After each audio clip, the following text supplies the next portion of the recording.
Did Suicide Squad really flop? That and more this morning on Midnight's Edge of the Morning.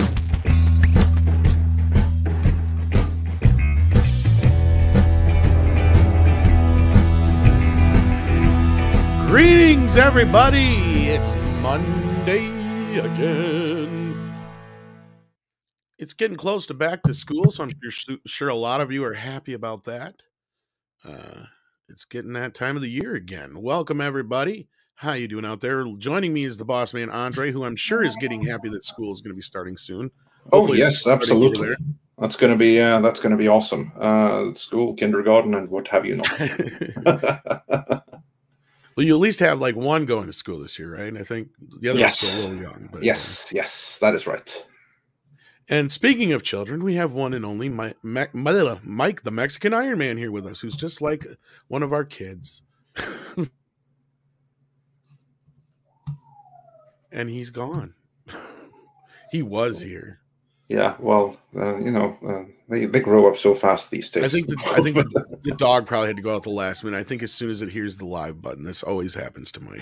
Yeah, well, that's the beauty with live shows, isn't it? But I'm sure that Mike will be joining us again. I saw him mute and unmute again, so maybe that was here. Me. I was because there's noise in the background, so I think. Oh, okay. Yeah. Well, all right. Cool. But yes, so we have Mike, who will be joining us fairly soon. And we also, we have Tom and myself, and we'll see who else shows up over the course of today. That's right. And the big news this Monday is, of course, The Suicide Squad. Now, it's a movie that we reviewed yesterday with the Critical Drinker. So we did a whole roundtable on that. It's still up on the channel, hasn't gone up on live archives just yet, so do check that out. Of course, we'll talk a little bit more about our reactions to the movie itself.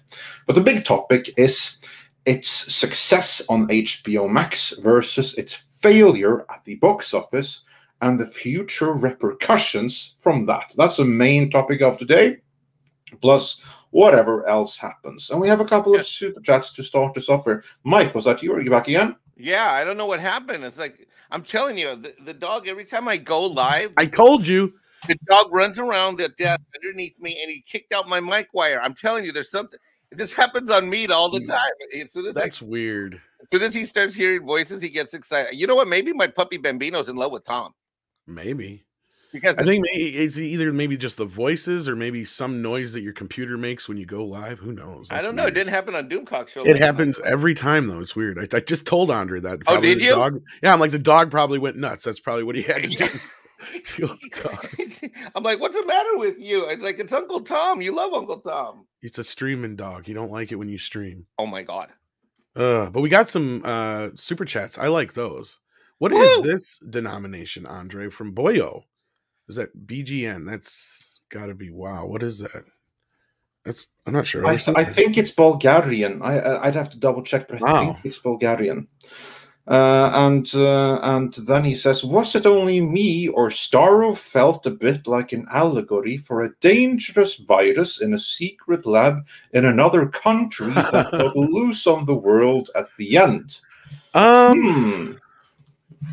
That's not too far of a stretch. That one we're trying to keep one's own involvement with secret. Yeah, that's a pretty good spot right there. And also the currency, by the way, is Bulgarian leu. I just looked that up, and wow, that's amazing. I don't know if we've ever gotten one of those. No, I think we've gotten that. I think we've gotten them a couple of times before. Yes.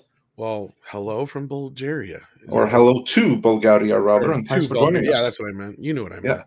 Yeah. Actually, that's a really, really cool observation. Absolutely. And Cesario JPN says for $5, Razor Fist is right from his last video of hitting a cycle. Figured 2018 was when superhero movies began to wane, like in 2008. And these things, they do go in cycle, and we just had an incredible cycle of superhero movies with the MCU, didn't we? I mean, that's a winning streak I never thought was going to happen myself. When I've brought this up before too, I don't think that the superhero movie is not necessarily going anywhere. It's just, yeah, no, it's not the. I mean, it's still the biggest franchise around, or still the biggest like genre around by a long shot. Like, there's nothing comes close to it. But I think that we are due for a change, and I think unfortunately we've had this artificial wall in the way from Hollywood for what would maybe last 5-10 years or more. Or not quite that, but like between 5 and 10 years, I would say, where it's just been impossible to get past that political bullshit wall that has never been there before. Because I've brought this up before. Every 20 years, we do have this cycle of new, fresh blood, it seems like, since the 70s or late 60s. And now all of a sudden it's been damned off. And you'd think in a world with like YouTube and all these other things, it'd be the opposite. But I think we had this conversation with Tom Conkle the other day, and basically that's, I think, the bigger issue is that now you have such a cesspool of things to have to dig through to find something good that it's kind of detrimental overall to something like that. And then when you got Hollywood being a bunch of gatekeepers on the other end, that unless you agree with what they want to do and how they want to do it, they're not going to let you in. So the chances of another Tarantino, Rodriguez type thing, or even prior to that with Scorsese and De Palma and all those kind of guys, you're not going to have one of those things again until Hollywood allows it to happen. Meaning allows creative open. Yeah. Okay, so if someone who's a creative, then we have to create enough space for their creative vision to exercise itself and flex, really. I mean, that's the answer, but the problem is the one arena or the sandbox, the big sandbox, is being, gatekept by a bunch of fucking ideological idiots right now, basically.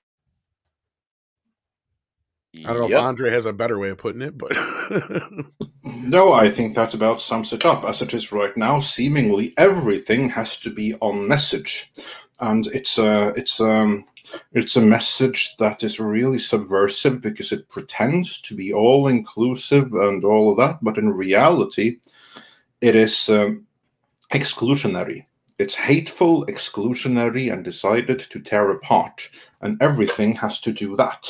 In that environment, not a lot of good things can come out. I mean, like, whenever I hear that, oh, now this and this is being adapted, like 10 years ago or even 5 years ago, I would have said, yes, can't wait for that. Now it's like, oh, no, God, no, not now, not in this climate. Because everything, you just know, almost everything is going to be propaganda.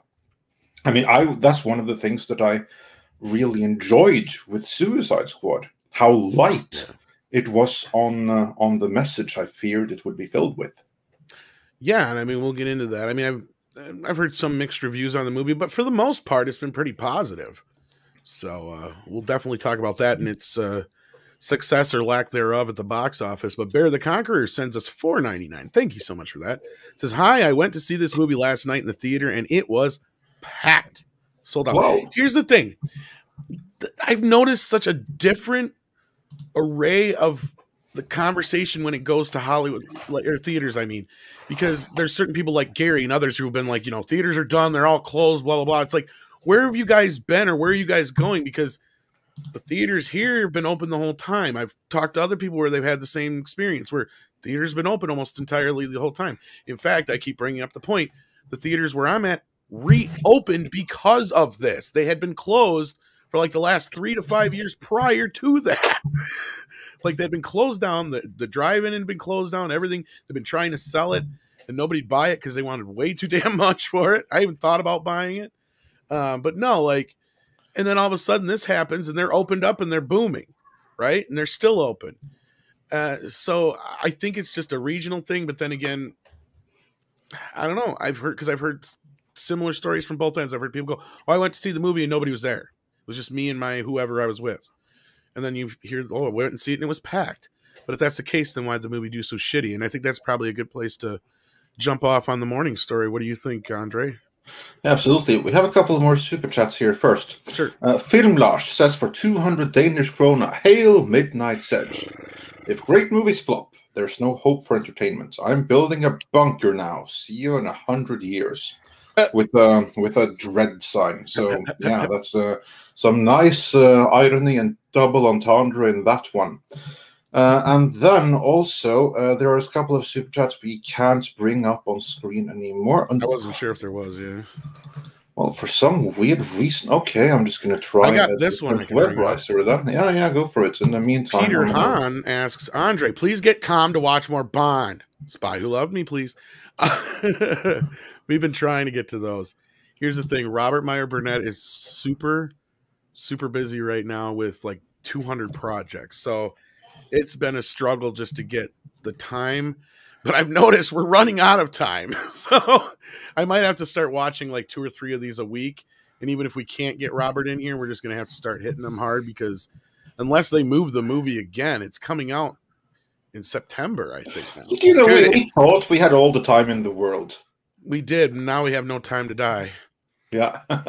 Bro, if you need me to, I'll give you we'll go chronologically, and I'll go hand in hand with you, and I'll rewatch them week by week, bro. I'm a huge Bond guy. Doing. I'm a huge. Well, maybe we'll do that. It started out fine, but like, you know, Robert got busy with Tango Shalom and his Netflix project and all that other stuff that was going on, and I can't remember the name of that show. I mean, I'd love to go back and re-see all the originals that I haven't seen it. I mean, my brother is the biggest Bond fan, and let me tell you this much: when I was at the house, and I was at the house a lot last year and the year before, that's his go-to me. He just puts on a random Bond film, and it's playing in one of the rooms in his house. It's either in his bedroom or it's in the family room or the living room, because there's two rooms with TVs, and he's got a Bond movie going sometime during the day, every day of the week.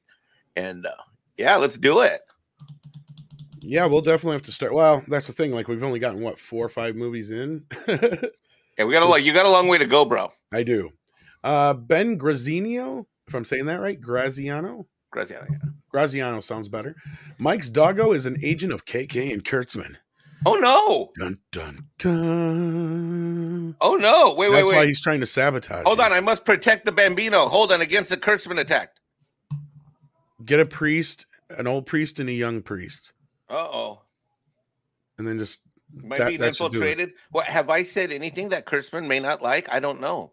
No, but I think I get it. Your dog is cursed. So every time you go to stream, it's trying to sabotage you. Got it. Yeah, speaking of sabotage, we have to pay attention to the super chats, because the YouTube studio isn't letting me open them. Oh, awesome. So, yeah. Good times. We were having that same problem over the weekend. Doomcock was watching him disappear. Okay, well, we'll try and keep up with him as best we can. Then Marigo Ann says, Andre's right.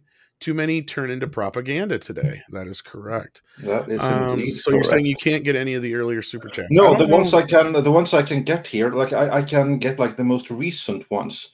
I think we caught most of them. I don't know if there was any right before the show that we missed. Yeah, let's see.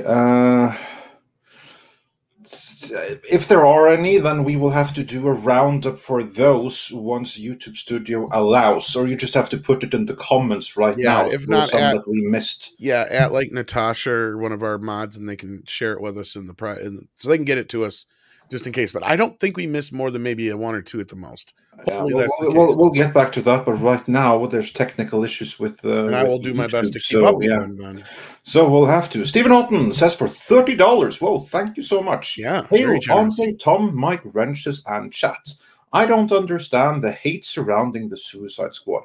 I wasn't looking forward to it. I'm not necessarily a gun fan, but I was entertained. My opinion would have been the same if it came out in 2016. So yeah, I think that a lot of it is to do with James Gunn himself. But before we get into the box office or lack thereof, Mike, you went to see the movie in theaters. Why don't you tell us about what the theatrical experience means to you, why you chose to get back to it with this movie, and what you ultimately felt about it? Okay, so I am a subscriber of HBO Max, so let me just tell you that. I signed up for my subscription for the Snyder Cut thing. When that came out, I'm a Snyder guy. We don't have to have that debate now. But I do have it on HBO Max, and I know that it was coming out on Thursday. I had actually researched it earlier in the week, and because we have meet in the afternoons, I'm like, okay, I won't go to the theater on Thursday. I'll go see it Friday. So I saw it Friday at 7:30. I had a blast. The experience when I went in. Let's say every theater is like 100 people seat. It's about 100 people. There's 10 rows, 50. I don't know. Well, maybe it's about 150 people in the theater, right? Because it's every row is 15 seats. They're the plush recliners type, the real comfy ones, and there's about 10 rows. And so I'm going to say there were about 30, 35 people in there, maybe, about 30 to 40 people in there, give or take. 7:30 Friday, and they were about the same in the other movies. Jungle Cruise had about the same number of people. There wasn't enough business where the box office, someone was at the ticket office in the front. You had to enter in, and this has now happened 3 times in a row. So I've gone to the movies 3 times. I plan on going again I usually go Wednesdays and Fridays or Sundays if I can't make one of those dates for work. That's how I've been for like 2 decades, and now I'm going to get back to that habit. Even if I have it at home, I'm going to get my ass off of this freaking chair, and I'm going to get in the car, and I'm going to drive and go to the movies, because you know what? The popcorn might be the same, but the experience is way better. And I'm glad I did, because this movie was a lot of fun. I had a blast. There's only, of course, you go to the movies and you remember some of the negative stuff. Like there was a family down on the left, a couple rows down on the left, that brought the freaking 7-year-old to a rated R movie. Who does that? Well, we got a guest here, so I'm going to introduce him real quick before I give the answer to that. Welcome, Culture Casino, one of our good friends of the channel. How you been? Oh, fantastic. I woke up this morning feeling rejuvenated, and I feel like everything's right in the world, because as we all predicted, this film did not perform. So, and not because it wasn't an okay film. Yeah, we'll get into that, actually, and I'm glad to have you here for that discussion. Yeah, greetings. Thanks for joining us. When it comes to box office and that stuff, you and I talk about it just about every Tuesday. So we definitely are in the right spot today for this conversation. But thank you for joining us.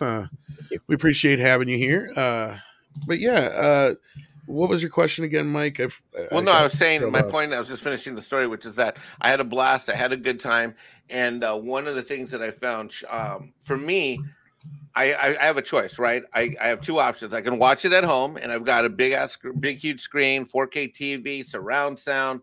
I have all the bells and whistles that that anyone could possibly want to watch this thing. But I chose to go to the theater, and why? Because things to me are better in the theater. Now, as far as the opening weekend numbers go, something I checked out yesterday, and this is from my IMDb Pro. So you've got this movie had an opening weekend of 26.5 million.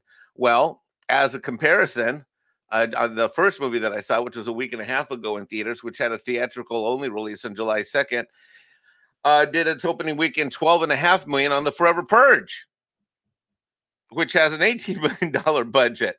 So this is pretty striking and dramatic to me. I mean, you've got something with $185 million production budget that does 26.5 million. And then you got something with an $18 million budget that did 12.5. I mean, you're basically saying, from an analytical standpoint, as everyone knows, I run a tax accounting office for private businesses. All my clients around the U.S., some are international. And basically all I do is I do business stuff all day long, tax accounting stuff. So, here you have something with 10 times the budget that did half the box office. This is an absolute train wreck. But you know what? This is what they get for releasing stuff at the same time. This is what they get for thinking that for not understanding what is film. And film is an experience. And people had a choice. I'll ask you, Tom. You saw it Thursday night. If your only option was going to the theater, would you have gone to the theater instead of watching it at home? I don't know. Yeah, I probably would have, but would I have rushed out to see this one like I do most? That's the operative question.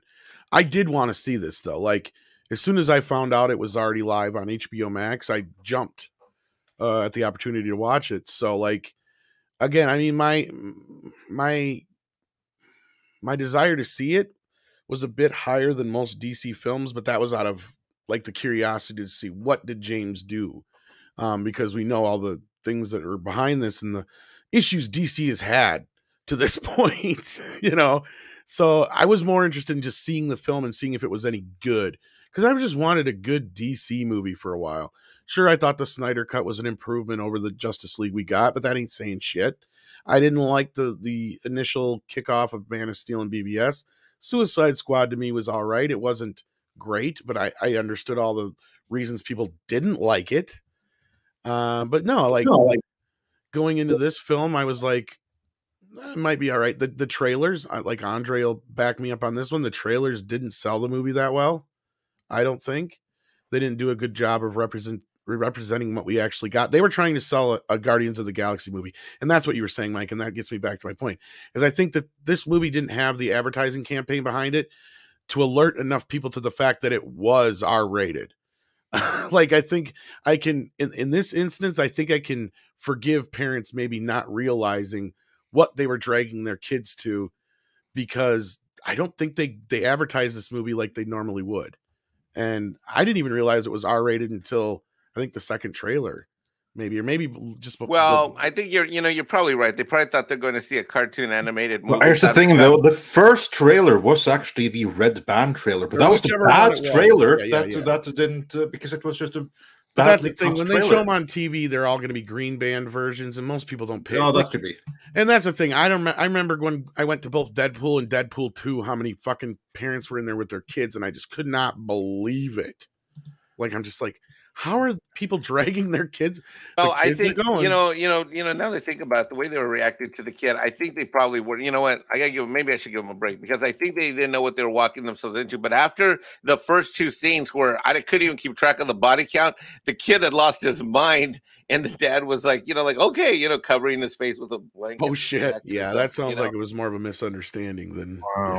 Yeah. I mean, I don't know. I mean, maybe I'm just one of those parents. I mean, it's a little like I remember going to see Freddy versus Jason on the midnight opening, and there was some couple there with their like 3 kids, ranging from like 6 or 7 down to infant, and I'm like, what the fuck are you doing bringing your kids to Freddy versus Jason?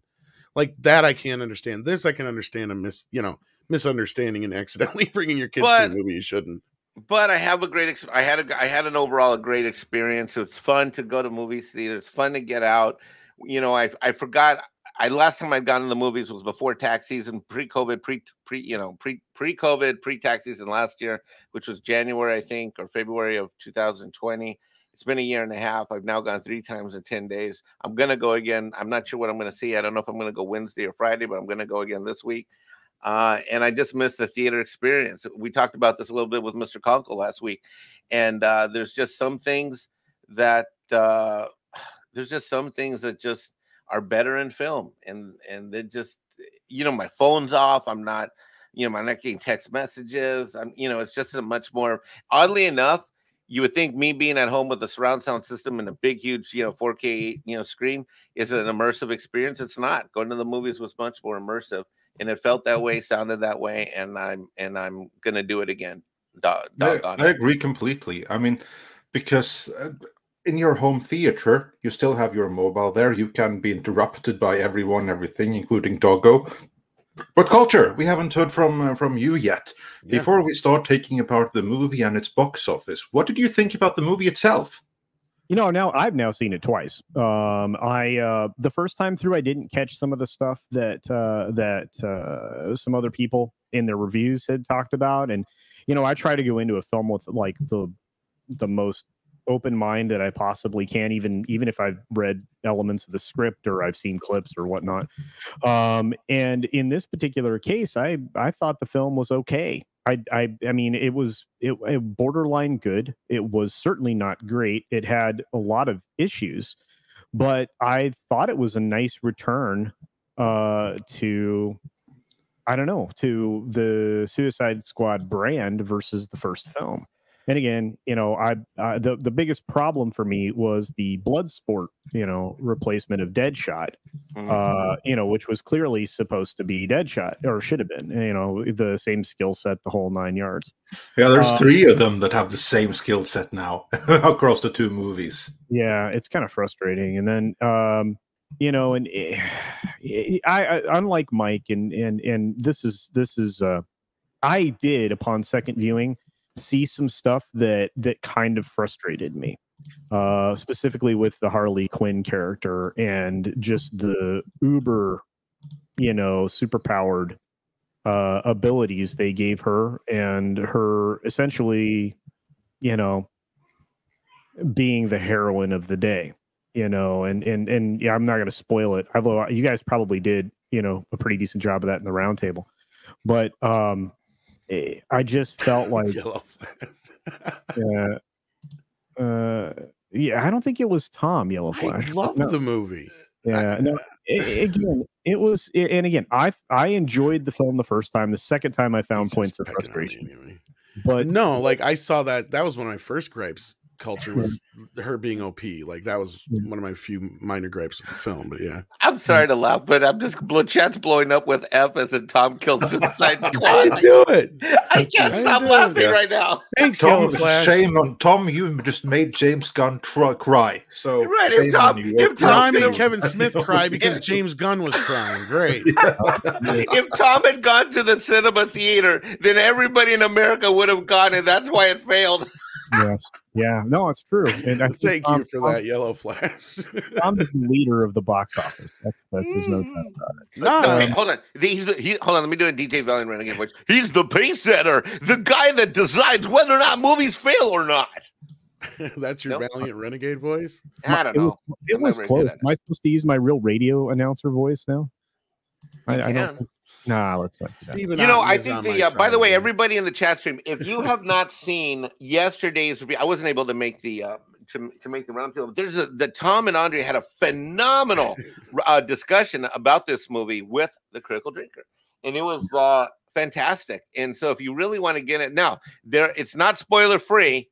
So you know you got to go watch if you're gonna go watch the movie. However you're gonna watch it, but if you really want a great analysis and dissection, boy oh boy, did you guys do a great job on that video. Oh, But thank you.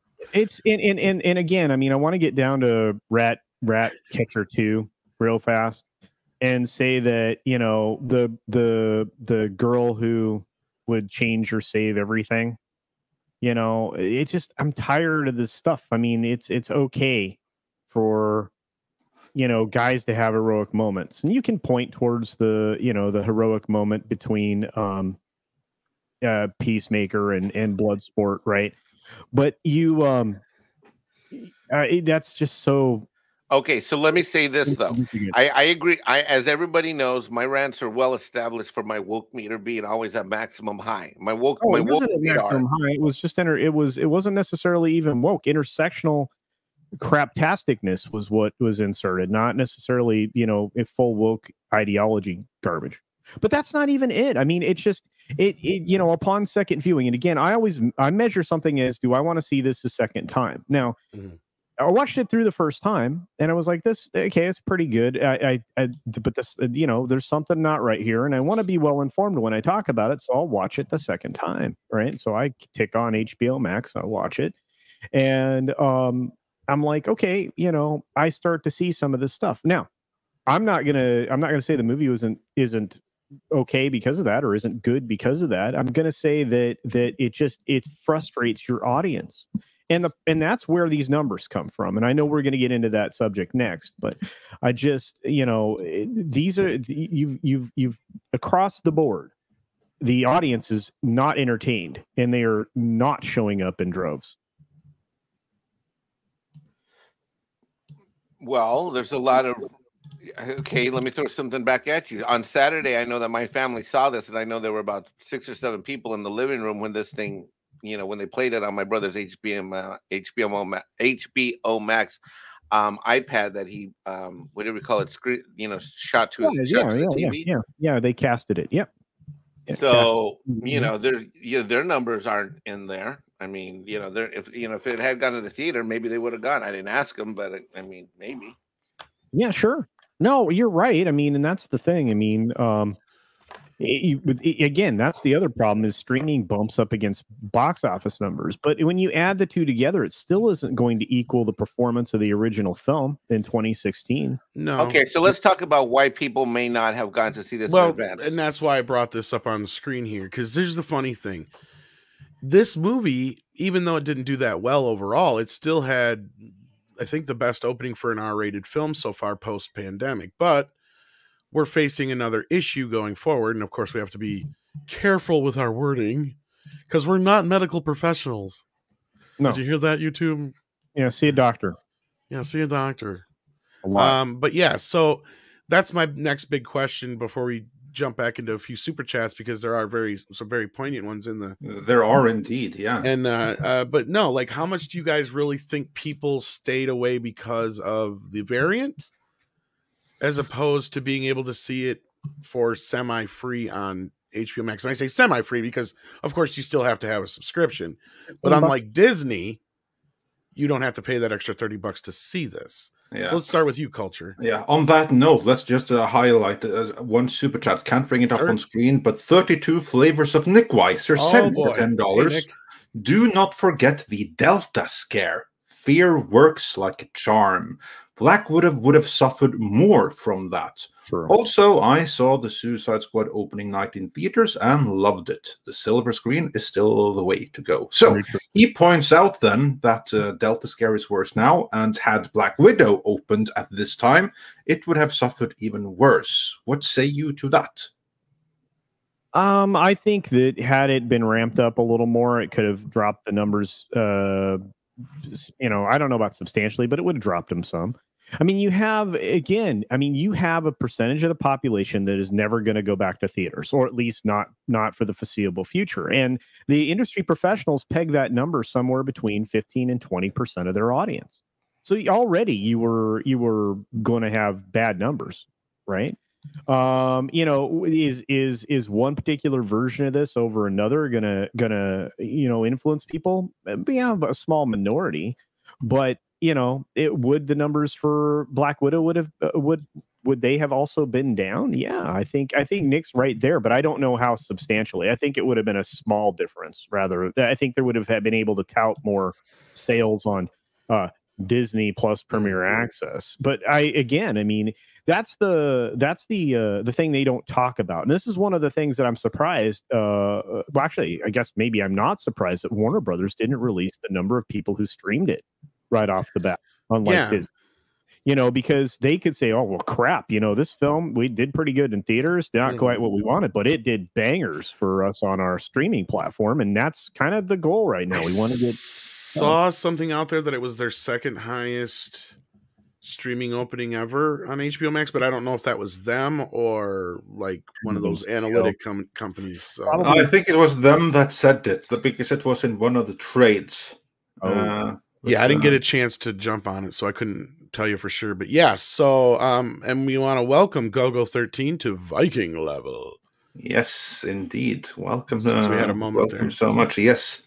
And we could even bring it up on screen. So yes, welcome. So Mike, do you think that's the case then? Do you think it had basically, I think that's what Culture's kind of getting at too. Forgive me if I'm wrong, Culture, but like basically it's more the fact that it's quote unquote free at home than the variant. Is that what you think?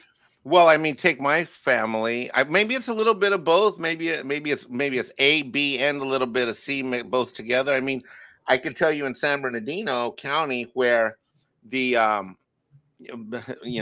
pre-Delta Force and current Delta Force, whatever the hell, there's a huge reticence to go out and do anything. And the family home, which is still run by my mom, my brother's now living there. He's in he had an accident, he's in rehab. That's where I was in, that's where I stayed for a while too. I mean, it's really the nuclear place where our family comes and goes, and we all gather together when we're in Southern California.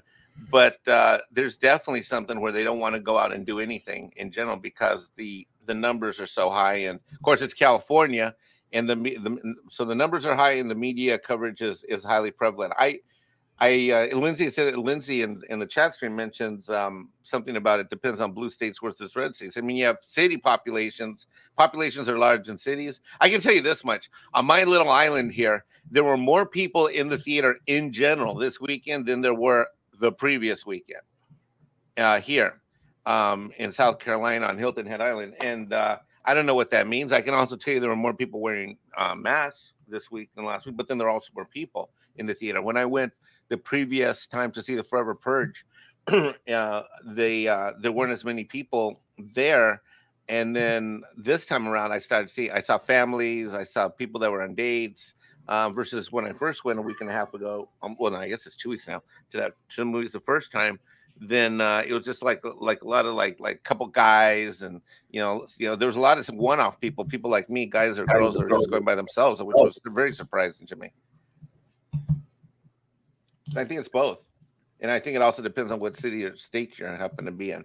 That's what I was kind of saying too. Yeah. I mean, you started that with your comment first time at the top of the hour. It's like, what movie theaters are people going to, and where are those theaters located?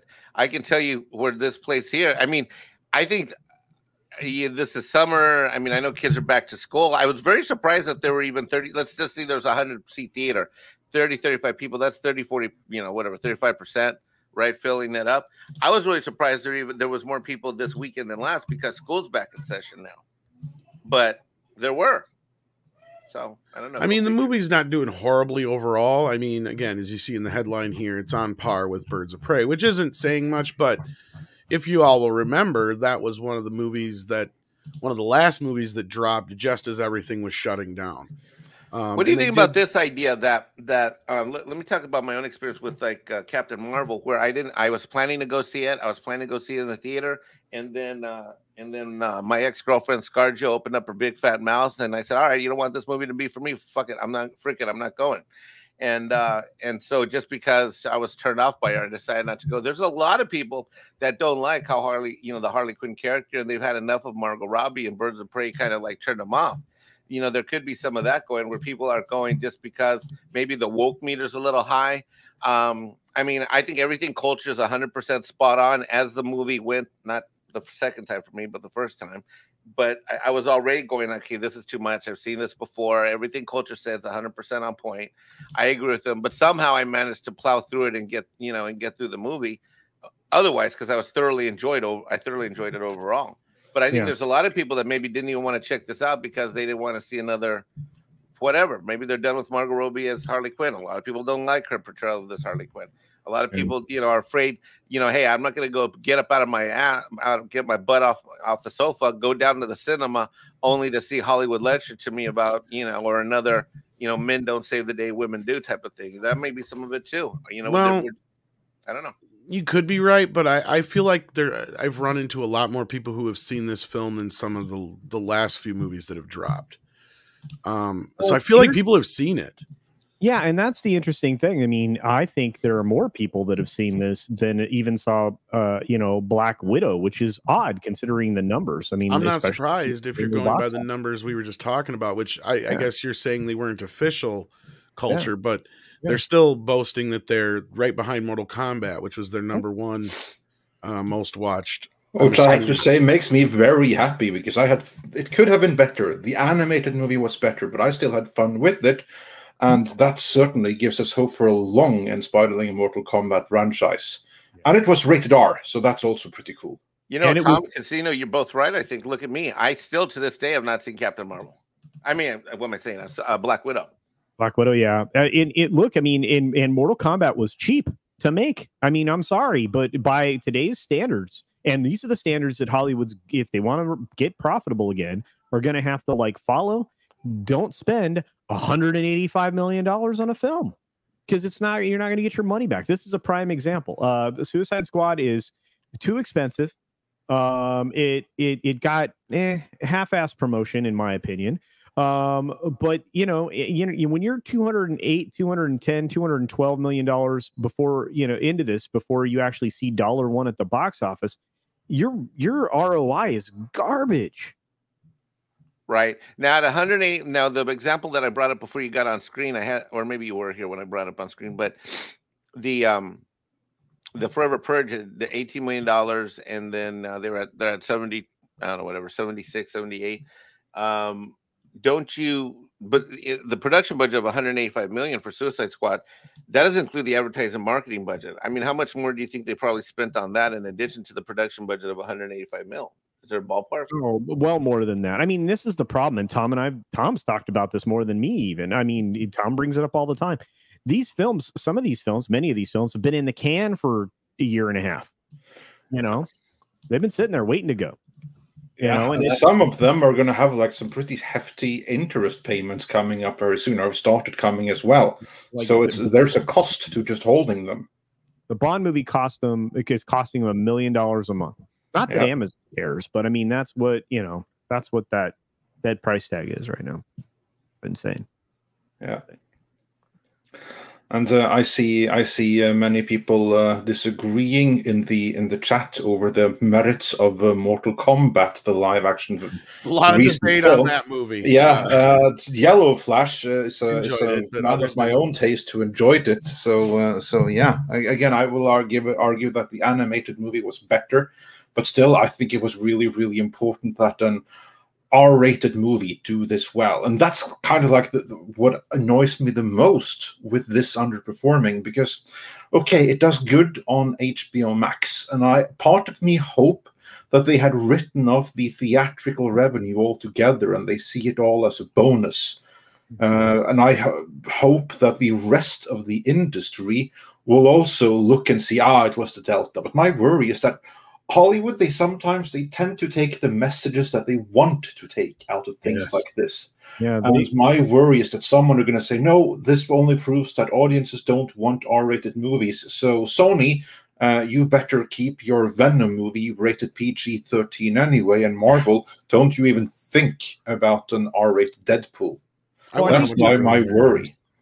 I think the analogy, to be honest with you, or at least maybe something that's apt, is that Hollywood at times is like a racehorse with blinders on. They can focus directly on what's in front of them, but everything else that's happening around them, and this is one of the reasons that Hollywood's a place that things go to die, is that, you know, they are focused on this one thing, but all this other stuff matters, and the audience matters. You can focus in, and that's the problem with the Hollywood that we're seeing now. They're focused in on message.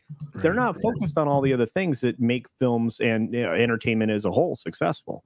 So again, well, from my little poll here, it looks like most people saw it on HBO Max, which is kind of what I figured.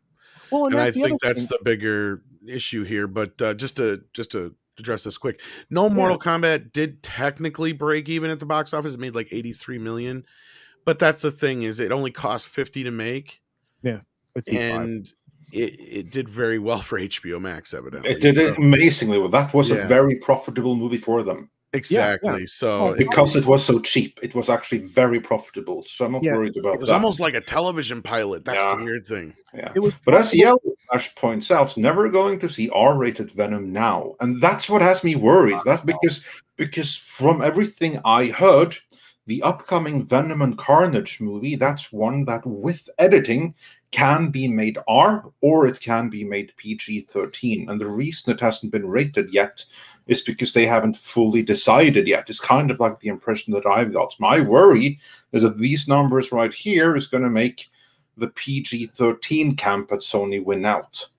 Well, except that I think that because more people saw it on HBO Max, it's more accessible. No, it's also more accessible to the audience that they're trying to appeal to. Because let's face it, right now, you know, this version of R film, this is not a horror R. This is just an, you know, and so you have access, and this is actually said in one of the articles, a Screen Rant article about the streaming stuff, is that it's more accessible to kids. I mean, the kids that are smart enough, like, 15, 16, 17-year-olds that aren't quite old enough to see the R films, they're going to be able to access on their family's HBO Max account. And they'll get a chance to watch it. And if their parents aren't paying attention, whatever. But I mean, or if they're smarter than their parents or better at navigating it, and don't underestimate that for 1 second. Oh my. Oh my God, Tom, you've been working out, bro. You've been hitting that gym, and dude, you are shredded on the fat burners. I know, and who's that guy on the left? That's Werewolf. Me. That's me. I haven't taken. That's me. I haven't showered or shaved. No, that's actually probably culture. That does look a lot like you, Mike. No, I'm just kidding. Yeah, no, it's like what's that animal called? Like it's the chupacabra or whatever. Yeah, there you go. That's That, ladies and gentlemen, that is Chupacabra, Mexican Iron Man. There, right there. Chupacabra, Mike. We shaved him down and taught him to speak. Yeah, and put a sombrero on his head. Yeah. Yeah, that's right, Tater Squad. My joke went whoosh. Joke grenade. But no, I think that's clearly the case here, is that the HBO Max, I think, overall played a bigger part in this. But I don't think Warner's is going to blame that, and that's why they're going out there and blaming the new variant. Like, that's the heavy headlines, right? Like, since yesterday has been that people are afraid, they don't want to go out. And I think Warner is more than happy with how it's probably playing on HBO Max for right now, because I think there's already been talks of another film after this. So, and I know they do that generally on these opening weekends, but this was actually from, I think, James Gunn, who had just said that he was done with this shit.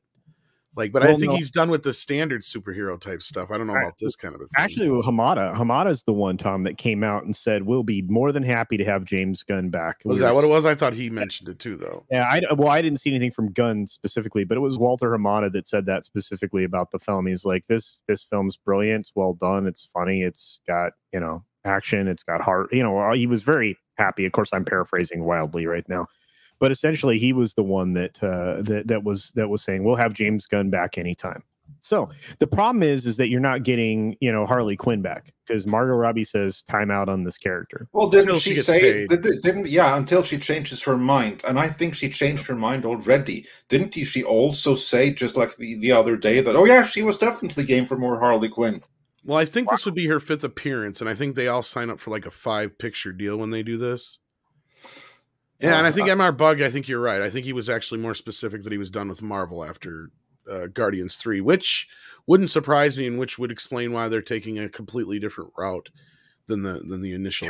Man, Marvel is just a dumpster fire floating down the water, and headed. Well, I think the ball's in their court. Let's be real. I mean, yeah, it's like the 4th quarter and they're down by like 1 or 2 points. They could come back real easy.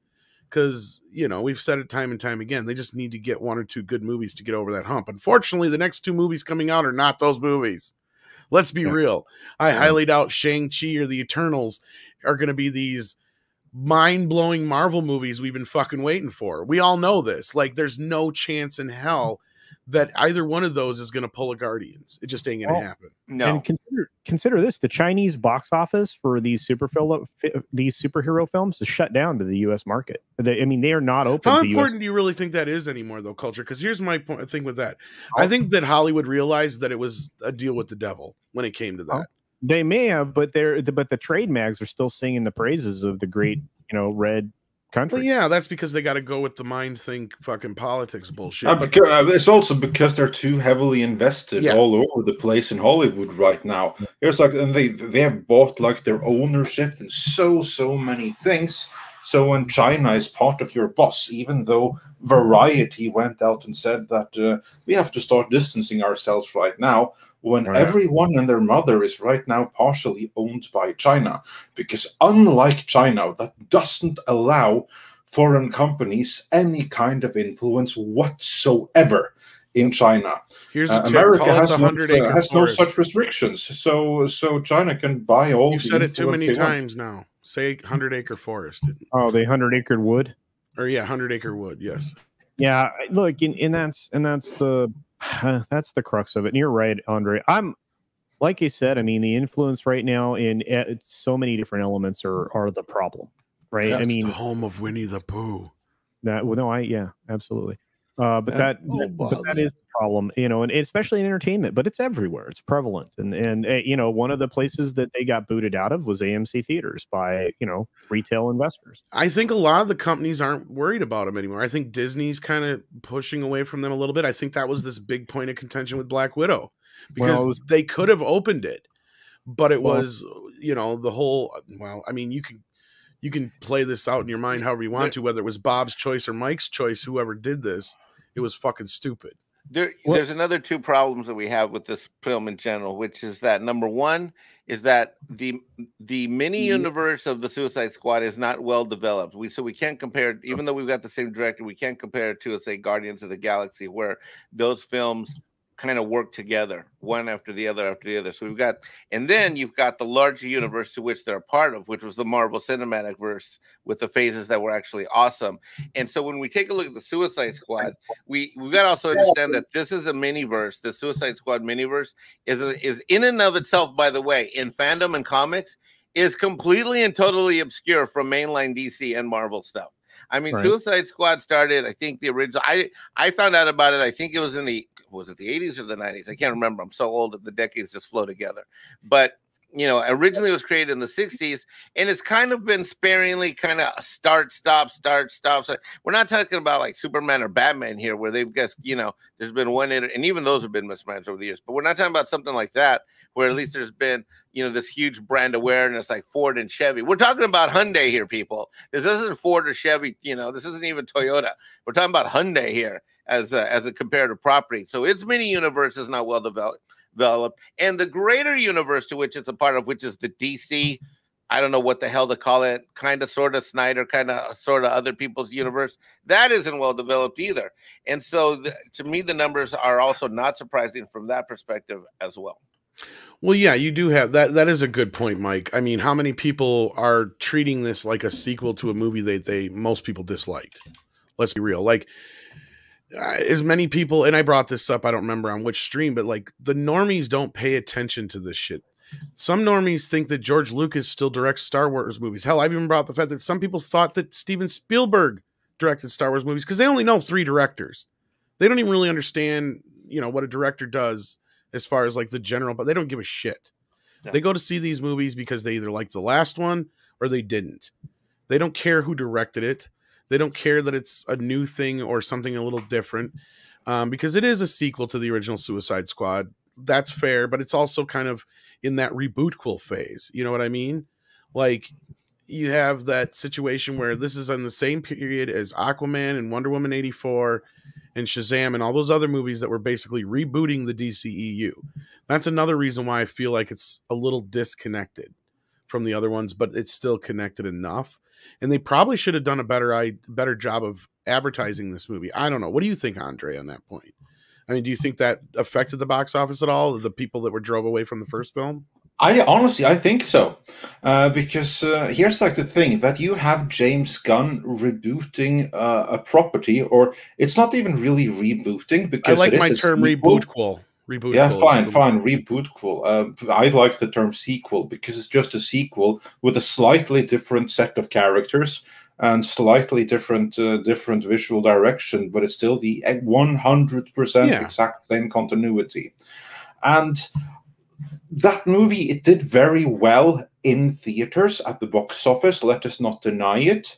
Okay. But audiences recoiled from it afterwards. I don't know anyone that walked out of that movie and thought that Cara Delevingne's belly dancing was an awesome world threat, or that the movie was cool, or anything like that. Well, I know that you say that there are some people that suddenly have come to defending it or something, but I think that's part of it. I think that the brand, the Suicide Squad, as an entertainment brand, the brand name is completely worthless. Well, I'll bounce off this. I think that the only reason people went to see that first movie is because of Joker and Harley. Let's be fucking real. Oh yeah, for sure. That's the big draw. And it was sold as that kind of a storyline, but it didn't do that storyline any justice. And Juggalo Joker didn't get, you know, the kind of screen time that you thought you expected him to. It became a completely different film. Yeah, and it was the wrong movie. And director David Ayer even admitted after the fact that he had made the wrong movie, and he had lost sleep when he realized that shit, I should have made the Joker the main villain rather than like the side character, and the whole movie kind of didn't work. And of course, there's many people involved in that movie failing, and who knows if the Ayer cut, if and when it ever sees the light of day, will be a substantial improvement. Certainly won't make it any worse. I predict right now that it will. I think it will see the light of day. I think so too, because it can be made so easily. Yeah, he says he doesn't need to cut any additional footage, which is interesting. I mean, if he can make a different, it sounds like all it needs is a color timing and probably just a quick polish. Of course, it was done. He had to cut. He had like a finished cut. And the only thing that cut needed, in principle, was, color timing and finishing up the sound effects. It was good to go. And I've said the whole time, if they make the decision today or at any given point, they can have it out on HBO Max inside of 3 weeks. Well, I'm because curious it's not a little job to. I'm curious if the sound mix ain't even done, because he said there's a score, and the score is usually the last thing that's and that's why I say like sound mix, just like adjusting the volumes and some final sound effects here or there or something. Nothing you can't do in a day. Well, I don't understand why these people really want, the problem with these guys is they want big money fast. They want to spend big money. They want big, everybody wants $600 billion. I mean, I know these Hollywood type people, no one has any patience. You know what? You want to do something right, have a modest budget as Cultures is recommending, put it out in theaters, then let it go video on demand for some period of time, then let it be available on my streaming service, and you're giving me a reason to stay subscribed or maybe even buy a subscription. I think these morons at Warner Brothers mistook what happened with the Snyder Universe, because there's people like me. Yeah, I signed up for HBO Max because I wanted to see I wanted to see my Snyder cut. But I was also part of a legion of people that were fighting week after week. Well, maybe me, not week after week, but certainly month after month in one chat stream or one live stream or one, Facebook group or one other, wherever the heck, that we wanted this thing. And so there was a miniature army of us that, a lot of us came and subscribed to HBO Max for that. And they're like probably thinking, okay, we're going to do this all the time now. They're idiots. You got to release it in theaters, 1, video on demand, 2. And what is video on demand? Video on demand is the Blockbuster that we used to know and love as well, where you would rent something that just came out recently. Then you drop the sucker down on streaming and then let yourself compete out against regular cable. It's actually simple. You forgot one step, and that's physical media. That's right. They need all 5 paths of profit, and they are abandoning it for one. Does that make sense to anybody? Is that business sense? Does that, why? This is as absolutely, to me, I have a lot of clients in a lot of industries. Culture, you're so freaking right now, because this is as asinine as this. Here's give you another example. Let's say a client has a restaurant. I've got plenty of clients that have restaurants. You have a restaurant, but you can only go and sit down, you can only go and sit down in the restaurant. You can't do takeout.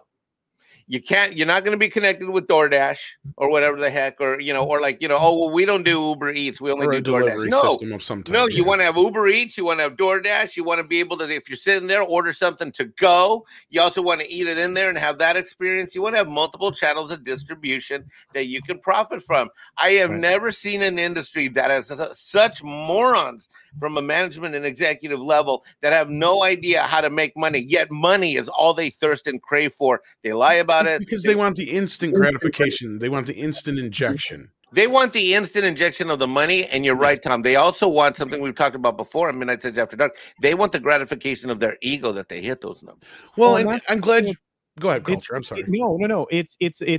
What you're talking about or describing is what is called pulling forward. They're pulling this revenue forward, and they're doing it for the reason that you're saying. This influences the budget that they're making, which is the one part of the argument I agree with Scar Joe on when her and her agent and her attorneys go after Disney, because there are bonus metrics tied to these streaming platforms and their numbers and all of that. And those are vastly easier to achieve when you can put top tier premium content out there. Now you're sacrificing profitability and overall revenue, but that's what puts money in the pocket of these executives. So that's my thoughts on that. We're going to take a minute. Yeah, I just wanted to throw in real quick that what always puzzled me with this push to streaming is that I understand why they would want to do it from a long-term control perspective. Because in the long term, by pushing to streaming, you get rid of physical media and any means with which the consumer can actually own the product. This is 50 years of streaming. Yeah, exactly. With streaming, you go back to the audience just renting, and the distributor has full control over exactly what they see, which version they can see. They can change everything as they see fit. They can put commercial ties in and integrations into the movie, so that Marty McFly suddenly starts eating at Starbucks in 1955 or whatever like that. You see, they can do all kind of stuff like that. That is possible with streaming only. But the price of that, and this is the short-term price, and this is what I never understood. The benefit of a push to streaming is 20 years in the future, when there's no more physical media, when it's all gone. But none of the executives right now are going to benefit from that. They are going to just cut out the revenue of physical media in their lifespan, in their tenure. That's what they're basically going to create the environment that they were always afraid of when the VCR was introduced, because they're harboring an area that's festering nothing but piracy. Because let's be real, that's the next question, aside from the one that's on the screen here, which I do want to get to. But how much do you think piracy hurt this film? Culture, I know you wanted to say something. Sorry. No, I agree with that. And in regards to the question that's on the screen, I have some thoughts here. Why was this not called Suicide Squad : the second team or the third team or some shit like that. Yeah, Task Force X, because Task Force X. Yeah. Now that's how it was. When Suicide Squad was reintroduced in the 80s, because originally this started back in 1959. But when it was reintroduced as Task Force X. In fact, that's actually kind of how it's been represented in modern times for a long time. Probably what they should have called a movie. Yeah, and had they just said Suicide Squad : Task Force X, it would have given you the distance that you needed from the previous. It would have helped in both avenues. Yeah. Those who wanted to go see a sequel to the Suicide Squad, they would have, oh, okay, I'm getting a sequel. Those who are like, oh, it's something different because it has a different title. I agree. Totally, Culture. That was the point I was going to make too. Exactly. Yeah. And here's the other thing, going back on that, Harley Quinn didn't even show up in her first appearance wasn't until the 90s. So it's not like this character's been out there as long she's as from Batman the Animated Series initially. 93, 92, earlier than that, 91, I think it was, or 92. But yeah, okay, yeah. So it's been a while. I mean, but it's not been like these other characters, which have been around for quite some time. I mean, it's just, I always felt like they were shoving her out there in front to essentially be the leader of things, even though she's never been more than a background character, right? So it just but this is the time and the place when they were desperate for a female lead, and that's the best they were able to find. And Harley decided would be a good fit. Harley is like the Deadpool of DCEU, right? Like, no matter what, like, she sells everything. Like, I wouldn't be surprised if she's overtaken Joker and Batman sales by now, because I know those two. Oh, I'm sure, because you have like a really like clear, well-defined, and the image of the one we have right here versus how many Jokers have we had the past decade? Yeah, not just that, but she sells to the Funko Pop crowd, and what I mean is she sells to the 12-year-old girls and the other avenues that aren't usually hit by comic book properties, right? Like, she appeals to a broader audience, and I get it why they use her. And I don't think I thought she was used pretty well in this film, a little overpowered in some scenes, but not overused, but definitely in it enough. But I know that's a little off topic here, but again, like, this is my big thing with the titles of movies. And I do think that hurt this movie overall, because it is difficult to find anything of it online, because you type in Suicide Squad or even The Suicide Squad. And what do you think you get first? Mostly shit from the other film. The 2016 film. So it's really tough. I couldn't even find the fucking soundtrack. Like, it was tough as shit to find. And we also have somebody else here who may have something to say about this. He is not a physician, but he does play one on YouTube. How you doing, Script Doctor? Yeah, hey, how's it going? Thanks for joining us. Oh, thanks for having me. Sorry I couldn't come earlier. I was actually in a meeting with regards to digital ad insertion.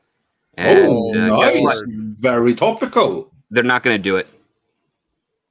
I figured it was going to come down to like some licensing and shit, but fill us in. No, it's not that. It's too expensive. No, thank the Lord. Do fill everyone in on exactly what the meeting was about in detail for those that. Well, I can do as much as I can. So I was talking to. Of course, as much as you can. Wait! Before you jump into that script, because we've done this on Meet so many times, but can you give everybody like a just 1 or 2 minute briefing on this whole issue? Because you've been covering this for a long time. Just kind of. Well, I did a tweet thread about it the other day, because I was talking to my cousin who's in digital compositing stuff too. Yeah. So yeah, there's a thread. I did a thread about it on Twitter the other day, because I was talking to my cousin who does digital compositing and special effects, and he was getting courted for a contract to see what the theory would be like to digitally insert, using algorithms and whatnot, modern day ads into movies, and they found out pretty quick that, number one, it's valueless. And the reason it's valueless is because even if you want to do it to old movies, you still have to record and track how often those old movies are being watched. And then what is the rate of return for doing that?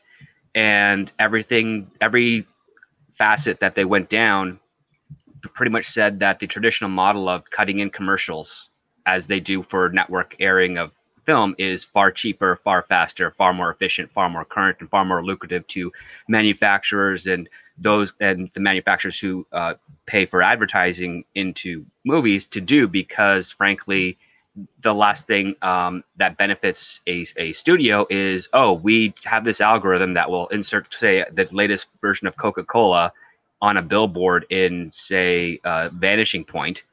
But after that contract's out, we now have to pay to get it recomposited for the next ad that goes in there.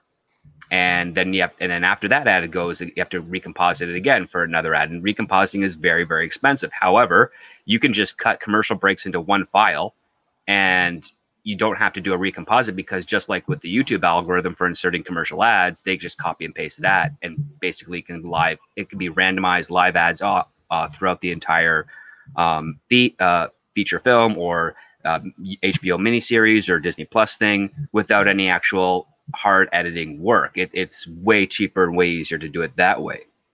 Although, don't get me wrong, the companies that are investing in this technology are going to be pushing it through, and they will definitely fool a couple of studios into doing it. But right now, they're all just saying, yeah, it's basically saying like the NBC Peacock model over at Universal is the way that the whole industry is going to go within 5 to 10 years. Studios are kind of realizing that they are losing a lot of third-party money with the direct-to market consumer, and they have to make that up some way. So they'll have like a 2 or 3 tier subscriber system, free with ads, cheap where you get free rentals or what have you, but with minor ads, and then an exclusive one where everything, day and date, all that stuff, yours for the picking. They just have to go that way. Everybody I've been talking to right now is just seeing that's the only way to do it. You're basically just changing. Streaming services is just going to be exactly like network television has been for the last like 70 years, except it's on-demand content. You still have commercials either before or after, or maybe a couple in between, but it's eventually going to be the simplest model that they can manage and profit from. And if they have to keep on recompositing whatever the ad company is making to insert into a film over and over, even if they pay for a computer to do it, the maintenance for that computer or algorithm is going to be way more expensive than just a default time set of what they've been doing for decades so far. Interesting. That's very interesting. So good news for now, but that's a threat that probably is going to reemerge in the future. Oh yeah, because the companies that are making those algorithms are going to want to sell them, and they're going to push as hard as they can to justify that. And don't get me wrong, you're going to find one of the streaming services dumb enough to do that, and it's going to have a blowback. They're probably going to do it for a few years until they realize they're not making the money they want. And then on top of that too, numbers on streaming will have to be revealed in details in order to warrant the cost of inserting an ad, whether it be a traditional commercial style or whether it be a digital composite into the film. So basically, like say what's the Maytag washing equipment. If they want to advertise for something like in a commercial for the Suicide Squad, they need to know how many people are watching it. Are they watching it all the way to the end? In order for them to justify, say, it's a $3 million ad spot. Because if they're not going to get those numbers, it's like, well, we don't have to pay $3 million. You're not telling us how many people are on there, so how can we aggregate the value of that ad? It's going to turn into a lot like television then, basically. It is. It's television on demand. That's what it's going to be. Yes. Well, I've always said, I haven't said this on any stream recently. I said this maybe a couple, 2-3 months ago. This reminds me, and I'm old enough to say this, and maybe some people in chat aren't, but I remember when the internet came out and everything was like, oh my God, it's amazing. I'm like, the thing's just another fax machine. The internet's amazing, but all it is it's another transmission delivery vehicle. And sure, faxes have gone by the way of the wayside. Broadcast TV like Xfinity, the Xfinity monthly membership, or monthly fees that I pay. I don't know, except for Major League Baseball channel, I don't even turn on the damn thing anymore.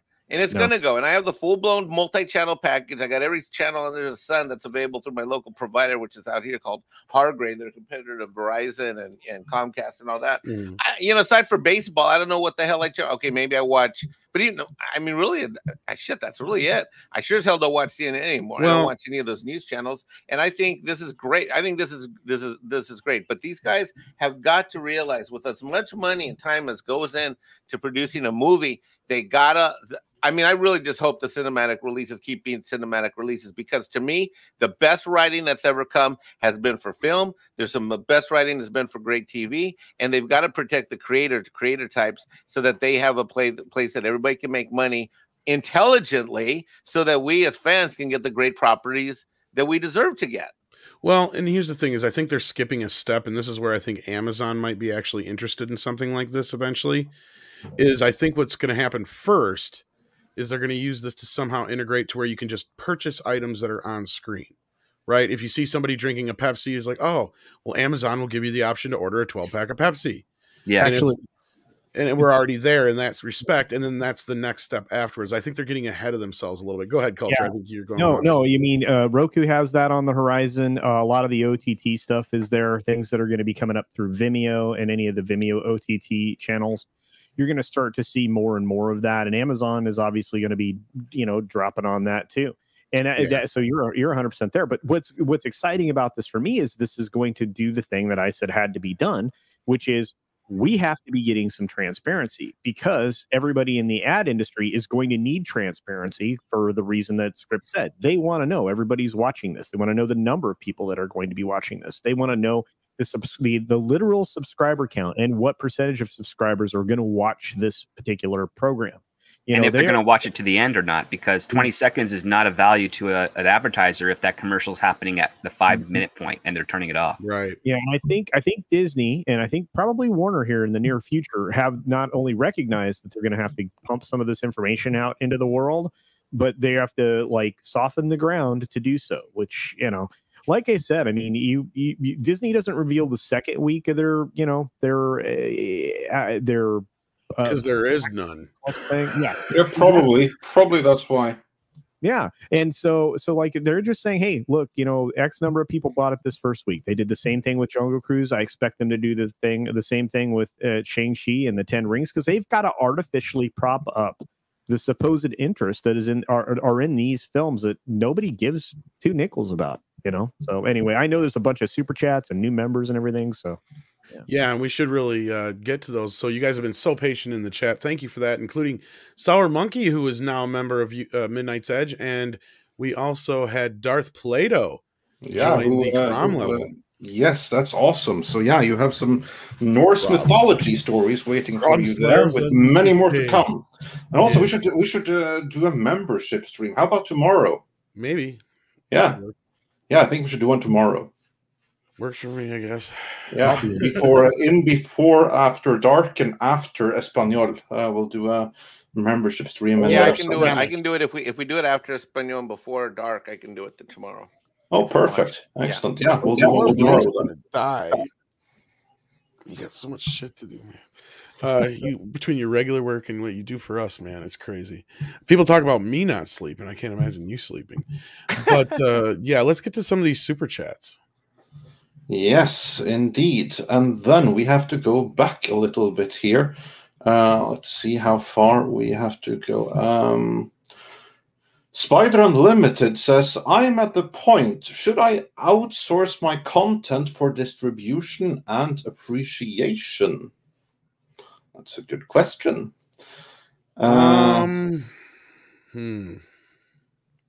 talking obviously your own personal productions. Here's one thing I will say: never sign off anything of your own IPs. That's probably the best advice anybody can give you as far as ownership wise. Otherwise, I'm going to turn this over to Script because he's the writer. License it out, but don't sell it. That's the best thing you can do. If you want to outsource production for something, and you're going to be overseeing it, you got to make sure that's in the contract. Those things are complicated.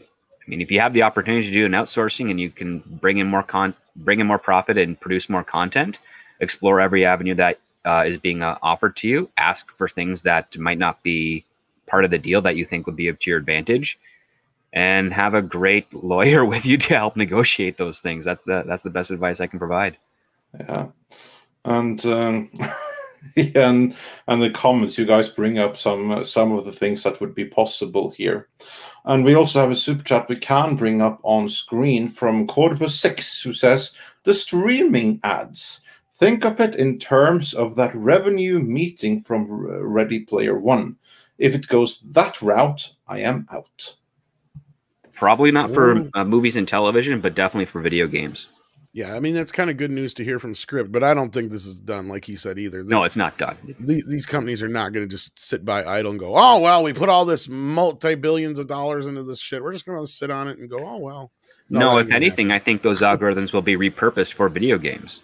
Yeah, well, that's exactly. Step 2. Yeah, that's true. It already kind of is there, but yeah, you're right. And this is all just, and again, like I said, a lot of this is 50 years in the making, like Andre said too earlier too, is they want complete control over everything you watch and consume. Yeah, exactly. That's like the thing. They want to be in control, and for that, physical media has to go, and that's going to take decades. But if they were to begin now, so yeah. And Daniel says for $10, was the damage already done? I had a great time in an almost empty theater on Saturday afternoon. Zero identity garbage, just a fun time. This flopping will hurt the pushback on all the woke crap. And yeah, that's one thing that kind of bothers me, because you can say what you want about James Gunn, but I liked this movie. It had a lot going forward. It was rated R. It didn't have any overt identitarian stuff. It was such a huge improvement from Birds of Prey. And Birds of Prey, in the end, is going to outperform it, and by a wide margin. I mean, surely this movie flopping must be a bad signal effect to Hollywood. How is Hollywood going to take this? What will they read into it? Script, what say you? Well, it just goes into show that the brand of DC films is really, really broken, to the point where James Gunn, a very hot and popular director among people on the Marvel side of things, could not bring that audience over to this one, at least not onto the theater side. They're going to try and blame that the Delta pandemic, but I've been hearing about Delta pandemic since February of this year. So sorry, you're not going to fool anybody with that. Yeah, that's what I was worried about. That they're gonna try to blame that. It's gonna fail, but as long as they will put it on the feet of how bad DC is, because that's another thing I'm thinking. This surely has to be really bad news for the powers that be that run DC films, for Walter Hamada in particular, because that's now several movies in a row that's underperformed. No, actually, honestly, Walter Hamada's reign, the only movie that he greenlit that really worked was The Joker. Yeah. Apart from that, every single one of his movies has underperformed to outright flopped. Every single one of them. And if we go through them, those movies so far to be greenlit by Walter Hamada include Birds of Prey, the movie that ironically was supposed to make everything okay after The Joker didn't work out. It was Wonder Woman 84, and it's this one. These are the Hamada movies, and now not a single one of them has worked out.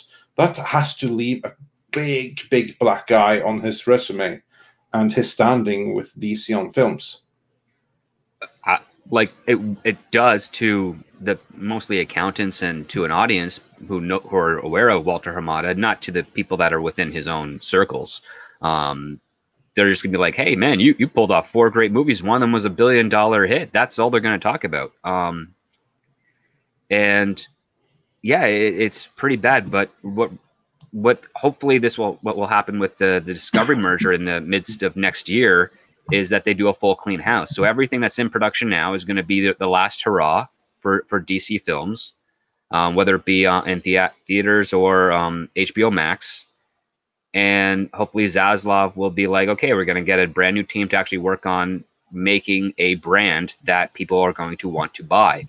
And whether it's buying a subscription or whether it's buying a movie ticket or whether they decide to invest in some physical media, because Discovery, even though they do have some great streaming options, you can buy shows like Property Brothers on Blu-ray and DVD right now.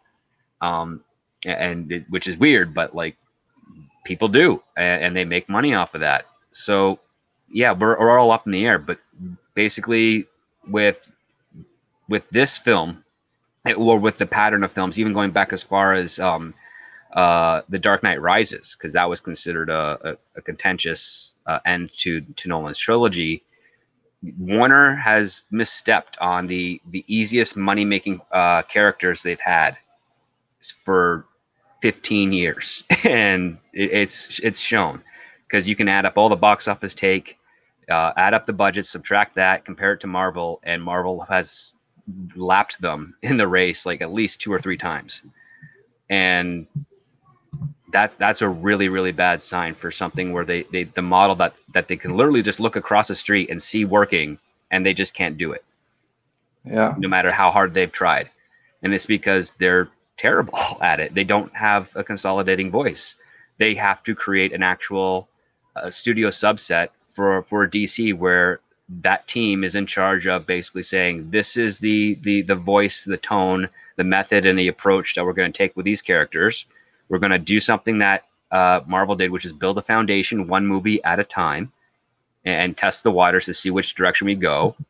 And then from there, we hit the ground running and just start putting out, what Marvel does, which Marvel's goal is for this year was to do 4 movies a year, but now they're back to, I think, 3, maybe 2, but given the current situation. But that would be the end goal, is like every quarter there's going to be a Marvel film, and Warner Brothers would love it if every quarter they could have a DC film, each one taking home, with the new aggregate going on right now, probably $500 million worldwide minimum. That's the only formula I can see them trying to go for, if they're being very, very conscious of the current climate and access of how their products are going to be purchased. Yeah, problem is with the team they have in place right now, good luck with that. That ain't happening. On an unrelated note, Dash Attack says the game prototype actually did have interchanging ads for both Avatar and Devil in the World. Excellent game. So yeah, video games have that for a while, yeah. Yeah. Well, video games have a model of constant updates like every couple of weeks. So yeah, you can swap in stuff quite easily with those updates. Yeah. And then Troy Pacelli also has a really interesting question that we also can bring up on screen. Could any of this flop be attributed to John Chinya's China frustration? I know I will not see any film he's in. Not on any grand level that I think is even... I think the people that would be upset by that are not in the numbers that would be needed to do such a thing. Exactly, yeah. Yeah, I think so too. The one thing we have to realize is that we are all in our very own little circles or worlds, not so much bubbles, because we can't cross over from one to another. But if it's just not going to pass the radar, if it's just not going to pass the threshold into other, like the normie stuff or other news media outlets where people can be aware of it, no one's going to care. No one's going to know. I wouldn't be surprised if someone found out about this 5 years from now, who's a big John Cena fan, and was like, I never knew this happened, because again, you have to have access or have interest in those mediums. Or those, you have to, it has to be like made fun of in the talk show circuit and stuff like that, and that's just not happening. Well, that's kind of what I was getting to earlier about how, like, normies and general audience, however you want to put it, they don't care about a lot of this shit. They would if they knew, but they don't. Yeah, but even the most part. Even then, it's like a lot of them are just, most people don't have the time to stop and worry about what John Cena said today. Yeah, they have bigger concerns. Exactly. Yeah. And then moving on with the classic super chats, Martin Sonderegger says for 5 Swiss francs. At the beginning, many were just glad to watch a good comic book movie. Now they watch it with a wish list / hypercritical. Not how I want it to be equals I hate it. So yeah, are people just more sensitive now and demand too much of their comic book movies? Honestly, I wish that were the case. I don't know. I think just the core fan base. Outside of that, and then going back to what we were just saying, is like the general audience, they just want to be entertained, and they consume this stuff without worrying so much about, oh, does it represent, the original comic book character, or is it woke, or is it this or that or the other? They don't like certain elements like that. Like, I'm just starting to hear back from a lot of people that are my friends that aren't in this kind of community or in the geek community or in the movie community. And they're just starting to talk about like the woke stuff, or the same thing with Gina Carano. Like, none of them knew who the hell she was until she was no longer on the show. Then they were starting to hear about stuff like Andre was saying, is because they started making fun of it and stuff on SNL. Like, that's the thing, is once it starts getting into the mainstream where people are talking, because then they're like, well, what's that about? Well, then they'll start to seek it out. But other than that, most people don't give a shit. So I don't know. Yeah, I mean, the way that I've always found is that if an audience member doesn't like something, it usually means that something in the movie has triggered them to pull them out of the experience. And not like in a trigger traditional or current type of thing, but be like, oh wait, this guy said this and then this guy did this. Why does that not make sense? Like, where their mind has actually started to question the reality that's before them.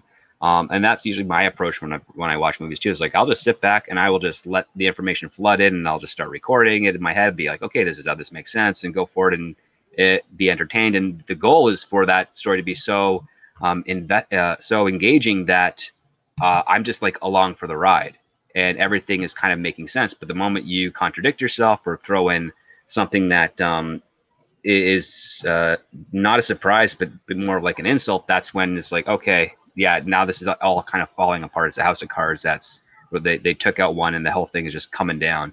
And yeah, that I can totally understand that.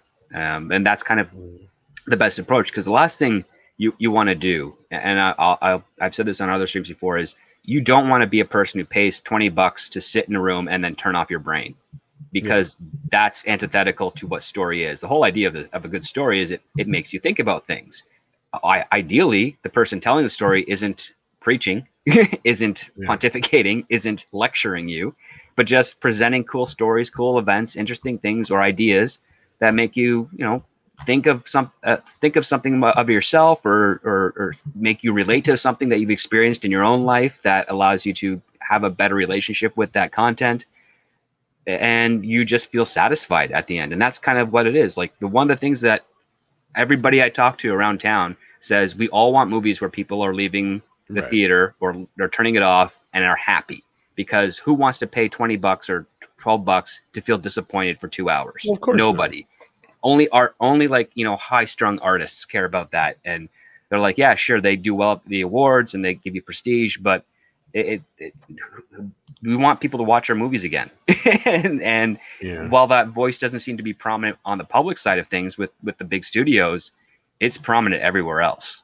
Like, there's people who are like, there's writers that people don't know, but they make movies that people really, really like, but they just don't get the prestige or advertisement behind them because it's a happy movie. It's a movie people like at the end. It doesn't say anything, is the conjecture that the counterculture in Hollywood argues. Is like, no, we need more Schindler's Lists, or we need more of like things with like a tragic ending, like Fight Club, like we need more like Fight Club, and we need more like Seven, and all those types of things where you got to be a little bit sad, depressing, or like the emotionally withdrawn or something like that, or exhausted from seeing it. It's like, no, those are for all the wrong reasons. You can do those, but those are all. And I think that's why people turned away from the DCEU early on, because that's what Man of Steel and BVS was to me. It was like a labored kind of thing. Like, it felt like and I think that's the thing, is the normie audience or the general audience. What I mean by that is,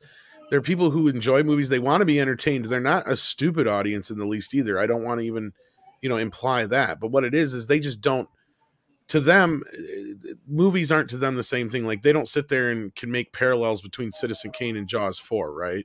No, like, that's what we do. That's what we do. And that's because that's what we do. We're geeks. It's kind of like, I equate it to like sports fans, right? But at the same time, you can still sit down and watch a baseball game and not be a huge sports fan and still get joy out of it. And everybody loves TV and movies because it's, the standard of entertainment. So like a sports game is a great thing. It's like, it's two factions that all want the same thing, and that's to win the game and not let the other person win the game. And so it's touch and go at every point. Anything could happen. I mean, it's very engaging. That's why they're popular. That same type of model is applied to film. You have two parties. You have a hero or your villain, and they each want something, and they're going to make sure that the other person can't get it and take you along for the ride. And hopefully some of the choices that they make are similar to what an audience member has experienced firsthand or didn't think about but thought is interesting, and they're taken away for a ride of an enjoyable time.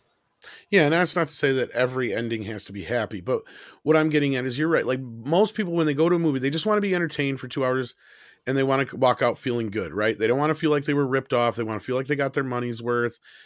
They want to feel like they got something out of it. And when you get a situation like that, maybe another thing that drove people away from the Suicide Squad was just the idea of what it was initially and what the last film was when it came down to it. And it's just not the kind of thing that a normie audience is going to go see. Maybe, I don't know, but I think the thing that we're not really keying in on, and I think people are missing out on, is what were the actual numbers for HBO Max? That's what I want to know. And I don't know if Culture's been able to come by that at all, but the most we've been able to come by is it performed almost as well as Mortal Kombat. That doesn't tell us very much, right? No, it doesn't. And I mean, whether or not the audience liked it or not, it seems like they are. But let's hear what this audience has to say, right, Andre? Because we've got a lot of super chats to get. Yes, indeed. One we can bring up on screen is Douglas Nelson, who says, I'm as anti-woke as you can get, but there is an element of woke shell shock. You see it where it's either greatly diminished or not there at all. I agree. Yep. And I ran into this a lot with Bill and Ted, the last movie, because there's so much there for everybody to just look at it on its surface and go, oh, this is woke. But if you actually watch it, there's little to really nothing in the film that's overly woke. You have it everywhere, and you got to understand it, because like every single franchise has been utterly ruined in the name of being diverse and inclusive and all of those things. So of course, fans of these things are eventually going to be a little bit more hypersensitive, and the danger with that is that you can suddenly react and lash out when there's no reason to. Like one example, for instance, is when Cara Dune was first introduced in The Mandalorian. I remember very well that quite a few people were like, "Oh, it's going woke," and like, "No, she deserves to be badass." And very quickly, everyone came around to that. But just that initial reaction, and you've got to understand that initial reaction. There's a reason for it. And also on that note, Raging Golden Eagle says for $10, I'm done with Hollywood. These are the same people who have been telling us for years they hate us personally and they don't want us as fans. I'm just giving them what they want. I'm gone forever. Hey, how you doing, RG? Yeah, no, I mean, and I know a lot of people that feel this way, and I don't blame you.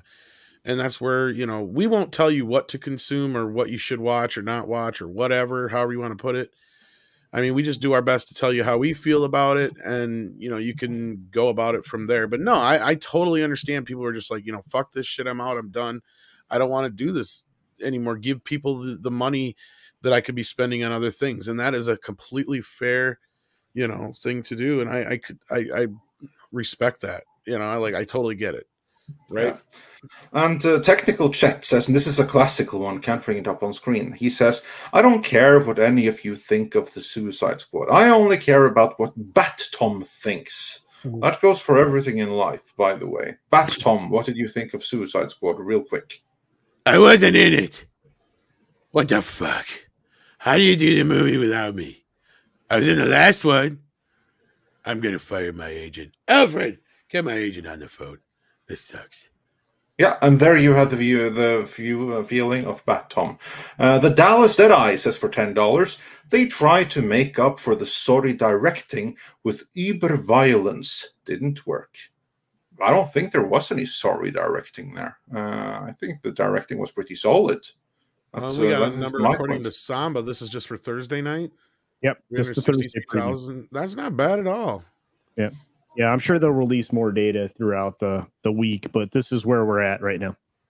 Is that so good? 363K households? For one night? U.S. households. U.S. households. Oh, that was U.S. This is one night, and they didn't drop it until like 7 or 8 o'clock at night. Yeah, 7 p.m. So, yeah, so that's not horrible, I don't think.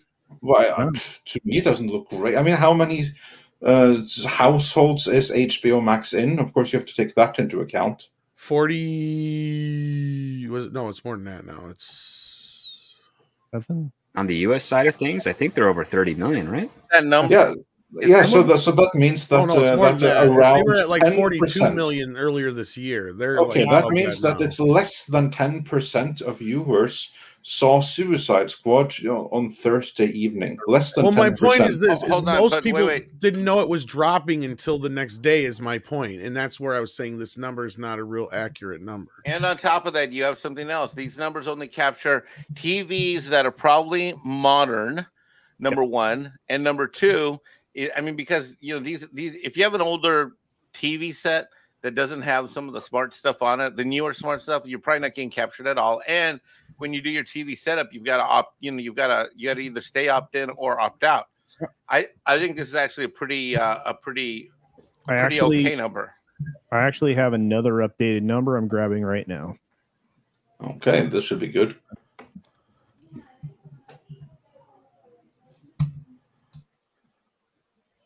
All right.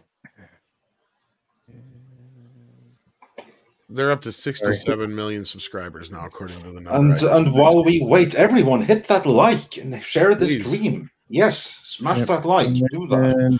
We have 1,800 watching, and we only have. Let me just refresh to see here, and we only have 600, barely more than 600 I'm not here. likes. Pretend I'm not here and hit that like button. Okay, hold on.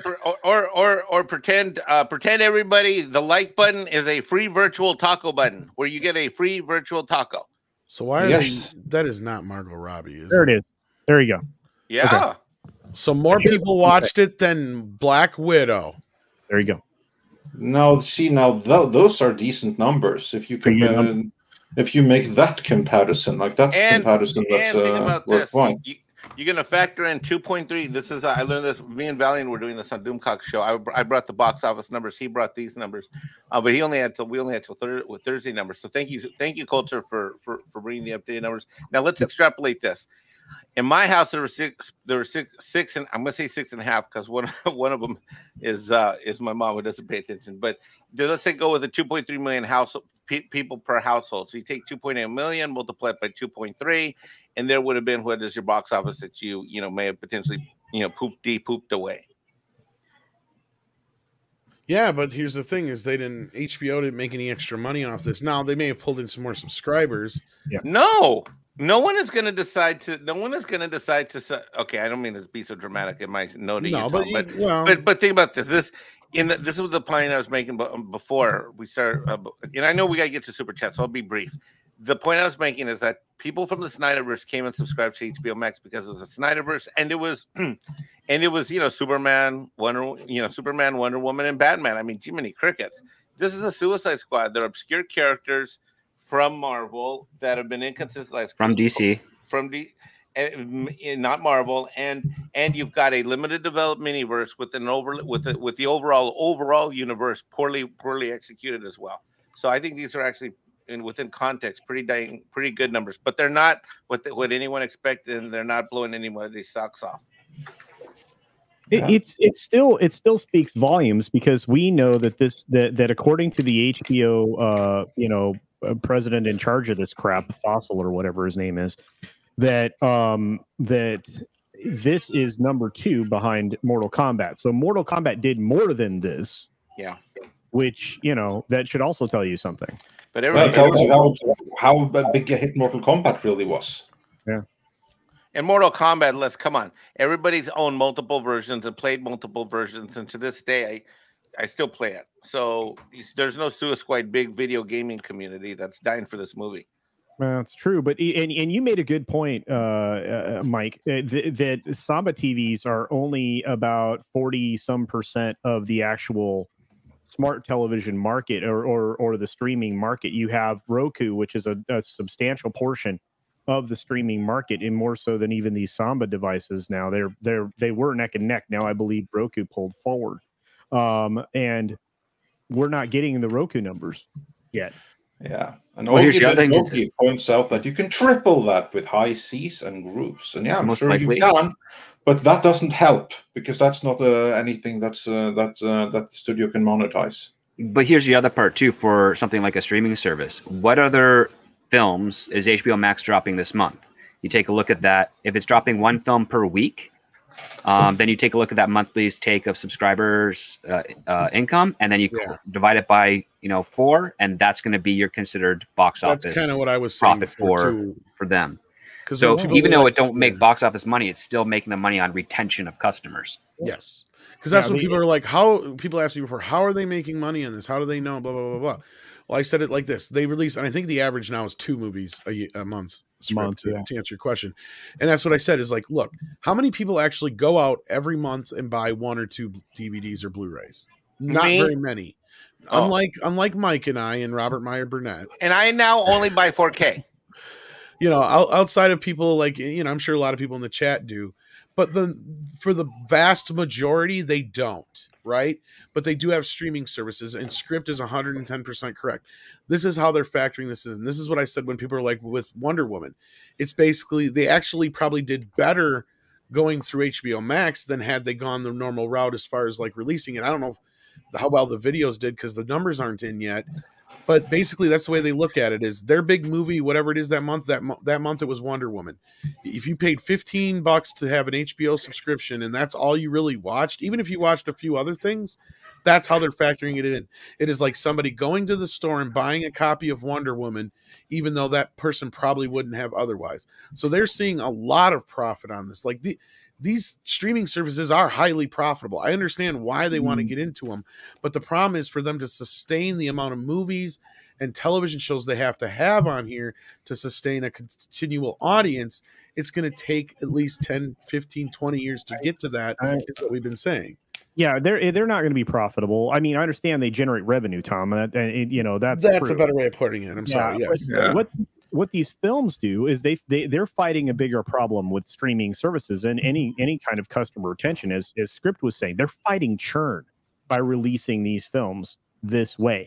Disney's doing it in a less satisfying way for the customer because they're charging an additional chunk of change on top of their normal subscription fee. But HBO is fighting churn by releasing 2 films a month that would normally be in theaters, right? So it might help them build a subscriber base faster. I think so. I think that this is like the fastest growing this year. So the strategies, it's cost them big time theatrically, but in terms of building HBO Max, it's been a massive success. Basically also on that Disney's heels, yes. Yeah. And Mark Medina says for $5, as far as current films go, it's not great, but hella fun. Haven't laughed this much in a while. Nom nom. Yes, nom nom.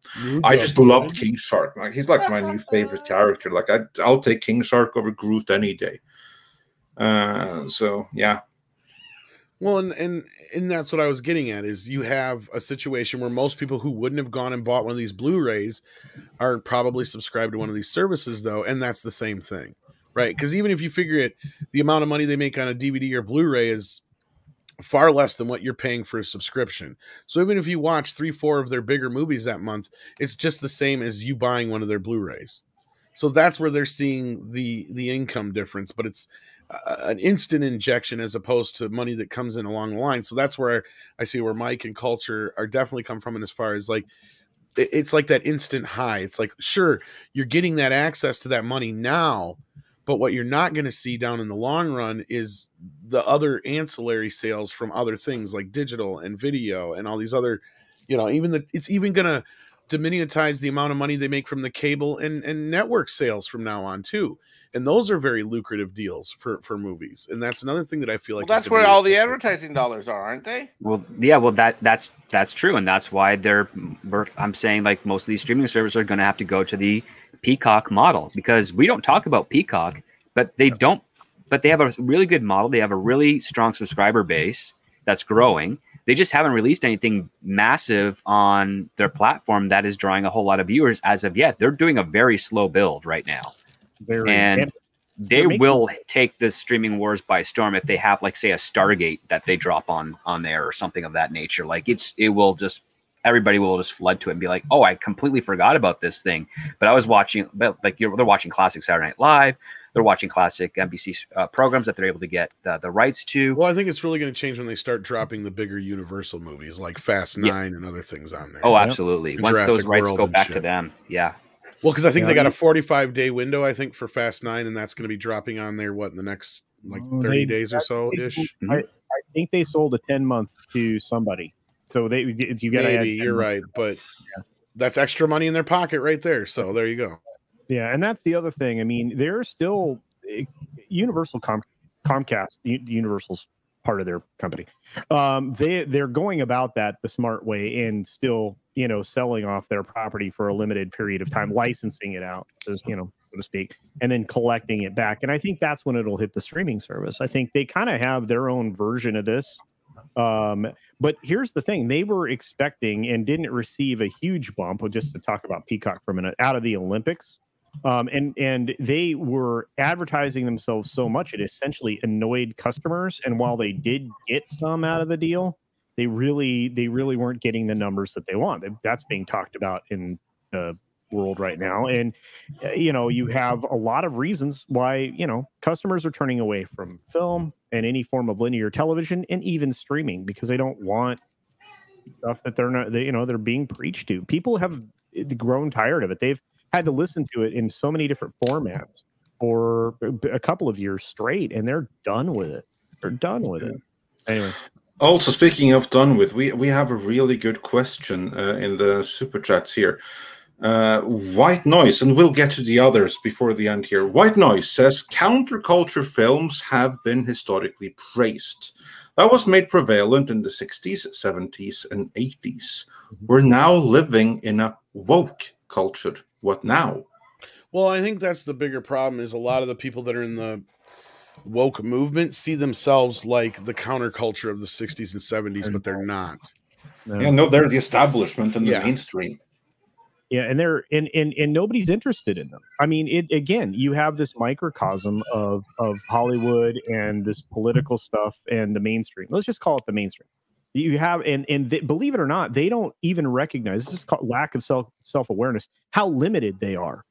Just how many people they actually influence to come to the same conclusion that they want them to have the right think. And it's a fraction of the people they think they influence, because we're seeing people reject it wholesale now. Even as Tom said, he's got friends right now that are now coming to that realization that this stuff is ruining their entertainment. That's ruining other elements of their lives.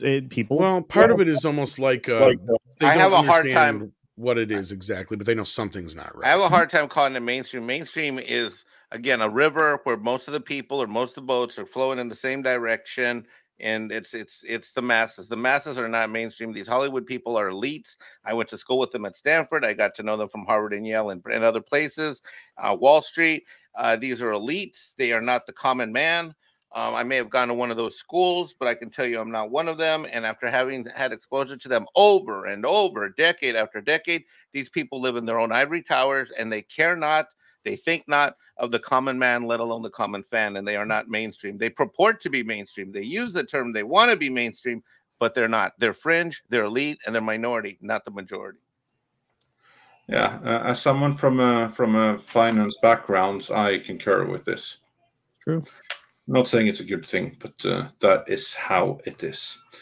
And also another one we can bring up on screen. House Atreides says, "Oh my God, Tom, the Suicide Squad only got 2.8 million views with the subscription to watch on HBO Max, where Black Widow got 2 million views with the subscription plus $30. Black Widow blew the Suicide Squad away." Now, what do you all think about that? So the difference is then 800,000 views. However, two things. That's $30 difference that you have to pay there. So two things. Away. We're only getting a fraction of the amount of views, as these guys were saying earlier. Second thing is HBO Max is twice the amount of money as Disney Plus. Also true. Not only that, all the people that spent that $30 on Black Widow, that was all in the first weekend. That's why we haven't heard any numbers since then. They are probably so minuscule because everybody who was gonna buy it paid for it. Everybody else knows they can see it in X amount of days, or they pirated the damn thing. Or Suicide Squad, on the other hand, could have possible legs because people aren't in a rush or a hurry to see it as much, probably. So again, for HBO Max, I think they're the bigger winners here on this case by leaps and bounds for exactly the reason you said. If you were only 42% of the streaming market, television streaming, smart TV market with your Samba chip installed, right? And you have the Roku devices that are pretty much the other half of that equation, along with a lot of other also rans like Sling and stuff like that, right? But usually people using Sling TV aren't using a Sling box to run Sling. There's a lot of streaming devices out there. Don't get me wrong, but the two primary are things that are Samba enabled smart TVs and things that are Roku enabled devices. And if you just look at them, you can take that 2.8 and multiply it by 2, most likely, to the actual number of people that actually saw this streaming this first weekend. So I mean, you have customer retention elements for, obviously we talked about the churn that they're trying to fight at the subscription services, and you want to keep those people around. The content you've already bought, that's already bought and paid for, that's going to run on HBO Max or Disney Plus or whatever forever, right? Or as often as they put it up for people to watch. But the stuff that's this new content is actually being used to retain customers. I think it at least based on HBO's strategy. I don't know. I mean, Disney's kind of holding a gun to your head because you spent $30 on this thing, and now the only way to keep it is to keep your subscription with them, which I think is hot trash. But it's a double dip. That's what I can't wait for the civil suit in that one. But anyhow, and that's the thing. I mean, wait 90 days and buy it digitally with Vudu or something, right? Give your Blu-ray. Yeah, exactly. And get the Blu-ray 4K with the digital code for $30. Much better value. So like I said, it's usually cheaper than that, actually. Yeah, but I was trying to. No, I get what you're saying though, but yeah, go ahead. Well, but the thing is, like, yes, from with that metric, yeah, Disney did make a heck of a lot more money on the surface of things. But again, it goes back to the traditional model. Why, when you go to a network on network television, you watch your favorite show every Thursday night, as long as that show is good, you come back, and then there's value to that. And it's all about retention. We want that time slot. Now, with the streaming services, like, we want that subscription. So we have to make sure that we have content that will first bring them in, and second, not cost us that very monthly subscription. And that's going to be the new model. And that's going to escalate even more with regards to quality when they realize that, yeah, we're making a heck of a lot of money on the subscription side of things, but we're missing out on all that other money that we used to have on the network side of things. And the only way you can keep customer retention is when they get rid of some of the people in the streaming services and stuff, get rid of that mindset of, we just, like what they have over at Paramount Plus, we just need content. It's like, no, you don't. You need content that keeps people. Yeah, and that's the problem, is they're investing in what? It's like 100 films, with Viacom CBS right now. They're investing. Paramount has purchased 150 spec scripts, so original films, plus some assignment IP. Yeah, and they're buying them up pretty quick. But the people who are buying them are not part of actual Paramount Plus or Cheeks or any of those people over there with regards to making the deals with the production companies. Right. These are basically solicitors who are saying, like, this script needs to get made because it's really good, which is, I'm hoping it ends up being true. But then again, it's being done by managements and agents, so they'll say whatever they can to get the sales. So, take that with a grain of salt. But they're trying to create a backlog of production so that they can drop stuff every week for the next 2 years to convince people that Paramount Plus is very much worth a subscription. And my understanding is that they're not going to be charging a rental for those films like Disney Plus is, but that could change. Yeah, no, scripted, and that's the thing. So but their retention is going to be based on their thoughts, which are 100% about just the deluge of content, not quality by any means. Well, that's on the assignment side of things. For the things that they're buying, which are original works, you always can get lucky and have a really good thing in that. Sure, but is that one project out of 100, or let's be nice, 1 out of 10 going to keep people sticking around for that service? I mean, Netflix is already under the gun and losing 20% of their market share to the other streaming services right now. And I predict that Netflix is going to have difficulty, outpacing their churn rate, here very soon, because the quality of their content's fallen off because they aren't licensing content from other people as much as they used to. And some of the content on there is so wokey woke. It's like nothing's watchable, man. It's like So Disney Plus is suffering from under the weight of the fact that they can only present things PG-13 at best.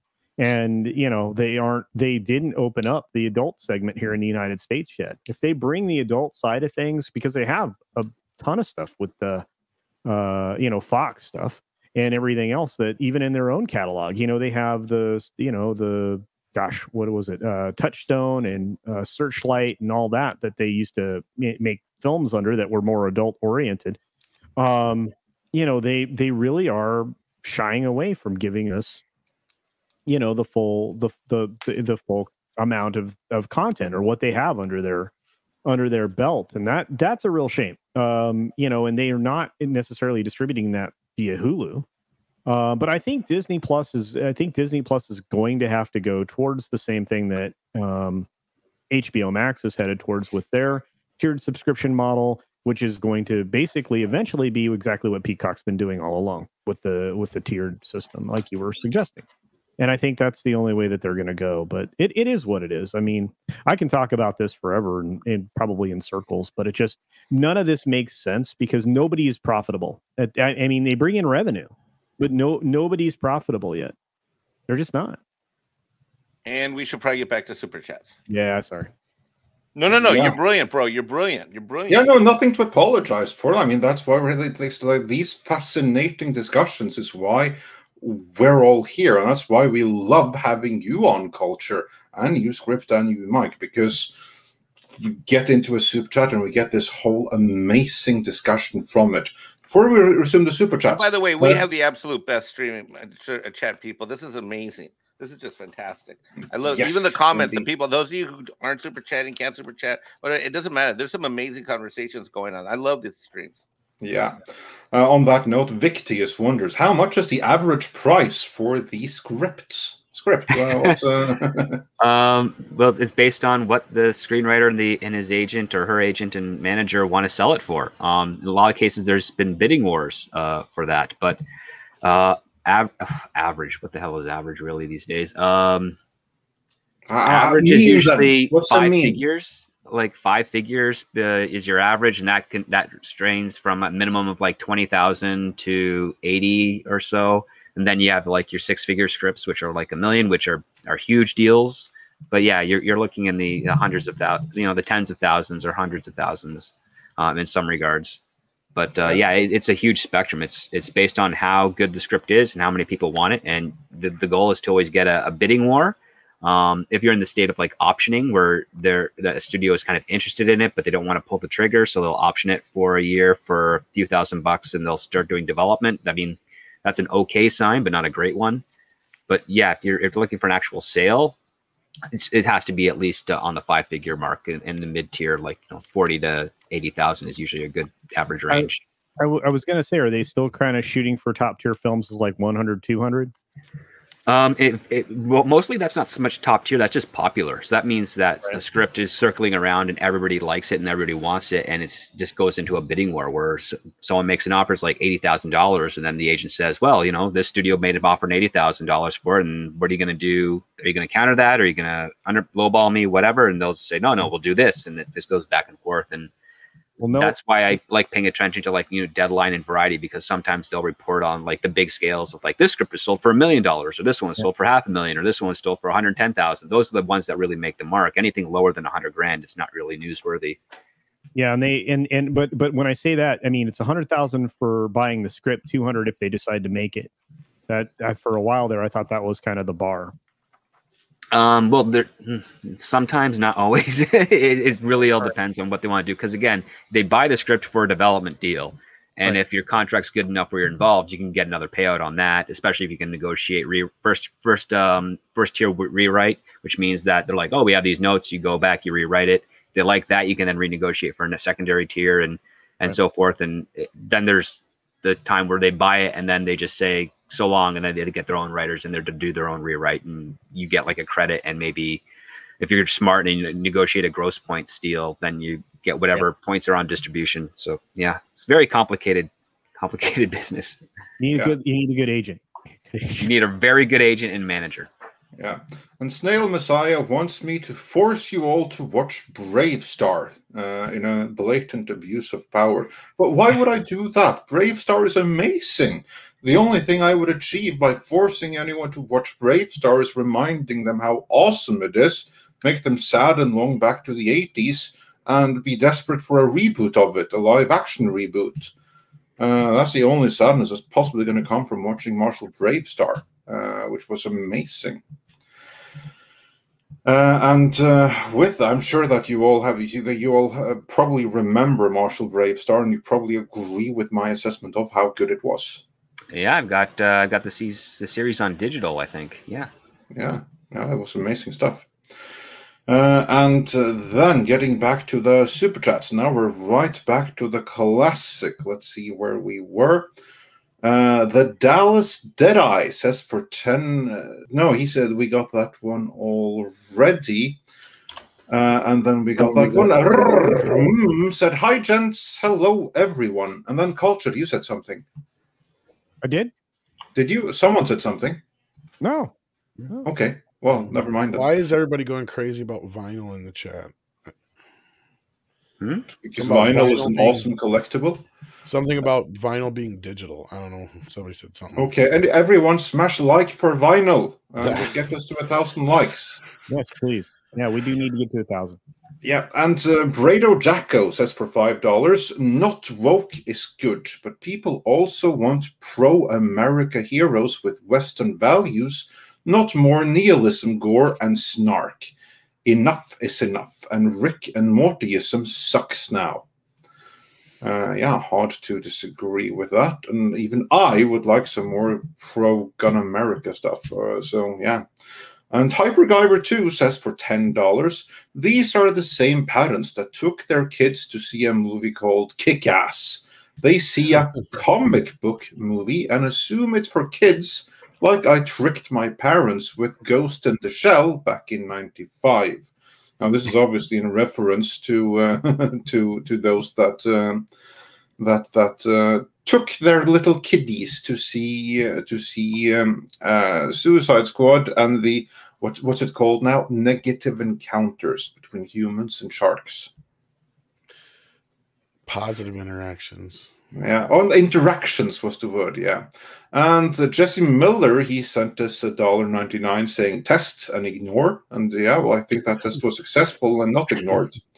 And Larry says Harley Quinn was vexing. Oh no, sorry, he says Harley Quinn was vexing. She can be quite vexing. I'm sure she can. And Life Lessons says, poor Tom, you were framed, man, in reference to Culture saying that you were the reason that the movie bombed. Still, it was a better film than Birds of Prey. Wasn't me. It was Flash first. Yellow Flash came in here and said it was Tom's fault. I just agreed. Yeah, exactly. It's so nice to have someone to blame. And SDR Red Wolf said for $5, how good is it? Premiere day good, matinee good, late run good, Redbox rental, iTunes rental, or is it not even worth pulling it from the chum? Well, I think that's individual. I think most of us here had a pretty good time with it. I mean, I've seen pretty mixed reviews across the board, but for the most part, mostly positive, I guess. I mean, very few have I seen just absolute out and out hate it. I've seen a lot kind of in the middle. Some people who complain about like the violence aspect of it, but they still enjoyed it. Otherwise, most people that I've talked to, it's like here on this board, we have what? Script, did you see it yet? Yeah, I have a different opinion. I was actually rather bored with it. I thought functionally it was a good film functionally, but entertainment wise, I was ahead of it by 10-15 minutes the entire time and rather bored. Yeah. No, actually, I think we got a pretty good mix here then, because Andre and I and Mike all kind of enjoyed it for the most part to varying degrees, and you and Culture did not. So like there's kind of a bit of a, this is kind of what I'm seeing out there. Yeah, that's what I see too, like a genuinely divided opinion. And that's perfectly fine, because we have different reasons for liking or disliking it. And this is like a case where no one is really right or no one's really wrong. All points are valid. Yeah, Yeah, I I would say, agree. though, that I think it's like funny if script said you were 10, 15 minutes ahead of it, because this is a movie that I thought what's so cool here is that me that have done no research or anything, I've no clue what's going to happen next. That was one of the things I liked about it. So that's interesting that we'd say No, that. that's awesome for you. That's fantastic. I was because I was hyped for this movie because I do like James Gunn films, but the only thing that surprised me was Michael Rourke when he was his opening shot when he kills that bird with the ball. I was Right. expecting that, because it's a James Gunn film, he would have licked the ball clean of blood, but he didn't. He wiped it on his thigh, and I'm like, oh, okay, I'm surprised. There we go. So this is going to be good. But as soon as I saw that team in that aircraft carrier, I'm like, yeah, this is not. No, this is a duck blind. And then it's just, unfortunately for me, I'm like, yeah, we're. I know exactly what's going to happen way before it happens. I was even able to quote lines before they came out. It was just like, yeah, I don't know what James Gunn's doing here. I hope an audience loves this, but for me, it's like, no, you're not surprising me. And sorry, man, but I would say the post production was great. The direction is solid and fine. Performances had no issues with. It was just like, plot choices. Some of the character development was a little like the bus stuff that would stop the movie cold, for my opinion. They still don't seem to know how to write Harley Quinn for live action. They haven't written her well since the 90s, in my opinion, but that's just me. So Margot Robbie doing the best she can with this interpretation of the character. But yeah, that's just the basics of it. For me, at least. And STR Red Wolf points out, or like follows up with, so worth matinee fare at most then. Well, if you want to average it out, yeah, I guess so. Because you don't know if your reaction is going to be closer to cultures and scripts, or mine and Tom's and Mike's. Not only that, like matinees are great experiences too. Like it's a slightly thinner crowd, and yeah, you still have the rest of the day to sort of reflect on the film before going to bed. Yeah. And then Cyber Soldier said, if you look at the first film, there was possibility of seeing Batman and the Joker. This film only has a couple of returning characters. Yeah, and even those were dispatched fairly quickly. So yeah, for those that were fans of it, the previous one, this might be disappointing. In Thanos 2024 Wonders, and this is one I can bring up on screen, The Suicide Squad or Tomorrow War? I would still say The Suicide Squad. Suicide Squad. Sure. I don't know, because I've seen the Tomorrow War twice, and I don't know if I want to see Suicide Squad. I mean, I did like it. Shit, I don't know. I like them both equally. Well, Tomorrow War has a sillier plot, which is why would you take the people who are going to die soon and rob them of their potential of life that they have in years so that they can fight in the future when you could just go back and try and find out what the heck happened with the aliens. Like it's a bad plot contrivance. Suicide Squad doesn't really have a bad plot contrivance. Whoa. I'm not here for a plot debate. We can have that plot debate. And then I'll say Suicide Squad. You asked me what I like better. I'm having an emotional reaction. Fair, yeah. Which is that I'm not sure. Hold on there, right? It's Diversity and Inclusion Day script. Hold on. I'm kidding. No, I'm kidding. No, but emotionally, I enjoyed them both. But I enjoyed them for very different reasons. And there's different things that are wrong with different films, with each of them that bothered me differently. Is what I'm going to tell you. I mean, everything you said is right.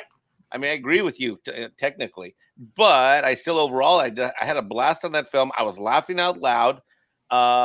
If they're just two very, very different films, you want to say this is an action film, that's an action film. Yeah, one's a superhero movie. This one's kind of, global survival Armageddon. But either way, I just can't. I emotionally enjoyed them both. I really did, and that's cool. Yeah. So. Yeah. And Culture, how about you? Yeah, I think I'd side on the Suicide Squad over Tomorrow War. Again, it's just there were a lot of things that pulled me out of Tomorrow Wars. The contrivance of the time travel being the most obvious. Yeah, and as for me, I still haven't seen Tomorrow War, so I'm gonna go with I'm gonna vote blank on that one. Right. Then moving on with the classic super chats. Then we had Life Lessons, who wonders the virus or the Cena. It's not Tom, it's China. So yeah, there's as we covered before, that probably isn't many enough that took notice of that it would make a real input. John Williams says, people where I'm at don't give an F about Delta, I think what he says.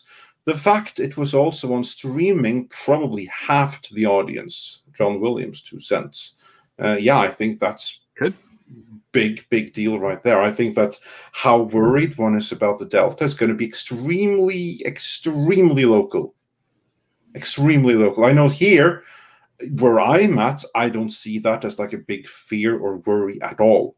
But I think it's going to vary a lot where you are, and I think especially in the States, where I see a huge polarity. Seeing from the outside, I think it's going to be an extreme difference from state to state, how big a factor that's going to play. And then Culture Casino didn't send a super chat, but he highlighted a comment here. No. Actually, that's something else here. Oh, sorry. Yeah, no. That's quite all right. That was yeah, we covered this one before already. Right. And then Master Clockwork says for $5, I do not understand why DC is hell-bent on pushing a Harley Quinn people don't recognize. She isn't the character people originally fell in love with. No, but it's the interpretation of the character that the Twitterati and Hollywood has convinced themselves everyone fell in love with. Isn't it, Script? Absolutely. In fact, Harley Quinn is now more of a brand than she is a character in media. They basically glorified her to be overtly sexy, overtly promiscuous, kind of stupid, unfortunately. And those are not, I mean, she's a sexy character, but not because of the revealing clothes that she wears or her attitude towards men. It's far more deeper than that. And sadly, the only person that really wrote her well was the guy who created her, Paul Dini. And even though Bruce Timm contributed to her artistically, when he tries to write her, he writes her as a fantasy. And the stuff that we've seen in video games, which also were written by Paul Dini, but he had no control over the model of the character in the video game.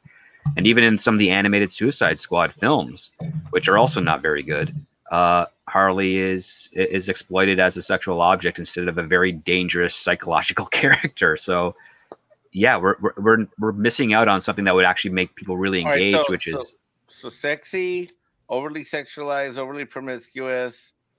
What was the last one that you said that we're missing out on? The psychotic, dangerous part? Well, no, you're not missing out on the first two because those are front and center. What you're missing out is the fact that when Harley Quinn is on her own and she's not with the Joker, right, she is conflicted by two parts of her personality. The first part being she's a criminal psychologist and knows the value of rehabilitation. And the second part is that she's already done so much bad in the world.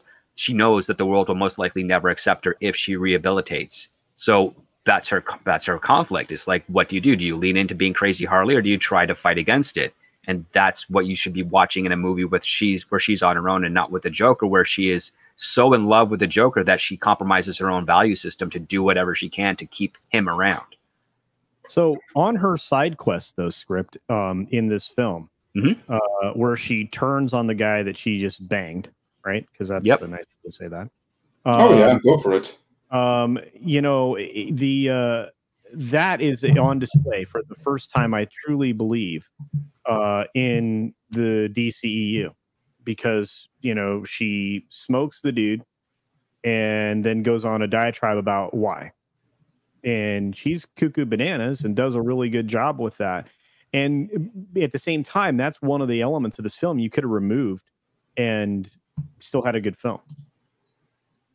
You could have removed her from the movie and still had a good film. I agree with that. But no, like that part where she does the little monologue and stuff, that was pretty close to Harley Quinn, which kind of piqued me a little bit. But the fact that like she used some certain terminology in there. So like she made a comment like, you know, the beast between his legs is like, that's not a Harley Quinn thing. She doesn't care about that stuff. That's not her. That's them trying to force a joke. That's out of her character. And to lean into what you were talking about, the blatant over-sexuality of her character. you know, she can still be sexy and feminine and all those other things, but you know, again, the only time I actually saw her character in this film was that moment. Yeah. Right. So yeah. Pretty close. Like whenever she does something sexy within the Paul Dini verse, the sexiness is actually made as a joke. Like for instance, there's this one thing in the animated series where she literally comes out of a giant cherry pie. I remember that. Covered in goo. And it's like, that is, I mean, she's trying to be sexy, but it's clearly not. And she throws a joke in there, and it hits, but it goes completely against anything that would otherwise, you know, be arousing to a normal person. And that's the joke of her, where it's just it's just a duck blind if anything. You know, I don't know, maybe very ironic. But like maybe for Harley Quinn, it's like she's gonna wear, like in the first Suicide Squad, she's gonna wear you know, hot pants shorts and, you know, a tube top t-shirt and leggings and stuff. It's like, no, that's too on the nose for Harley Quinn. She'd be very, very the opposite of that. Like, maybe I like her too much because she reminds me of most of my girlfriends. Well, maybe. Yeah, there is that. And then also we have in the comments in the chat, we have our good friend and entertainment journalist Mikey Sutton, who points out that Walter Hamada is on the hot seat right now. Would not be surprised. He is right about that, which I think he is. Hamada now has a little bit too many flops on his seat. I'm sure some people will have taken notice. So, yeah, I look forward to learning more about this. So I'm sure that Mikey Sutton is going to have an update on that really quickly. But yeah, some money men will probably have noticed that these are now too many flops in his name, with too short a span between them. And then getting back to the classic super chats that I can't bring up on screen, Brado Jacko said for $5, Hollywood destroyed all archetypes, so subverting them with the violent supervillain gore fest makes no sense. People are numb. We need Western heroes. And then getting back to the super chat on screen, I'm very happy to introduce Mikey Sutton. How's it going, Mikey? Hey, how's everybody today? We are good. We're probably Nice much surprise to better have you than here. the people at Warner and Walter Hamada in particular. How are you, and what have you heard is going on with DC? Oh right man, now? it's been going really well for me. It's really interesting what happened over the weekend. So let me give you some little bit of background here. Last week I was on Sil Abdul's YouTube channel, Rogues Gallery, with me, and we were talking about how well the Suicide Squad will do. I had gotten some information from Warner Insider, who has said that Hamada was doing cartwheels about the Rotten Tomatoes, rating and everything, and was like he really thought this was job security for him. He had to put everything on the line for this film. And so I said it on the air. I said, I'm told that, that Walter Hamada is very excited about, the prospects of this movie. And, he's thinking it'll be like a massive hit, and all this Twitter feedback is going to translate into like a record-breaking opening weekend. And as I was on the air, some people who were watching texted me and they said, no, that's our own research is pointing out the total opposite. This film is going to tank. And so I went on the air and I said that, and it was pretty shocking because everybody was saying the opposite. And when the returns started coming in, I was like, this is exactly what I had been saying. That it wasn't going to do well. So what I'm hearing lately is that Hamada is on the hot seat right now. There were no plans of him staying there once the merger was done. They weren't going to give him an extension. His contract is running out. And this just might accelerate that. This film is a huge disappointment for Warner Media right now. And I don't know what James Gunn's future is going to be at this point with DC Films. I don't see where this is going from here on in. Well, what about the upcoming Peacemaker series for HBO Max? Would that play a factor into it once it drops? Yeah, I mean, it's going to probably just be as polarizing as the Suicide Squad. Probably more, because that has has him, and you can bet that his China comments and apology is going to be front and center there. But how far along are they in that? Have they filmed that? Is it like ready to go in post-production? It's in the can. It's ready to drop. It's the can ready to drop. Yeah, that's how far. Yeah, they greenlit that, everything. They had so much hope for this film. They pretty much assumed, because hey, it's James Gunn, right? Gonna do well. But there were some issues with the audience reaction before the film came out, and there were warning signs. But they thought that they were going to be able to get past that. That all the fans will come out and see the film, and especially James Gunn's following.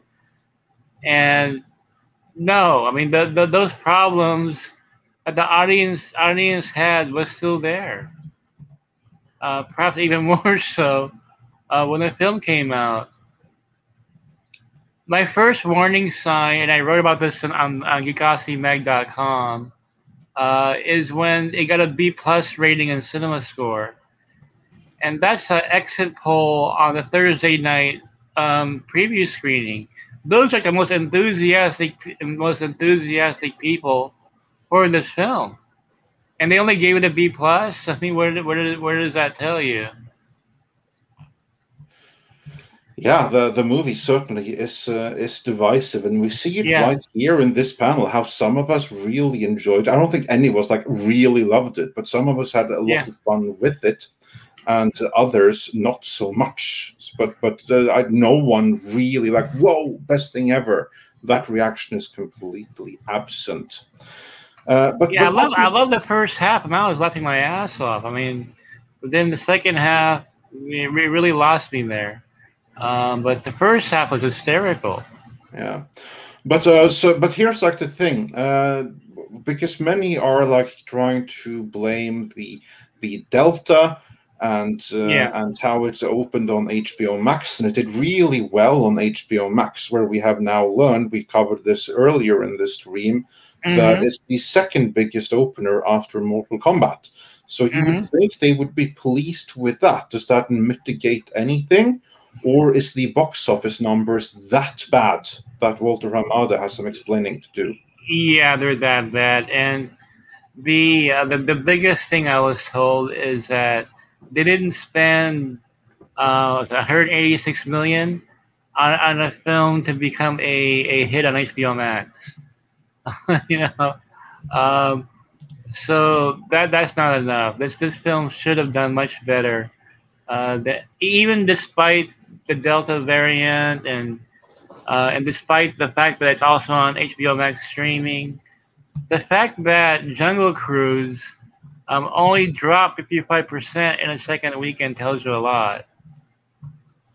Yeah, that's actually not a bad drop for. Exactly right, and so. And that was all. I mean, of course, you had to pay for it on stream, but still, the pirate copies are out there, right?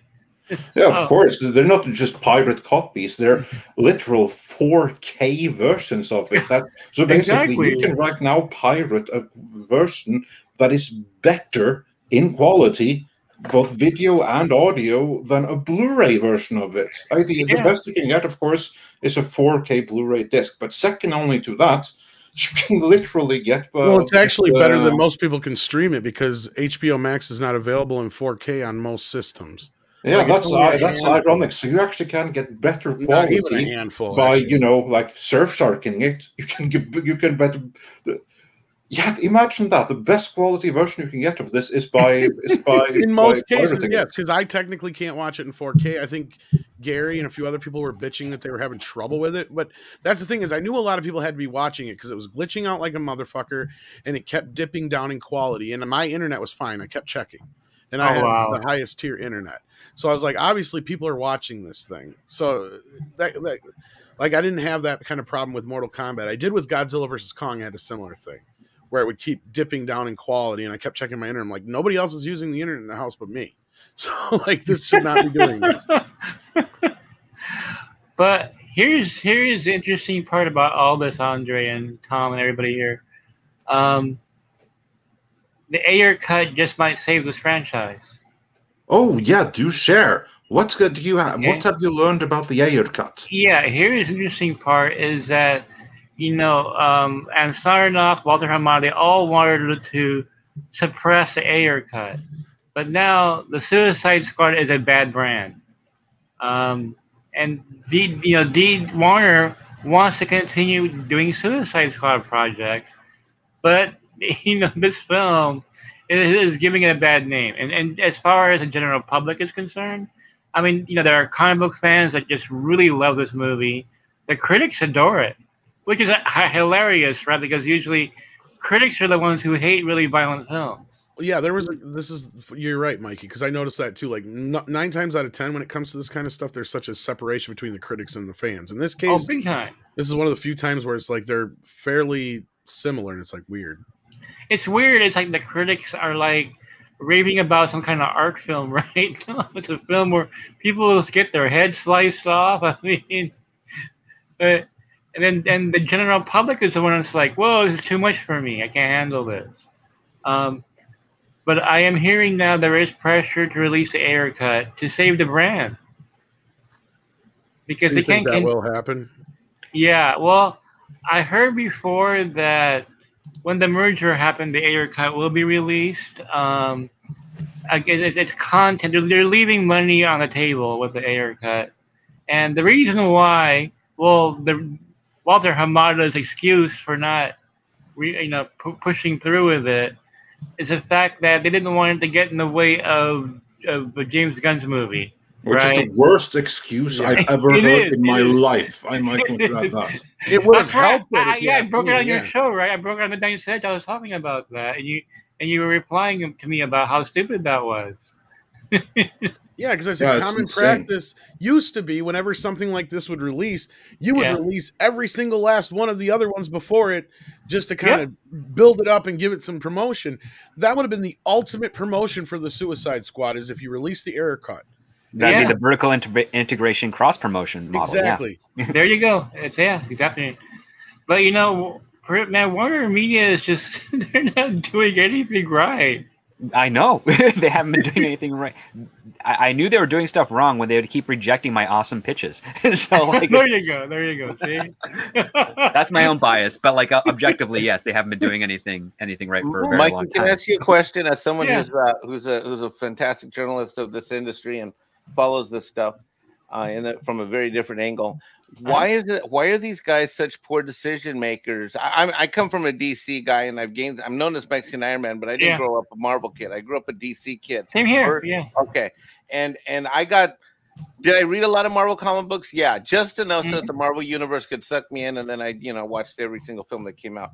But what is it innately that is such, the decision making is just so consistently bad about that institution when it comes to the films versus the animated series, which I own and still love?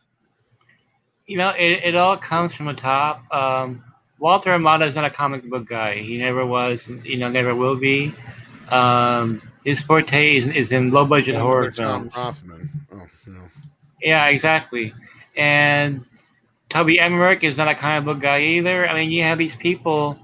And Sarnoff definitely. Oh, is. definitely not. I don't even know how Toby Emmerich got where he is. Blackmail. I really, really don't. And I've been following his career for 20 years. He was a low-level guy at New Line who worked his way up there, and he kind of fucked that shit up, and then they went and made him the head of fucking Warner Brothers. It's like, what are you doing? Yeah. This guy's claim to fame is he stole the script for fucking Frequency, but yet you give him the studio? Yeah, I know. It's insane, right? And Oh. here's what I don't get. I mean, okay, we can, talk about how they don't know anything about comic books, but do they not know anything about business or making money? I mean, they come from business school, but yeah, it's no, weird, they don't. right? It's like what Andre was saying about the Suicide Squad promotion. It would have helped the movie by bringing, but it would have made money by bringing out the Ayer cut before this. Yeah, it would have. It would have sparked interest in the brand. Yeah, because if they, you could like tag off the whole Snyder Cut thing. They could show that we're a better studio now. We listen to the fans. Just that little thing. We listen to the fans, and here's the Ayer cuts. Just since you all wanted it, consider it a bonus feature. Yeah, if they Just dropped the that Ayer little cut. thing.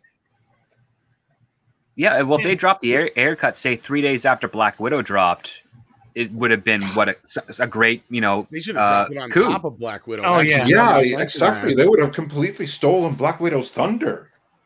Yeah, they would have easily. They could Social have media rolled that alone. wave all the way up until the release of James Gunn's Suicide Squad, and excitement would have been at a fever pitch for it. Really, Well- no matter how the Ayer cut was received, because if it's just a marginal improvement, which I'm sure it would have been, that would have been all the win they needed. Well, and point being that like Freak Sheep brought up here is unless it's better. Well, here's the thing. It was kind of like with the Snyder Cut. Everything had to come into alignment for that to happen. And every prediction that Andre made for that to happen had to come into play. And it pretty much did. And it's kind of the same thing here. And the only resistance to it, I don't understand, is because 90% of the people that had anything to do with the Suicide Squad are no longer at Warner Brothers. Yeah. So nobody's really going to lose any face over them releasing the old cut. And that's really the issue, Tom. There's a lot of ego here. Well, that's not our Suicide Squad, right? This is our Suicide Squad. The level of disappointment towards James Gunn is not being presented in the media because no one really knows. Guys, they really had a lot of faith in James Gunn. They had so many projects planned for him. At some point, Walter Hamada wanted James Gunn to be his right-hand man in putting a DC universe together. But those plans are gone now. That's not going to happen. No, James Gunn is actually probably going to jump over to Sony and finally do his Starsky and Hutch series that's been in the talks for 6 years. Oh my God, what a freaking I forgot waste. about that even. That's right. Yeah, I know that because I lost a show because they went with him. Yes, bad news all around. Well, there's more bad news, Andrea. I just Oh, wanna, I'm going to drop brilliant. this. Well, let's hear it. I'm going to drop this tomorrow, but I'm going to go ahead and announce it today on your show. Yeah, give us a teaser here. Yeah, I'll give you a teaser. Yeah. It's, Also, for those before you do, those wondering, this is of course Mikey Sutton, editor of GeekosityMag.com. If you check the description, I have already updated it with the link to his online magazine right there. There you go. So I have a link to Cultures Between those. So yeah. Thank you. I have a box office autopsy today on the site. But here's the bad news for DC fans out there. You're going to see very few R-rated DC films from now on, especially not on a budget like this. A large reason why, well, there's two reasons why, Andre, this got the budget that it did. Number one, James Gunn. Okay, they really like James Gunn, and obviously the money he made for Marvel Studios with the Guardians films. And number two, the Joker film made $1 billion with R rating. So they were like, hey, this could be our Deadpool. This could be, our R-rated franchise. We'll make more R-rated DC films. That's out the window. There's a lot of anger right now at Warner over what happened to this film. And, it also means, Andre, less creative freedom for directors. Because they gave Gunn everything he wanted pretty much with this movie. And, they have a reputation for interfering with Zack Snyder and David Ayer. They went the total opposite route with this, and it backfired. And so you're going to see more PG-13 DC movies from here on in. If they're going to do an R-rated film, it'll be much lower budget. It'll be more of a serious drama like Joker was, and not really the superhero popcorn action film that you saw here. If they do, it'll be much lower budget because you're not taking any risks anymore. It was a big risk for them. At the time, though, it was really ironic. They thought this was a sure thing. They really did. But here's the thing, though. Even if there's no COVID right now, no Delta variant, that B+ rating is not good. Because it may look like, yeah, okay, the audience liked the film, but it's more than just liking the film. A movie makes X amount of money from repeat viewings. A film that gets a B+ usually doesn't get that many repeat viewers going back and forth to the theater, which is how a film gets $1 billion. Joker was an anomaly. It made $1 billion. It also had a B+ rating. But I think a large part of that is that on opening night, maybe the people were expecting more of a Batman type experience, and it just kind of grew on people as it was in the theaters, and the word of mouth help people's expectations for that film coming in. Or this is dead in the water. I mean, so if any of you are thinking that DC will make more edgy films after this, I'm sorry, but that will not be the case. And now when the merger happens, that's when I was told the regime change was going to come. They're not happy with Hamada. They took New Gods away from him. They took The Trench away from him. They put Batgirl and Blue Beetle on HBO Max. The writing was already on the wall before this. I mean, this pretty much seals the coffin. I wouldn't be shocked if in the next month or so they announce his departure, or they're going to wait until the merger happens and do it then, because there's going to be there'll be a big bloodbath anyway. Might as well just keep him on as a PR move. And maybe, DC will double down again. Like, after Wonder Woman 84 didn't do very well, all of a sudden they announced the third movie, right? And it shocked everybody, like, what? You're going to have Patty Jenkins coming back again, But Hamada has 3 strikes now. Yeah, 3 solid ones. Yeah, and these are huge movies, Yeah, he really only has 1 hit to his name. He does, and it's with the one R-rated movie where R-rated was actually used effectively. Because I would say the R rating for Suicide Squad, it's just gratuitous violence. It's fun, but it's like you're not really taking full advantage of what an R rating is. And I would say that it's a very smart move on Warner Brothers' part to say, let's not focus on the R rating. And hopefully someone's in there saying, let's focus on a really good movie that a lot of people will want to watch, because an R rating does not mean better. It just means you're going to have some things you're not going to get in other rated films. And are those things really important overall? And the argument is always no, unless it's a genre specific thing like a horror. R ratings are really superfluous. It's like, it has 0 meaning. So why would you want to put any restrictions on a theatrical audience with an R rated film? Unless you're going to do something that's really warranted. And I would say Joker kind of really warrants it, because I don't even think that should be an R-rated film. I've seen it a couple of times, and it's like, you can make that could easily be classified as a PG-13. Yeah, outside of the few F words in the headshot. Yeah, exactly. And it's like, but the thing is, it was R, but it had all the substance that people wanted in a movie, whether it was advertised oddly or the premise was peculiar. It did what it needed to do. The rating system is fucked, and it always has. Yes, the MPA is messed up. We could sit here for an hour and go on about how that is a completely fucked up system, but the best way I can say it is go find it. There's a documentary. I think it's even on YouTube. It's called This Film Is Not Yet Rated. It is a bit old, but it's still accurate. Like, that's basically how things are still run. I saw that. I remember that now. Yeah, that's a great documentary, because it basically breaks down that they're full of shit when it comes to the MPAA. Yes, they are. Like, everything about them is complete bullshit. It's Fugazi. It's a big fucking pony, and The fact that they hired a private So- investigator to Bullshit spy on show, them yeah. while they were making the movie. All right, was so let me. really I want to recap my last 30 days. So I have my Kevin Smith He-Man thing. I got my Kurtzman announcement, and now DC, the beloved comics and property that I love so much, and the characters that I love, is going to be relegated down to be less than the greatness that it could actually be in film going forward. Yeah. Well, Wow. possibly. That's divisive right now. Like, we don't know. It's Yeah. if they go in this direction, it could actually be better than what we've been getting so far. But I wouldn't place any money on that right now. I would have to wait until after that Discovery Warner merger, because you need that bloodbath. You need that clean You got to house. get some alignment in these ratings, Script and Mikey, because I mean, look, as a parent, and you know, there's so much stuff in video games nowadays. I mean, the sensitivities are, there's just no alignment here. You know what I mean? No, there isn't. What do we do about that? Is there any hope? I mean, between the video game ratings and the MPA, I mean, where do we go from here? Well, if you put something in writing down, then it ends up becoming something that people. Well, it's just like the old censorship stuff for television. It's like they had their 7 dirty words you can't say on television.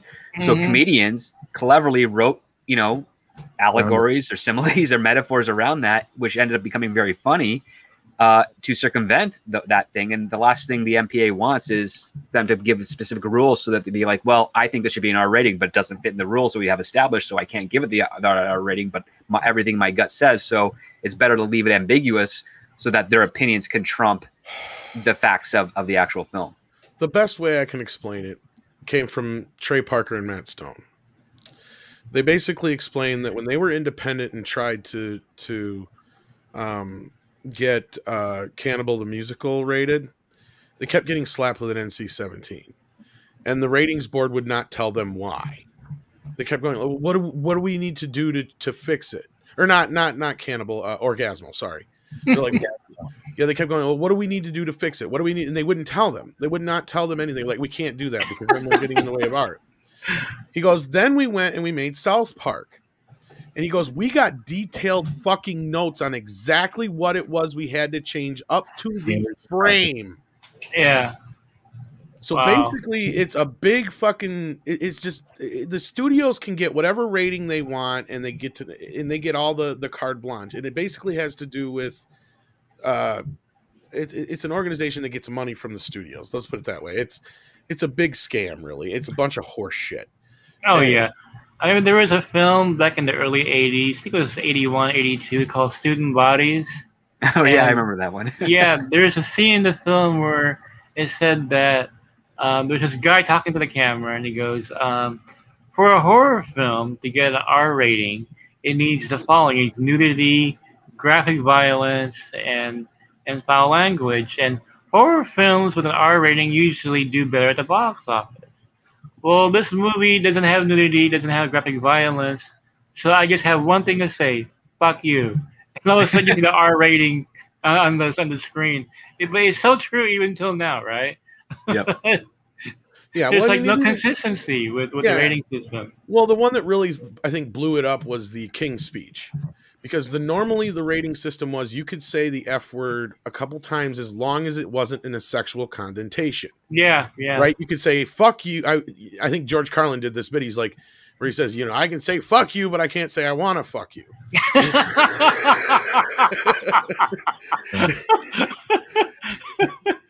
You can say "get fucked," but you say "let's fuck." You can't. Nope. like that kind of where it used to be. Same thing with certain other kind of. There was that drawing line. Like you could even get away with showing breasts as long as they weren't in a sexual act. Like they're in a PG-13. Like, Well, if you don't believe me, go back and watch Police Academy 2 for a great example.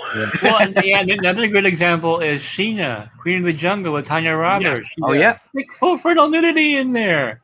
Well, but she's taking a bath, so it's okay. Exactly. Like, It's come not a on. sexual connotation. What's funny is you want to compare obviously Orgasmo, Parker and Stone's film, and the troubles they had, and then a few years later they released Zack and Miri Make a Porno, and I mean, there's literally the depiction of acts in the film. It's still rated R. Actually, say things you're not supposed to say in films. They still got an R rating, and they didn't get saddled with that NC-17 thing. So. You know, if I recall, Poltergeist almost got an R rating. The original Spielberg film, a Toby Hooper movie, I should say, originally got a PG R rating, but I think Spielberg took out like 1 second or 2 seconds in the film, and it became a PG. Like, what was taken out? You know? Like, Well, Spielberg's a great example because he's the one who's responsible for the PG-13 that's rating. right. Yeah. Temple of because Doom and Gremlins. Yeah. Temple of Doom and Gremlins, the movie he produced and one he directed, and I think Poltergeist was kind of the start of that. It was, Right. yeah. He really pushed the envelope with that one. And Jaws, really, for that matter, because I remember even people arguing that Oh, God. Jaws should have been R-rated. And he barely, I don't know how he got away with a PG then, because you watch the film, and sure, by today's standards, it's tame as shit. Yeah. But you've got nudity, you've got a ton of blood, you know. Oh yeah, nudity in the first 5 minutes, right? Yeah. It's cleverly hidden by the shroud of darkness. Well, I was gonna say, up Yeah. until recent years, outside of when you saw it in the theater, you couldn't see it. Like, Yeah. Now it's as clear as day in 4K. You can see all that lovely 70s bush, as Jesse would say. Yeah, exactly. Get a pubic hair in there. Oh yeah, I remember I saw that opening weekend in the theater when I was a kid, and I was just like, "Oh my gosh, she's naked." Well, and even King Kong pushes the envelope for PG, the 76 version. Because, when Kong is basically declothing Jessica Lange, Well, look there's at plenty of boob in there. the original Clash of Titans. I mean, Oh, yeah. yeah. That's full frontal. Oh, yeah. there's like the breastfeeding scene. There's walking on the beach naked. Like I remember this, like it implanted in my memory, right, when you're a kid. Right. Well, I remember, yeah, because we watched that in school as well. I'm like, I can't believe they're letting us get away with watching it in school. Because the TV cut I have at home on record doesn't even have this in it. Yeah, but the rating system is still a mess. It's a It is joke. fucked, yeah. It's a total scam. Yeah, it's I all mean- set up for the system of the Yeah. thing. So, like, really, like, you're right. I think script, back to your initial point I think you were making, was there was probably a few minor tweaks there. I think Andre made the point, one of the two, to the Suicide Squad that could have basically give us a PG-13 cut of this. Yeah. Because I do feel like, and I will say this much as I adored the violence and all that kind of stuff in the film, a lot of it does feel like an unrated cut. And Andre Yeah, knows what I'm yeah. talking about too, as far as like Oh, yeah. that was the thing, especially Fox, who mandated there be unrated versions of their DVDs in that mid 2000s range or 2005ish. Yeah. Yeah. When they And were then doing they their pre-sale created like DVD. fake extended versions and fake director's cut, which was like just like Between a Fox, Warner, and Sunday Sony. point. Yeah. Warner, I don't think was as bad, but Well, maybe. American Pie released one like that, unrated. Yeah, on I don't. Yeah, They released two of the same movie every year. the rated version and the unrated version of those American Pie films. In fact, one of the actors in one of the American Pies is in the Suicide Squad. See, and I actually wow. prefer the theatrical cut of American Pie, for instance, than I do the unrated cut. You know, I wonder because Brian De Palma's Scarface originally got an X rating. Then he became an R. But was that version ever released? That his uncut. It's funny you mentioned that, Mikey, because I believe this is the story I heard. Somebody please correct me in the chat or on the panel if I'm wrong. But I remember De Palma said what happened is the MPAA came back to him and said it's an X unless you cut down, I think it was like 10 seconds or whatever from the chainsaw scene and a couple other bits. And he's like, fuck them. So he sent the same movie in exactly as it was, as if he did cut it but didn't, and they gave it an R rating. Oh, it's hilarious! Oh my That's god! kind of like the whole thing with Trey and Matt when they did the South Park movie. Speaking of, they would keep sending it back with those notes, but they would add additional shit to it that was worse. And they said what was funny was the MPA would totally miss that shit. So they're like, that's why they said there is no director's cut of the South Park movie. That is the director's cut. Oh, that's hysterical. Because oh, a lot, man. and then it's the same thing with Team America. Like they were pre-prepared for that. So the unrated version of Team America is not their preferred version. Their preferred version is the theatrical cut. They say that's the director's cut because the shit that's in the unrated version was just a version Paramount decided to release. But all that was the extra shit they put in there on purpose because they knew the MPAA was going to give them an NC-17 no matter what. So they were pre-prepared to cut that bits out. and knowing that that was the version they wanted anyway. They went overboard on purpose so that they knew they'd get that first cut, and then they cut the shit out they wanted to cut out, send it back, they'd get their R rating, and that's exactly what happened. And I believe to this day that's why the Blu-ray only has the theatrical cut, because Trey and Matt probably put a stop to that unrated nonsense. But probably they don't like that version, I guess. But yeah, but moving on from the we went down a MPAA and what crap that is, Mikey. Since you are here, I have a couple of other questions here. Sure, yeah. So like for instance, don't expect too much of a future for James Gunn, but it would appear that Warner, this iteration of Warner and DC on film, certainly believe that the Suicide Squad is a viable brand for some reason or the other. So we may get the Air cut. And what about future sequels beyond the Peacemaker series? What about the Suicide Squad Part 3, and will King Shark be in it? Because he was my favorite. I love King Shark. He's my favorite too. He's such a great character, and he was used so well in the film. It's looking bleak, Andre. As far as James Gunn being involved in a sequel, they do want to move forward with the Suicide Squad. They think it's, because the first film did pretty well. I mean, despite the bad reviews from critics, the box office, it did pretty well. So they still believe there is commercial potential in the property.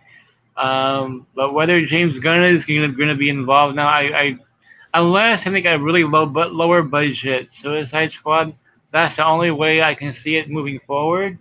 What I'm hearing is that Hamada wants to green light as many projects as possible before his inevitable boot from the premises, so he can get some kind of profit participation from these projects.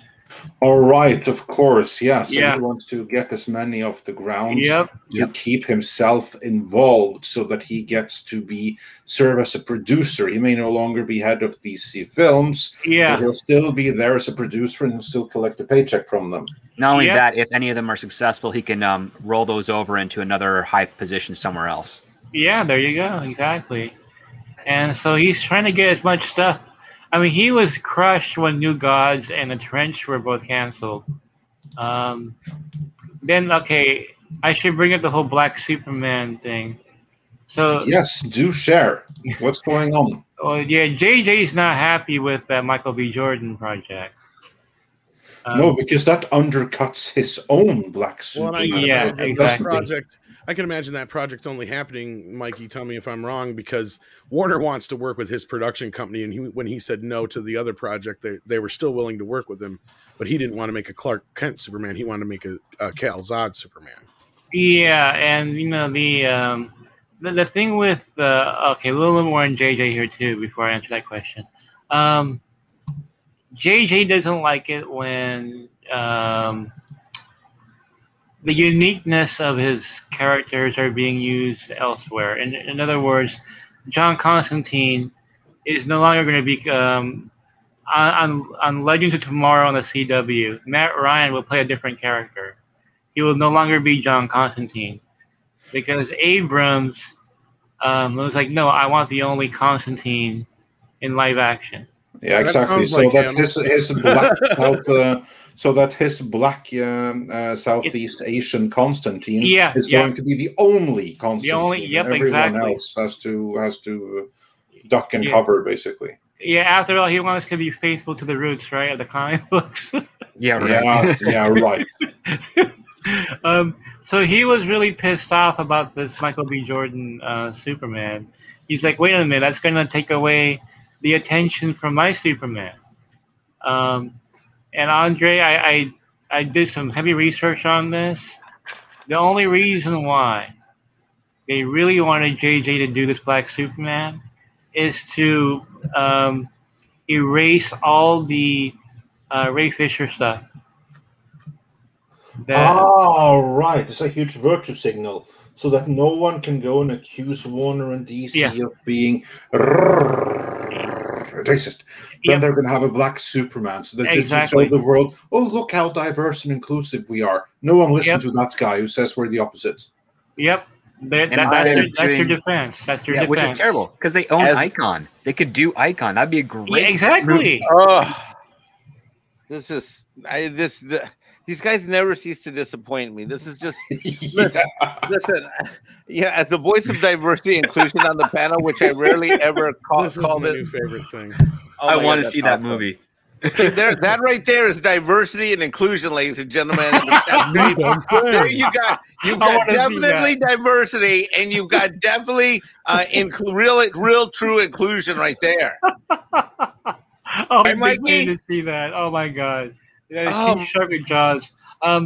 But anyway, so now they had 2 Black Superman projects going on. Yeah, we don't need either one. But we do need a King Shark project. Hell yeah! But we don't need this fake virtues. It's so pandering. I'm sick of it. As a member of one of these communities, I'm just sick of it. I'm sick of this fake diversity. I'm sick of my white brothers and sisters being told what they're told every day on these Twitter.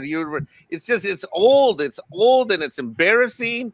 Golly, I mean, I'm not an African American. I'm Latino, but God Almighty, this is just awful. It's awful, awful, awful. And as a DC fan, it's just pitiful. I do have to check out. If you guys are still going when I'm done with my appointment here, I will be back. I heard Tom Conkle was in the chat. I did send him the link if he wants to tag in. Do send him the link. If he's here. I don't know if he's still listening or not, but yeah, I will be back otherwise. So thank you guys for having me. And Mikey, it's always a pleasure to get thank you, Tom. Great being here. All right. Yeah, absolutely. And also, while we have you here, we have the Koof and Beerbug 1984 Wonders. How about Man of Steel Part 2? What's up with that, Mr. Sutton? It is happening. It's funny. I've been scooping that for over a year now, and I believe it was a Hollywood Reporter that reported a couple of weeks ago that Man of Steel 2 is in the works. So I had like 11 scoops confirmed in 1 week. It was crazy, and that was one of the big ones. That Man of Steel 2 is going forward. Here's the thing, that some of the projects that Hamada is trying to get made right now, he wants to get this greenlit before Discovery steps in, and so he's just trying to get as much out the door as possible. Can you get the word through to him that a King Shark movie or HBO Max miniseries would be most welcome? That would really secure his heritage. Here's the funny part about HBO Max, Andre. They don't give a shit what Warner thinks now. They are feeling empowered right now. Like, Warner did not want to get the Jordan Black Superman made. HBO Max goes, no, fuck you, we're going to do it. We're taking it. We don't care what J.J. Abrams thinks. They turned down J.J. Abrams' Shining project, which shocked me. Yeah, let's talk about that a little bit, because basically you have HBO Max, they're a completely different division. Yeah. And they spurned J.J. Abrams twice. First by turning down one of his series that he had developed, and who knows how many hours he put into that. Yeah. And then they go and they proceed with the rival Black Superman project to his. Yeah, well, apparently AT&T is giving HBO Max the power right now. HBO Max has a grip on everything right now. They're not going to take any shit. And so they actually are really irritating JJ right now. First by greenlighting the Jordan Superman, and then rejecting his Shining project. Like rejecting a Stephen King project. I mean, that's big balls right there, man. Yeah. Speaking of which, we have another combatant joining the fray. Welcome, Mr. Tom Conkle.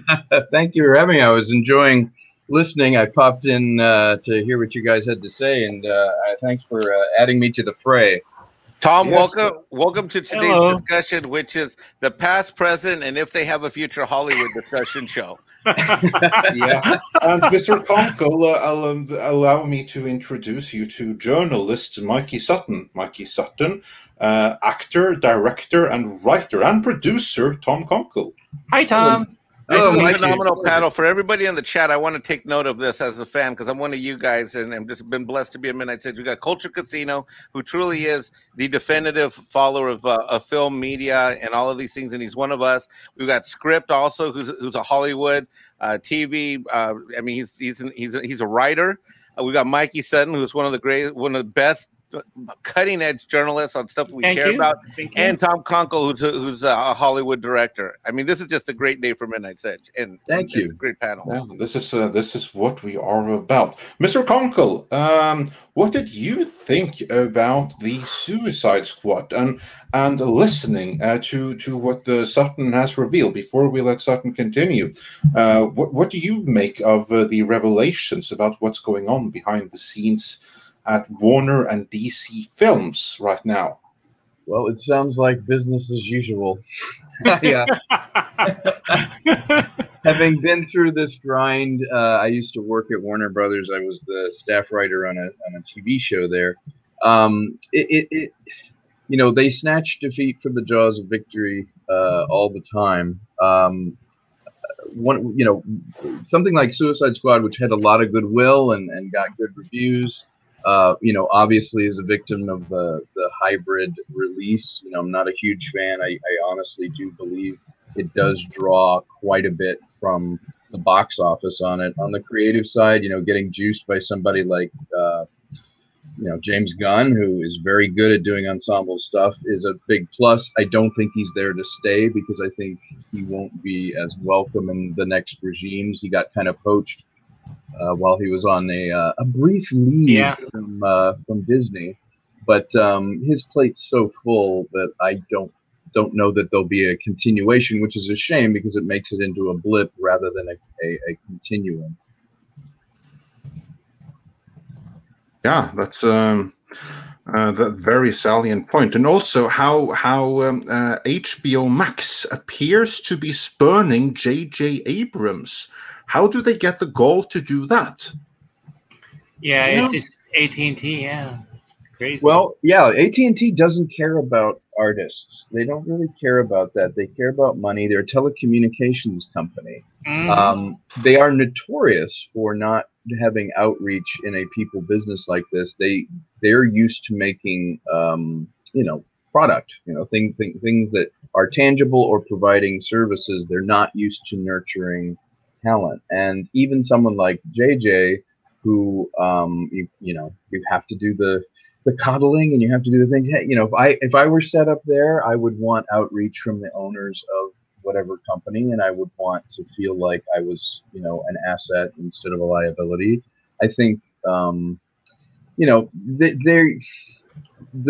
goodwill on JJ is off the rose. The bloom is off the rose anyway. But I also feel like it is typical to see a company that really doesn't know anything about the business acquiring the mystical mechanism that makes these widgets that they sell, but then turning around and kind of going, well, we don't know how to deal with the people. Look, you got to take this deal, and that's it. And there's that attitude. It went back to Nolan. It went back to a lot of people, actually. Denis Villeneuve was upset because it's sort of like, we've altered the deal. Pray we don't alter it further. And that's about it. Yeah, you're breaking up there a little bit, Mr. Conkle, but I think we all got the gist of it. Okay. Yeah. Let's see if I can improve this connection. Let me ask Tom real quick while he's working on his sound settings. Don't you see this kind of being mirrored at other locations as well? I mean, Disney seems to be thumbing its nose as actual creators in a different way. You see less of it at Sony, but at other locations, don't you see it's kind of like more of a business now at these studios driven by the bean counters and those folks who absolutely lack any creativity? I do. I'll share a story with you. I do this for a living, and I have been inside the loop and outside of it. I've been on the fringe doing indie stuff, but my quote unquote day job is making money for these other companies as an artist. I have, writing assignments or directing assignments, or even have acted in other people's projects and made the money. And weird paradigm shift, I think, in the last maybe 10 or 15 years is there is definitely a more antagonistic relationship towards quote unquote talent or the actual things that are being made. You'll see something akin to like a white paper come down where it's like, this is what marketing feels they can sell and how they can sell it. What can you make that fits with what we want to sell or how we want to sell things, rather than we've created this great thing, let's figure out how to sell it to the people. But beyond that, I do think you're right. There's been a shift. I don't know if it's a permanent shift, but there's been a shift. When I walk in and do a pitch now, there are not people there the way they were even 15 years ago, where if I make a Godfather reference, they'll be like, haven't seen it, seems like it's old. And I'll be like, your job, you know, even if you're 22, is to see movies and be familiar with movies. And when they tell you, okay, Tom, feed me like I'm 4, and I'm like, well, okay, this is yeah, we want sophisticated, very sophisticated, but please feed me like I'm 4. I'm not following it. And you get that in a pitch, it's a self-selecting thing of doom. Or when they say, well, is it sci-fi? Because if it's not Star Wars or Star Trek, we're really not buying. And I'm like, well, if I had Star Wars or Star Trek, I wouldn't be here pitching original. Is it original? Okay, no.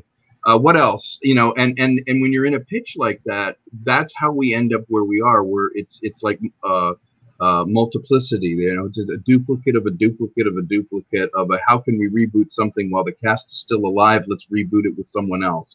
And my feeling as a director, I've been very frustrated, because if you can't reference in the business, it would be like going in the car business and someone going, Henry Ford, is he still alive? What is that? You know, and yeah. So yeah, when you reference Godfather or you reference something else and the development person goes, haven't seen it, was it out recently? You know, then you go, well, that's your job. Your job is to know film, and it's to know cinema, and everything old is new again. So if I'm pulling references from older things to try and connect with you, I can't possibly just list what's out now and say, oh, yeah, it's exactly what you just released just now, you know, exactly. But it's original. Yeah. You know? Also, Mr. Conkle, I think maybe that your speaker is, or that it's the webcam that is recording your audio rather than your microphone. But while you look into that, Mikey Sutton, you have another meeting to attend, yeah. I know. But I want to thank you for joining us today and just hopping on and sharing some always wonderful news. Yeah. Everyone, do follow Mikey Sutton at Geekosity Mag. Link is in the description. Do you have any parting words or scoops? Yeah, thank you so much, Andre, and great meeting you, Tom. Great meeting you. Culture Casino, Mike, and Script Doctor. Great being here, guys. Yeah. So our first year anniversary is on August 21st for GeekosityMag.com. I'm planning some more gossip for Midnight's Edge by that time. Nice, looking forward to it. We will discuss more about the Ray Fisher situation, because man, they are still trying to erase the all the bad vibes from that in the most wrong way possible, right? Yeah, but have any details of what actually took place really surfaced at that point? Because right now it's really opinion and conjecture. Yeah, well, I'll be on the show, and I'll dish the dirt. Nice. So, looking forward to it. Yeah, you guys will be very, very interested in what I have to say. It's a pleasure, Mikey. Thank you, guys. I'll be around. Yes. All right. Thanks for joining us. Will do. Does the mic sound better now? Does it sound better? Yes. Oh yeah. Okay. Yes. Huge difference. That beautiful StreamYard thing where it won't recognize a microphone for a while, and then suddenly it does. Yeah. Exactly. Yeah. And to Tom's point, there's this little thing that goes around town called the 3-year rule, which is that if you don't have a comp that's within the last 3 years, don't use it. And it's don't bother. That's so stupid. Yeah. This whole industry wasn't made over the last 3 years. It's made over the last 126 or so. Yeah, it's very strange to want originality and yet insist that you point to something that is literally in the zeitgeist right now happening, which means it was made, 2 years ago or whatever, and that's as far back as you can go, or even worse, anything that was before they got the job or were born doesn't exist. You know, so you know, as a creative person walking into something like that, it's very, very challenging because you have to be super careful to make sure not only does it need to be their idea, you know, in the room when you're pitching, it needs, you know, they need to be peeing on it continually, but also you cannot scare them by referencing, you know, too high or by referencing something too far back, because that just scares them. You know, that's a no-no. And I've had to navigate that a lot, having written scripts, you know, for hire or directed other pieces. It constantly comes up where it's like, that's old. Like, that was when I was in college. You know, I'm like, yeah, I know, it's crazy, you know, and I ran into it with my film. They terrified people that I had a film in black and white. They were worried that no one would, you know, it's like, isn't it more expensive? Do they still make projectors that show that? And I'm like, oh, come on, it's your job. That's brilliant. Yeah. Does the projector show black and white? Yeah, do they still make projectors that show black and white? That's more expensive, isn't it? That's not how projectors work, buddy. Yeah. It's a projector. Yeah, clearly. No, it's or like in Suicide Squad, it's an overhead projector. It's an overhead projector, exactly. But yeah, no, you know, I love doing this. It's a cruel mistress. It's what I do for a living. But I always enjoy talking with you because it's somebody that, you know, it can understand, that this audience understands how a miracle really occurs when something good comes out, or original comes out, and is rewarded with success or whatever. It's a cause to celebrate, because there are so many gatekeepers and there are so many things working against you and against an original idea right now, more so than ever. There seem to be more choices than ever, but they're actually owned by less and less people. And, you know, and what so frustrates me as a fan, Tom, is that, can I call you Tom now, Mr. Conkle? Sure. I don't know what to call you sometimes. I'm like Mr. Conkle, the guy who's on my big screen. The thing that frustrates me is that what I fear, which is what's happened, maybe I'm in denial, is that we have less original creativity, because if the people that you're interacting with have such a limit, what you're telling me is two things: they have no depth and they have no breadth of what Hollywood's about and what entertainment's about, and that's shockingly scary to me. Well, yeah, I think, you know, and it doesn't come from a kind of snobbish, you know, that they don't understand me kind of thing. It just comes from a garbage in, garbage out mentality, that if you feed yourself on the classics and you learn from them, even if you're not capable of producing a classic, at least you're striving for it. If your baseline is already low and already like, well, I just want a copy of a thing, or I want existing property, or just reboot whatever's already there, and we keep doing that in shorter and shorter cycles, then yes, you're right. We kind of weep for creativity, or how is the new thing going to come out that is the thing that influences? There had to be a first Jaws. There had to be a first Godfather. There had to be Star Wars. And if you tamp that down with that mentality, those were hard to make back then.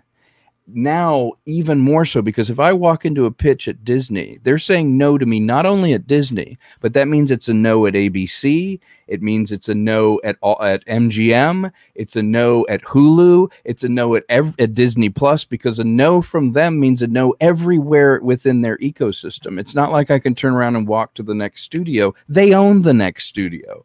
And you know, it's like pitching a sketch comedy to the company that owns Saturday Night Live. They're going to be like, no, we already have one of those. Well, what about one on another channel? No, we already own that channel. You know, so you have to look at it as technology is available to everybody to create things, but those gatekeepers are getting tighter and tighter. So if you want creativity, we as an audience have to find ways of discovery and finding and supporting artists directly, and the creativity is going to grow as a grassroots thing. It's going to come not from within the system, but somewhere else. That's exactly what happened in the 60s and 70s. They had no clue what was going on with movies. We may even have a bludgeoning success story here. I mean, didn't I just hear that you and Script were working on something? I've often said a long time ago, and we've all said on many channels, that if we're not going to get anything quality, then we're going to have to start creating stuff ourselves. I mean, aren't you guys working on something?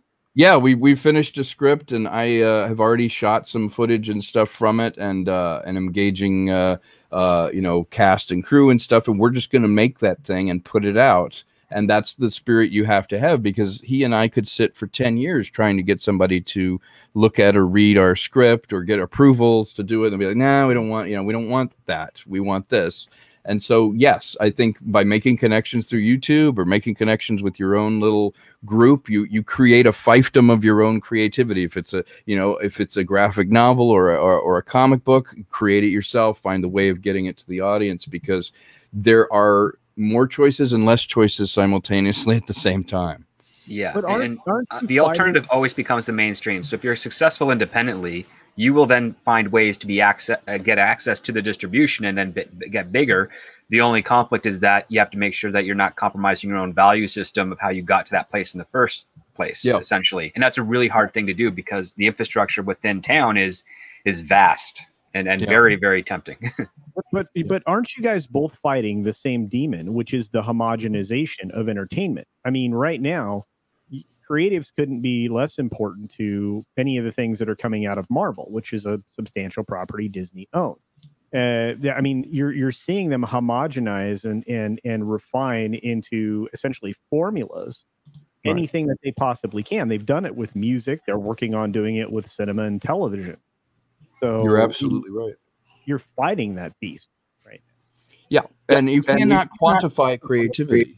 You can't put a formula together and say X plus Y will equal this new thing that is, a firebrand, that we're pouring gas on a spark here. No, that kind of thing, you have to create a ecosystem and a culture that will allow the kind of birth of creativity. Look at the early 90s. Now, less people had access to technology and things, and yet we got Soderbergh, we got Tarantino, we got Rodriguez, we got all those people who got a theatrical release. They got a wide release of their work. They weren't narrow casting, where it's like, hey, you got to go to my iTunes or you're never going to see my movie.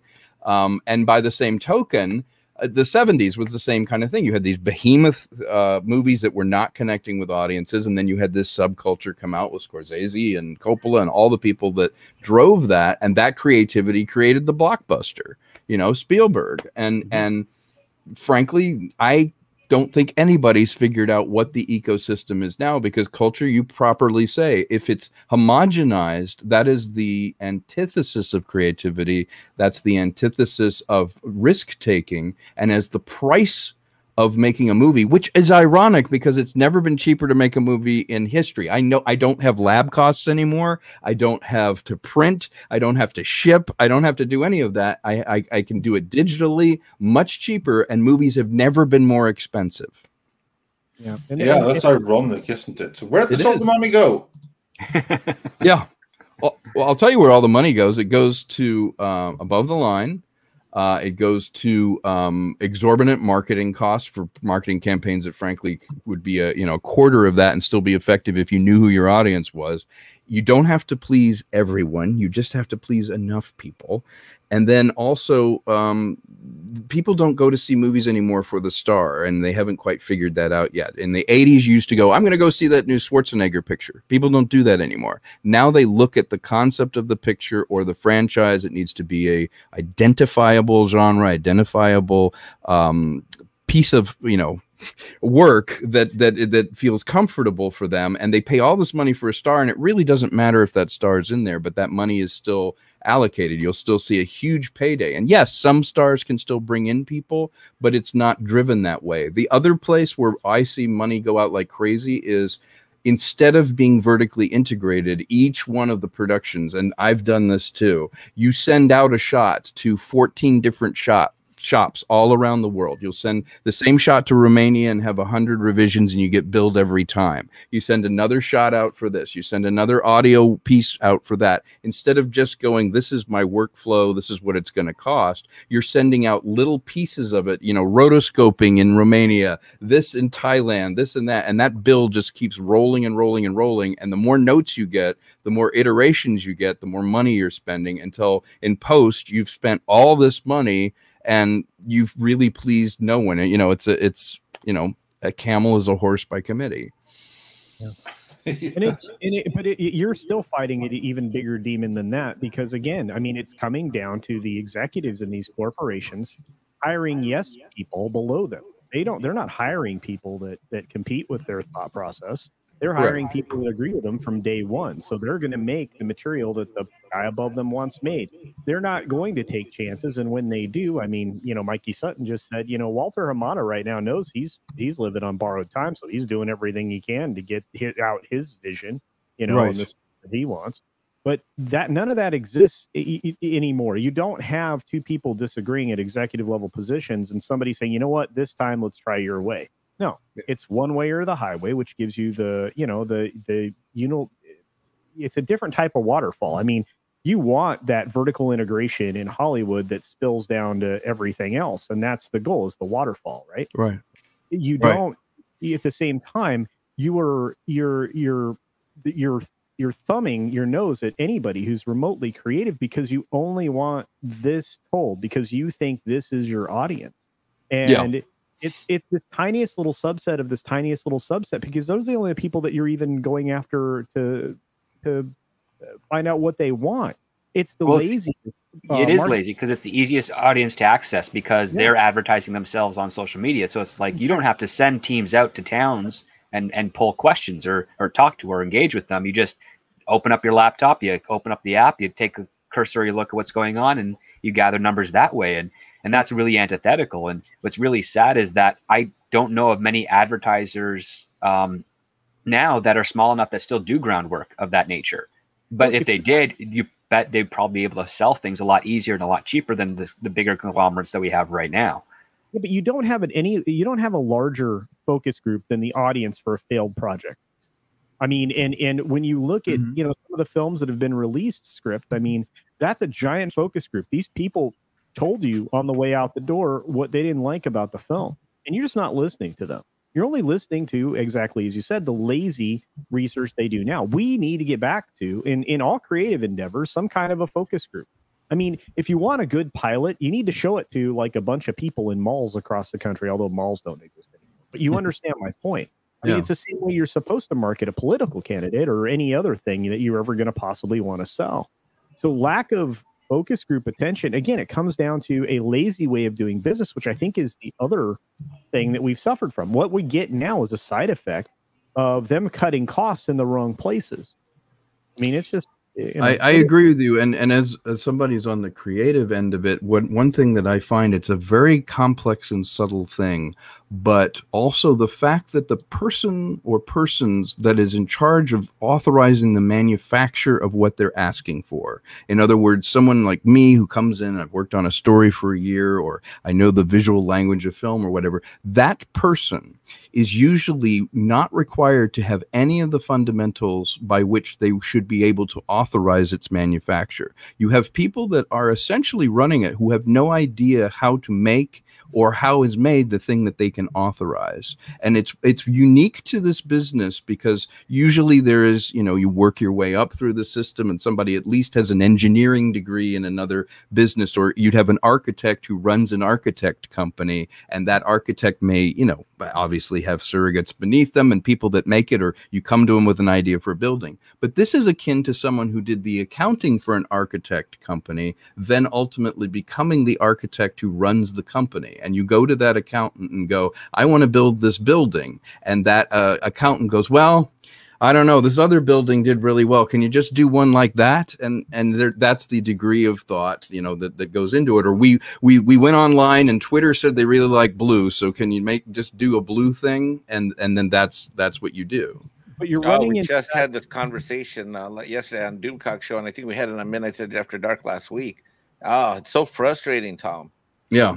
Yeah, it is for me. You know, it's one of the reasons I had to go indie and do some of my own stuff, because I sometimes looked around the set and I was literally the only person who cared whether it was any good or not. And I was also stunned that the vetting is very heavy on the artist side, where it's like, well, what have you done before? And are you qualified? And can you do this? And what, you know, have we made money? But there's no vetting of the person who does that vetting of you. There's no vetting. It's like, well, what did you do? Oh, well, I'm the one that authorized the posters. Okay, well, now you're in charge of production. You're the head of production, head of story. And your job was what? Oh, I approved the Photoshop files. Okay.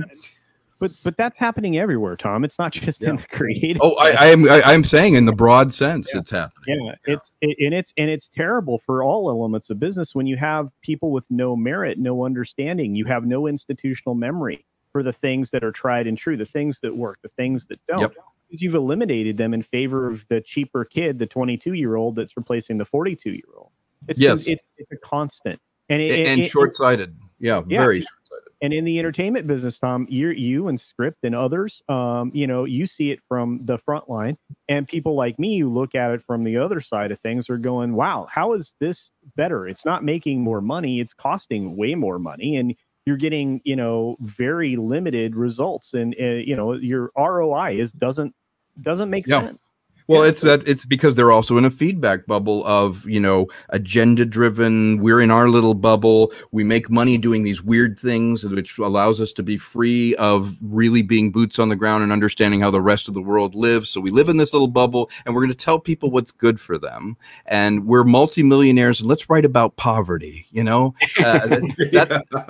That's why I think and how we, the audience, needs to do better. Exactly how we need to do better, how if only you were like us, but you can't be. But then Preston Sturges, who died in poverty, did a great movie about that, where a guy wanted to make important films and not comedies that didn't mean anything, and he ended up on a chain gang, and his only moment of joy in his life when he's sitting jailed is he gets to see a goofy comedy, which probably he made, and he laughs, and he realizes in that moment, that's what I was doing. That's why I made the money. That's why I did it, was for that. It wasn't, I need something important. I'm going to pretend to be a hobo for a while, and ironically, the man that even did that movie died in poverty in an apartment in Hollywood, because sometimes the world isn't ready for what you have to offer. And he offered that up as, look at yourselves, Hollywood, listen to the audience, give people what they want, brighten their day, don't talk down to them. These are just basic tenets of business. The customer's right. But no one thinks about it. They've corrupted, for me, the reason I don't like something that's just pure improv as far as a story is, no one likes, it was a dark and stormy night, and then what happened? And then you throw it out to the audience as if it's their responsibility to tell the story. What I like in storytelling is, look, I've crafted this thing, right or wrong, let me get my vision through, which I think is why, the Suicide Squad is more fearless and probably a better film, because here's the magic thing. James Gunn went in and said, you know what? I want autonomy. I want to be able to take some chances. I want to do the film I want to do, right or wrong. And that's very rare. And then when it's a success, they're like, wow, that's weird. Like, it's gotten great reviews and it's doing well. It's like, well, yes, because at least someone made it who, right or wrong, you can fail at something, but you believed in it. And for me, I would much rather make a film that I thought I wanted to see, that I wanted to make, than have me do a film where it's like, well, I hope Johnny likes it, and I hope Tanya likes it, and I hope this person likes it. And I don't like it, obviously, but maybe some of these people will. And I feel like that's the mentality. Yeah, because you diminish the return of education. If you try to make something on your own and you get it out there, you get the direct audience response. You can learn from that. You're like, okay, they liked this, they didn't like that. I know where I can go. But in certain studio systems, you make something your own, and they're like, well, we're going to change this before. We're going to tell you to do this stuff because we think it works well. And whether it succeeds or fails, you're in the position where you don't get to learn as intimately of what works and what doesn't, because you have these other people involved in that process. And in some cases, it can be beneficial where they cite a good argument as to why, oh, you don't want to do this to your main character because it was done in these 4 movies that you may not have heard of because they were bad. And we want to avoid that. But instead, you don't get those arguments. You get, no, we think the ratings or the aggregate of audience intake says we have to go this direction. It's like, well, that doesn't really give me a good argument as to why we can't take a chance on this idea. And they're saying, well, we're shining the checks. If you want to still have your credit involved, you will still want to be involved in this production. You're going to do that. Otherwise, we can find someone else for half the price and slot you in there anyways. And yeah, you end up being a detriment to that. Ends up being a detriment to your own creative process, and also your ability to take risks and surprise the audience. Because that's the other part too. We have this terminology of subvert expectations. That's a bad thing, and people want to say, oh yeah, this movie subverted my expectations. Like, you are misunderstanding what that means. The movie surprised you, and that's what you want. You want movies that surprise you, because An audience, you can listen to them all you want. They're never going to be able to tell you beforehand what will surprise them. That's your job as a creative. Exactly. And it can work, and it can hit or it can miss, but at least you tried to do something to surprise them. And if it's a welcome surprise, they will reward you in spades for it. I mean, you can go back to the most obvious cinematic twist ever, which was Darth Vader becoming Luke Skywalker's father. You could have pitched that to all the Star Wars fans beforehand, and they would have said, no, that's a terrible idea. But when they actually threw it into the movie without telling you, and you actually realize the gravity of that reveal makes Luke Skywalker potentially able to turn to the dark side because of that familiar relationship. Yeah. Your mind is blown, and you're like, that is the best part of this movie. That is why The Empire Strikes Back is the pivotal of that Star Wars trilogy. That's right. And he had earned the freedom to do that. Yeah. Well, and it also, I mean, you had the foreshadowing throughout the film before that happened with this confrontation with Vader in the cave. I mean, there was so many different elements that played into that factor, and you're like, what does that mean? What does that mean? And when you got to that reveal, again, as a young kid, I mean, I saw that in the theater. It was mind-blowing, you know. It's like, oh my God. And that is subverting my No, and that's a welcome surprise because it doesn't demoralize the characters, or it doesn't demoralize the movie, or demoralize your entertainment value of it. It's just, this is the best surprise I could have ever hoped for. By the way, Coffee Hunter, that Preston Sturges film you were asking is Sullivan's Travels. It's definitely worth a look. It's got great cast. I believe Veronica Lake's in it. It's a terrific movie. But yes, to go to Scripps' point real briefly, the last thing I can say about it is let's try meeting expectations. And I think when I'm writing a story or directing a movie or even acting in something, I think your revelations creatively should be surprising, but in retrospect, inevitable. Oh, yeah. What I mean by that is, yes, you don't want to be rote. You don't want to be so obvious. But in retrospect, it will make sense. But it should be a surprising revelation, not necessarily a subversive one. Subversiveness is simply taking something we know that works and going, look, I didn't do what works. Look how clever that is. And it's that movement of, hey, it's comedy because it's not funny. See, get it? And if you don't get it, it's this exclusive group of people who you don't understand. I made it not funny. See how funny that is? You know, and that subversion only goes so far. And it's actually a very cheap trick. It's a very much more difficult thing. I would be proud if I created a movie where I met the expectations of the audience and I said, hey, I'm going to make this science fiction film. And people came back and said, you know what? It was a great science fiction film. I enjoyed it. There were some surprises in it, but it all kind of made internal sense. It had internal logic, and you didn't just go off and go, see, last act, I'm completely going nuts.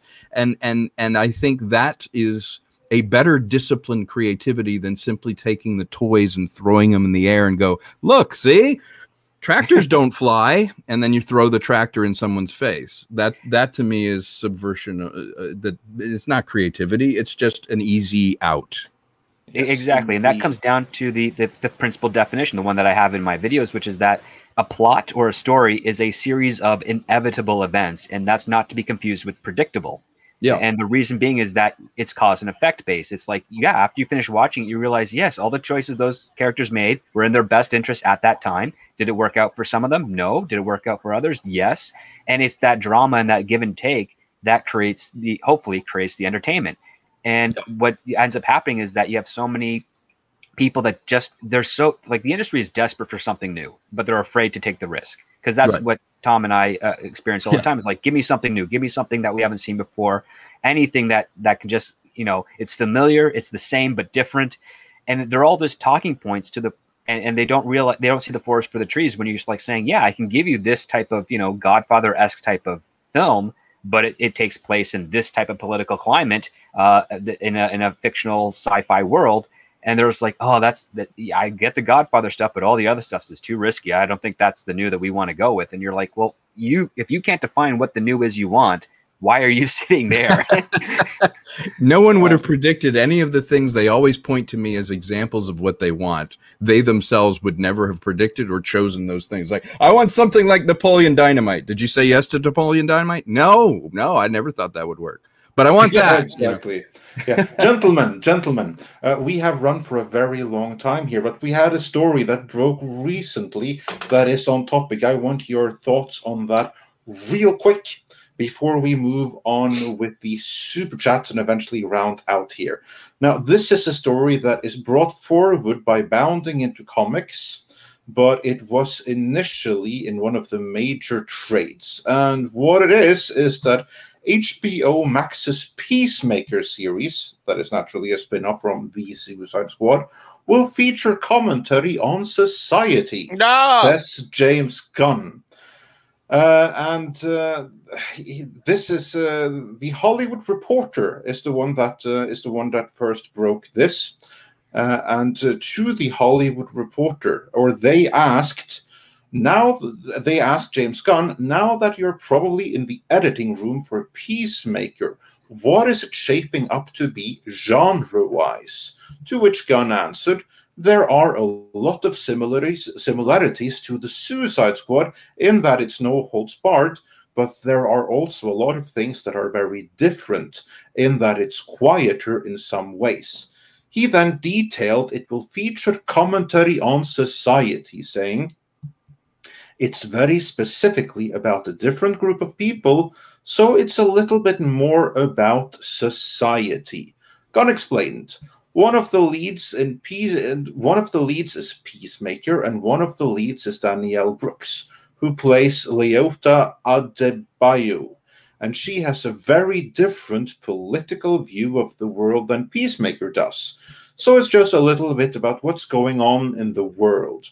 But also being a TV show, you really do have more time to delve much deeper into these characters and much more deeply into the drama and comedy of them. So it has a lot of similarities, but it's even more grounded, more natural, and more real. But it's still within big science fiction storyline that lasts for one season. And yeah, it might go on for more than a season, but that's basically it. The gist of it is that it's going to feature commentary on society. Now, gentlemen, I want to hear from you, all of you. Do you think that this is a red flag, or should we be excited for a much deeper and more profound Peacemaker series coming out now in this day and age? Nope, don't care. Didn't care before, don't care less now. That's all. And that's Tom X's point right there. Cultured, what do you think? Real quick, what does this make you more or less excited? Way less excited. This is an example of how the least qualified people in society feel empowered to tell us how we are supposed to change society.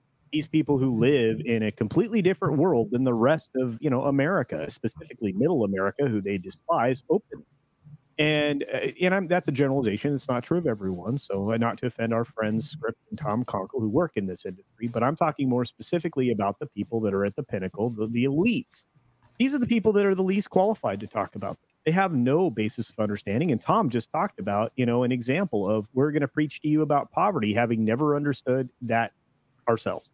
And that's just garbage. This is the kind of crap that ruins things we're trying to capitalize on. And it doesn't work. Mike, real quick, what do you think?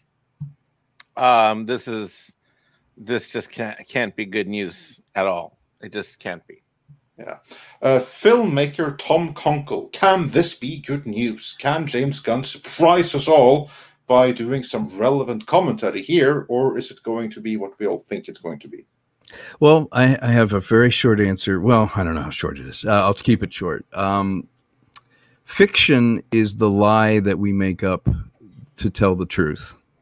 When you're writing a story, yes, there's going to be your views of the world. Hopefully it's evergreen. The problem that I have is it shouldn't be front-facing. A very good story will naturally give you the tools you need to think about subjects, to think about how you feel about it, talk about humanity in a broad sense. You can't pick on one particular group. You can't have an unfairly weighed. That's propaganda. That's not social commentary. I think when you do a commentary on society, you shouldn't tell people what to think, but rather give them enough tools so that they're allowed to think. Absolutely. Script. What would you follow that up with? Well, I would build it up as that if you're dealing with science fiction, you're raising a question and exploring various different perspectives addressing that question. Some have an obvious answer, especially if you're dealing something with like an abstract moral compass. So something that's an evergreen idea, like, you know, it's really bad to hurt someone deliberately for your own personal gain. Like that's not a political thing with regards to partisan politics. That's just a general, you know, human nature type of question and human nature type of exploration. With this one here, it's for me, it's too early to tell. He sets up a premise that, you know, one character has one certain view of society versus another character has another view of society. As long as he doesn't try to leverage one being more right than the other, but in fact explore the drama between those different points of views, then it won't really be propaganda. It'll just be two characters stubborn in their own take, you know, trying to work together with their own differences and approaches to things. And I would liken that hopefully to, you know, the first Lethal Weapon film, where Martin Riggs, he wants to die, but he's willing to do the job that he can. And Murtaugh is like, listen, I'm going to retire soon. I just want to get through the day and you know, kind of do things that are right. But you have that budding approach to the similar goal, which, I mean, from these two characters is like, Peacemaker wants peace and he's willing to kill anybody if he has to get it, which is very ironic. I don't know what the other character's perspective is going to be on that. And I hope it brings for good drama and comedy. But again, it's too early to tell at this point. I think that most of these questions that are being asked by reporters to creatives is to steer to a specific direction. And the creatives are just saying whatever they can, or whether they're authorized to by the studio to appease that narrative. And they don't really care so much as what's going on. And I've learned that firsthand with some other people, where it's like, yeah, you get a journalist that's asking you, well, what does your movie say about, you know, the Me Too culture? And in the back of their head is like, I wasn't even thinking about that writing or making this film, but, you know, I got to have an answer because that's the narrative that the studio is going to want me to push aside. And yeah, it's just a big conflict of interest in my opinion, when you have the reporters and the studios dictating the behaviors and choices that the creatives are supposed to make in their work. So for me, it's too early to tell.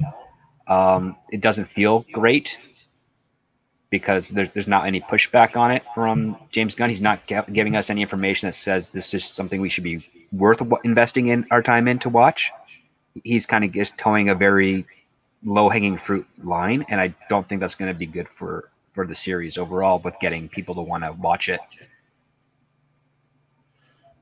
Yes, we'll see how that goes. To me, I'm very concerned, and I'm much less excited now than I was when we started this stream, because here are all the red flag keywords that to me indicates that this is a series that's going to try to teach you, the audience, how you should do better and belittle you. That's really what all these keywords say to me. Like, I can totally see that being inferred. Yeah, society. That's Hollywood with their ideology that's rampant in that little square area where they are crazy people compared to everyone else in the rest of the world. That's them trying to share their point of view and talk down to everyone else. So, yeah, this practically kills it for me. So, yeah, I wish I could share your optimism, but we'll see how that goes. And also, we are about to round out here real soon. We have a couple of super chats to go through. First, I have to welcome E. Clay Thomason as a member of the channel. Welcome. We have some cool stuff for you, and we're even going to have a membership stream tomorrow. Time to be determined, but I think it's probably going to be right after Culture Casino's Tuesday stream. I think that's probably the best time for it. And then we have a few super chats. Before then, I don't know, Mr. Conkle, if you have to bow out here soon. But if you do, everyone check out his movie Trouble Is My Business. I put the link to that in the description. Tom is muted right now. So yes, I can stay a little bit longer. I'd love to. Thank you for posting that. Absolutely. I saw Tom come back, so I wasn't sure. I'd be happy to bow out if he wants to. No, you're fine. Stick around. No, that's fine. That's fine. But I'm actually dealing with mod stuff right now. So yeah. If you haven't checked out the movie in the stream, here I'll say something in that. If you haven't checked out Mr. Kunkel's movie, those of you in the chat stream, I said this on before, but check it out.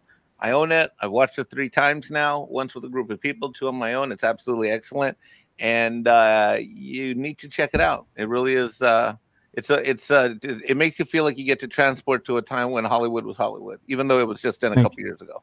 Oh, thank you. I appreciate that. You're terrific. You know what? It's interesting with a story like that. You're talking about human nature, and the reason we love Star Wars and we love Star Trek and we love DC or Marvel or anything, those are our myths, and they tell you about the human condition in a broad sense. It's a fair and even hand. No matter what your political leanings are, we're still humans. And with Trouble, I tried to talk about human nature, and noir does it really well because you can tell the truth the same way you can in comedy. In noir, it's a heightened expressionist version of manipulative people or corruption or, you know, the sort of darkness that's inside all of us. You have to be a very affluent society to really be able to examine yourself. Certainly the way noir came into effect after World War II, we had a new cynicism. The reason noir still resonates now is because even though time has gone by, 80 years can go by, but we're still people, and we still interact with women the same way women interact with us. People still use people. People are still corrupt. People still are kind of knights in rusted armor trying to get through life. And that's what stories are supposed to do. If he wanted to do an amazing kick-ass series, what he would do is say, look, write the stories that are about things that we care about our experience. Don't tell me how I need to think about it from one narrow point of view, but rather present it. This is what war is like. This is what heroism is. This is, a decision, a moral decision that a character makes, and let the audience be smart enough to draw their own conclusions, and let the audience rise up to you. You don't need to meet them all the way out and tell them everything they need to know. You can have them rise to it and interpret it, and you'll pull it more into yourself if you don't feel like it was forced down your throat. Yes, very, very salient points right there. Anyone have any follow-up to that before I get into the super chats here? No, that was wonderfully worded. Yeah, it was beautiful. Yes. All right, classic super chats. Then I can't bring these up on screen. I'm just going to check that there aren't any new ones because there's a technical issue with this platform right now, which means I can't find the super chats in the place where I usually do. So we've been grabbing these from the chat the entire evening. If we do miss some, let us know. We should have them all, but let us know if some are missing. Willie Woodward said for $9.99, got to go to work, so I'll have to catch this on the replay. Good show. TBH, until all the virus hysteria dies, all these flicks are going to be loss leaders, despite day and date releases. ActionCom says for $18, where does James Gunn name stand in regard to box office draw? Does his name only count for cinema nerds and not normies? Can you name a celebrity that normies would like and is not named Will Smith? This is actually a really good question. Mr. Kunkel, do you have any quick thoughts on that? I'm sorry, can you repeat the question again? Where does James Gunn's name stand in regard to box office draw? Does his name only count for cinema nerds and not normies?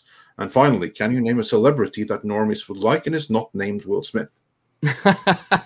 Wow, that's actually a very good question. I think James Gunn is a brand. I do think that he has included normies in the struggles that he's had against Disney. I think that became mainstream news for a little while. I think it did kind of spill over. I think he's developed a style, you know, very much like any auteur does. There's a James Gunn brand, a James Gunn style. He may not be completely crossover for normies. You know, he's not a Spielberg yet, but I do think he has a voice. You can see auteurs make the same movie over and over and over again. They'd have it in different ways, but ultimately they're usually challenged with the same interests. They have the same types of characters show up, the same themes, and I'm starting to see that in Gunn's body of work. So I would say, yes, he's a brand. He will need to expand his genre and bring his flavor to other genres to really cross over to Normieville. As far as someone being, you know, a draw, it's difficult to say. You know, it seems like it's genre or movie specific now. Like Tom Cruise, if he's in Mission Impossible, yes, he's a draw because he has a rubber stamp on it of it's going to be of a certain quality. The team that he brings around him, yes. Harrison Ford in the wrong movie, not a draw. In the right movie, he is a draw. Robert Downey Jr. is Iron Man. Huge draw. Put him in Dr. Dolittle, nothing. So I think that the audience has gotten savvy to the point that it's not always a guarantee of quality that a star has picked to be in a certain project. And I think it's very difficult for normies to see stars in other lights. Certainly now more than ever. You know, in the old days, you'd have Jimmy Stewart and he could make a Western, he could make a romantic comedy, and he could turn around and do a drama, and you'd go see any of them because it was Jimmy Stewart. Now I think we're much more selective that the tumblers need to line up. It needs to be Robert Downey in this superhero role, in a particular role, then he has draw, if that makes sense.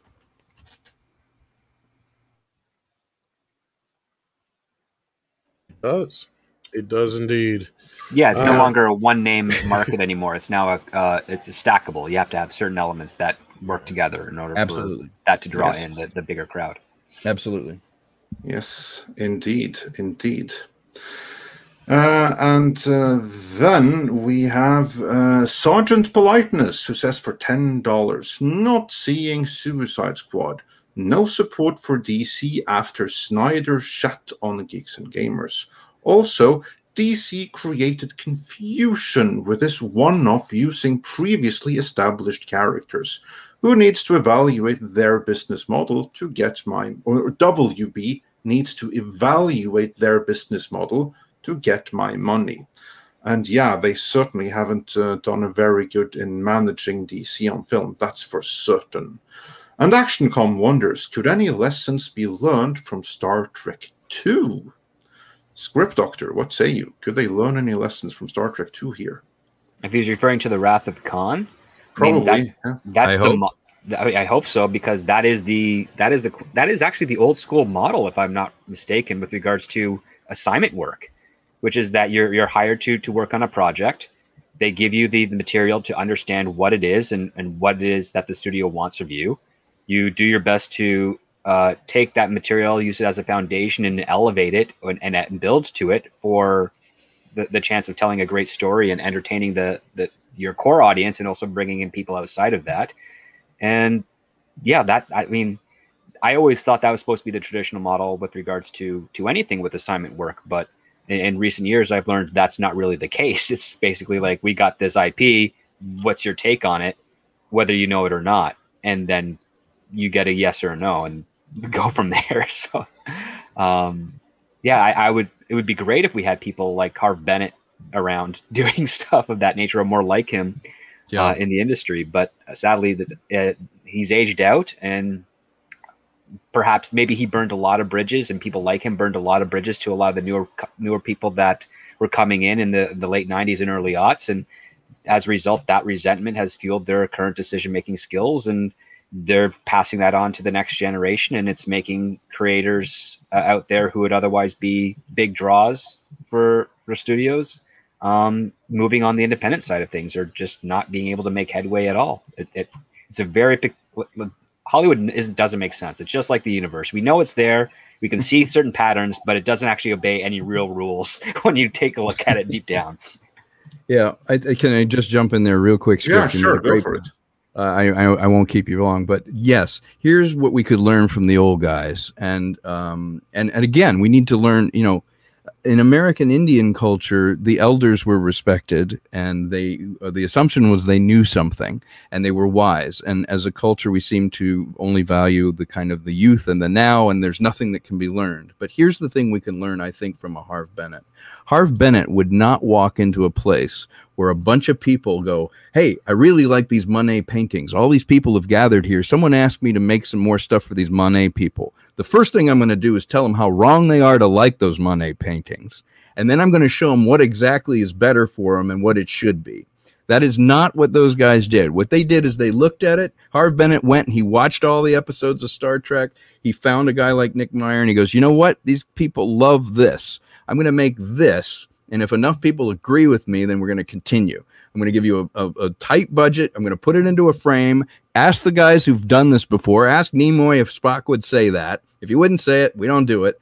I'm going to make this film for the people that love this. I'm going to understand it, even if I didn't make it to begin with. I'm going to find out what it is. I'm going to make the best possible version of what I feel it is that resonated with these people." And somehow we've lost it to where, no, I found this vast audience of people now. I'm going to go in there and tell them how wrong they are to like what they liked before, and I'm going to give them something way better for them. And that's the attitude now. Yes, that appears to be the case. And with that, moving on with the super chats. Let's see where we were here because it jumped on me typically. So let's it's amazing with technical issues, isn't it? Well, yeah, what Scotty says in Star Trek 3, the more you overthink the plumbing, the easier it is to clog up the drain. Well, the thing is, too, with this recent update that they did, it makes it really hard to manage some of these larger streams.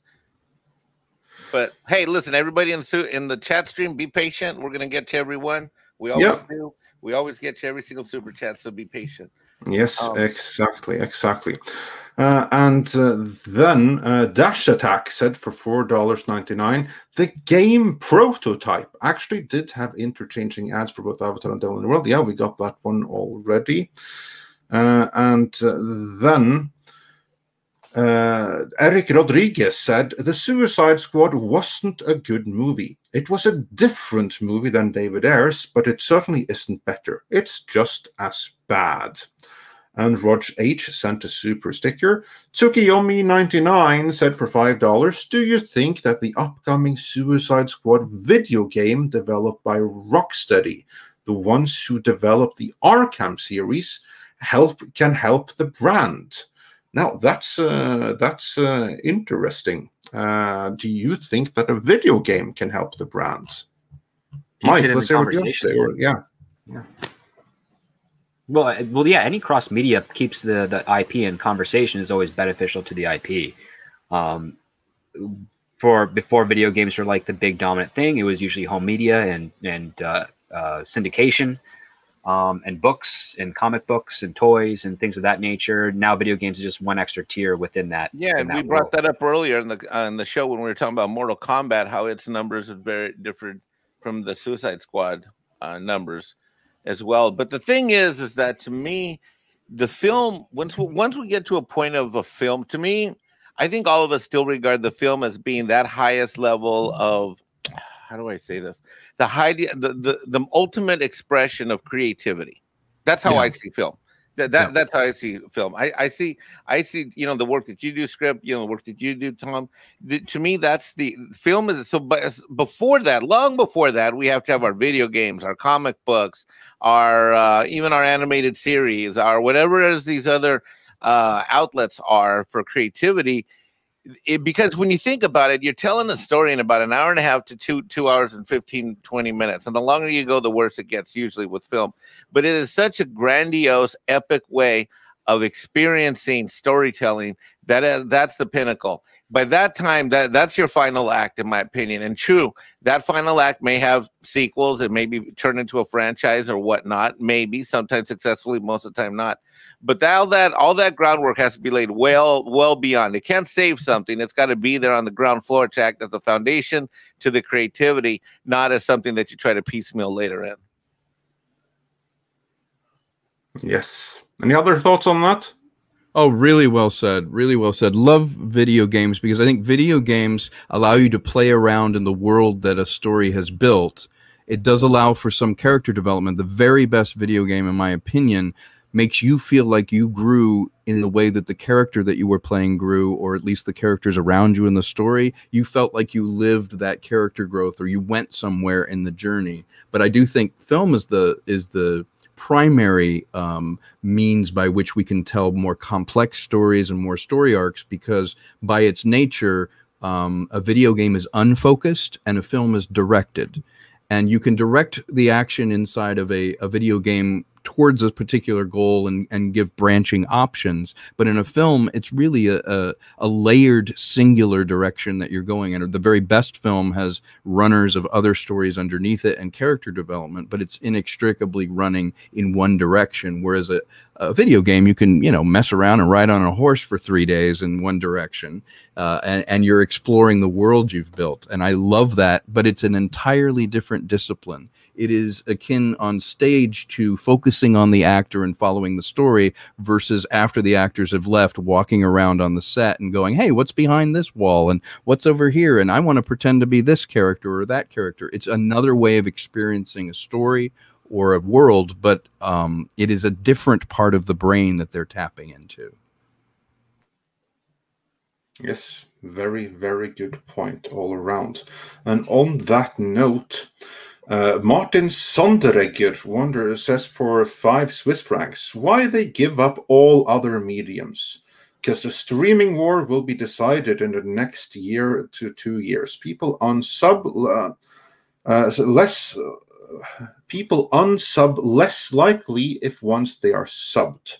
So yeah, I think he means that if they're first subbed, it's less likely that they will ever unsub. And don't think for a moment they're not going to have cancellation fees. Oh, yeah, for sure. Hurin the Steadfast wonders for $5 Canadian. I heard that they're remaking Big Trouble in Little China with The Rock. Please tell me this is not true. It's true. You guys heard any of this? It's yeah. true. They're trying to get it off the ground. I don't know how successful they'll be. They've been doing it for a while, Script, too, but it gained new momentum this week. So there were a couple stories that hit the trades and some entertainment rags. So, yeah, that's true. As we say in Hollywood, hey, we can make a version almost as good as this other one. Well, the goal isn't to repeat anything here. They're not. It's a sequel with maybe a possible an appearance of Kurt Russell. It's not. They're not trying to reboot it or anything. So. I don't know how. So Bigger Trouble in Little China? I have no idea, but it's not, like I said, it's not going to feature, Jack. Yeah. Are you sure it can even feature China? Isn't it going to be like Bigger Trouble in North Korea, just to play it safe? Well, it's kind of a pro-Chinese culture film, so I think it'd be okay. Yeah. Unless the Chinese get offended by it. I mean, Shang-Chi was supposed to be a pro-Chinese culture film. And they still found it offensive because of the whole Fu Manchu origins thing there. So yeah, it's like trying to be sensitive to Chinese origins is a fickle thing, isn't it? In this century, absolutely, yeah. Yeah. Then we had Martin Sonderegger. Oh yeah, we got this one. And then Monkey Not Truck says for £5, I feel as if I should watch The Suicide Squad because my local cinema just reopened after 16 months of closure. And it's all they have on right now. Well, if you want to support your local theater, then that's a very good reason to see it right there. And House Atreides says for $5 Canadian, Hail Midnight's Edge. I was more interested in seeing Black Widow than the Suicide Squad. Both movies were decent, but I enjoyed Black Widow more. The Suicide Squad had unknown characters I was not invested in. Well, I would say that so did Black Widow, but hey, if you enjoyed it, then more power to you. And then we have Troy Pacelli, who says for $5, could any of this flop be attributed to John Cena's China prostration? Because he will not see the movie that he's in. Now, we touched on this before, but Mr. Conkle, you didn't get the chance to answer this, because John Cena famously, he apologized intensely in Chinese to Chinese audiences for the high crime of referring to Taiwan as a country. This clip, of course, went viral, but it wasn't picked up in the talk show circuit. It didn't go on CNN or anything like that, but it was picked up on the Daily Wire, and Jack Posobiec and other, shall we say, more conservative outlets and minds were sure to pick it up. So it did get some spreads. Do you think that might have factored in at all, or was it just not enough? I think so. Thank goodness we have multiple points of view. That's why we are supposed to have conservative and liberal views that can live in harmony, and we can point out things that one side doesn't want pointed out, and we find equilibrium. With him doing that, it's very revealing how important the Chinese market is and how important the Chinese influence is for him to fall on his sword. It's actually off-brand for somebody like John Cena to back down and kowtow in such a way. I don't think it helped him with his core audience. I do think it helped the people that sign his checks. And I do feel like it should be watched very carefully who we try to appease and who is paying for the parties. And as we allow ownership of Western culture to be for sale, you're going to see influences from other societies, other totalitarian regimes, that if their almighty dollar is the only thing we care about, then we must start fitting their agendas. And basically everything's up for sale, and that's a dangerous thing. Yeah, absolutely. And Dash Attack says the game prototype actually did... Oh yeah, we got this one already. Douglas Nelson says, I'm as anti-woke as you can get, but there is an element of woke shell shock. You see it where it's either greatly diminished or not there at all, which I think he means that, yeah, people are traumatized by too much messaging. So you see it even when it's not there, which to me is a statement of how badly Hollywood has let us down rather than the audience. It's a form of conditioning. That's what it is at this point. Yeah, absolutely. Absolutely. And, you know, he made us a staff, Andre, he made us a staff video. Here, let me show it to you. Of me and Tom for the next show. Here, let me find it real quick. It's not a video. It's just a little quick little snippet here. So that, yeah, so this is a follow-up to earlier in the show where he has Tom as a superhero. Oh, nice. And there I am as one of your favorite characters, Andre, with my sombrero. I am there ready to take on the mantle. The Mexican Chupacabra. That's me, Mexican, yeah, Mexican Iron Man Chupacabra, ready to do battle with Tom. For you, Andre, just send us where we gotta go.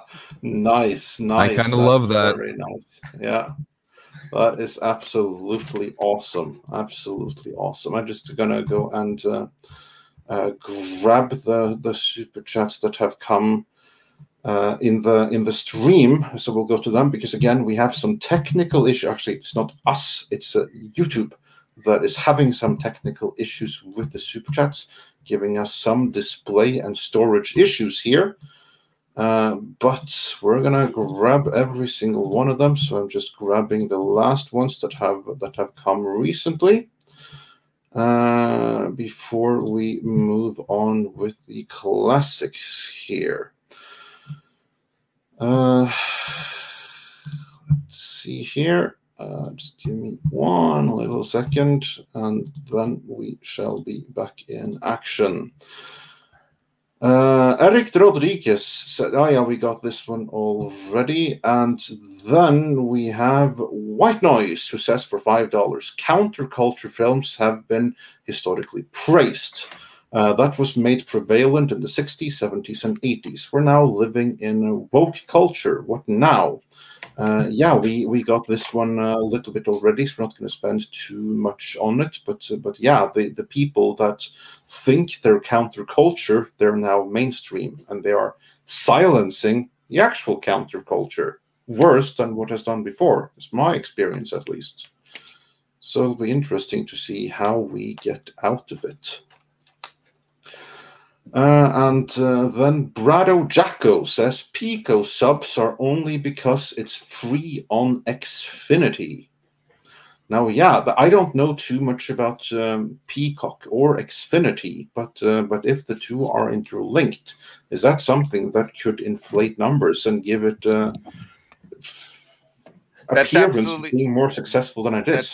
That's absolutely true. The point he's making, I know this because I was an Xfinity customer in California for a long time, and I still pay for the Xfinity service from my dad, and he has the Peacock network. He's absolutely on point.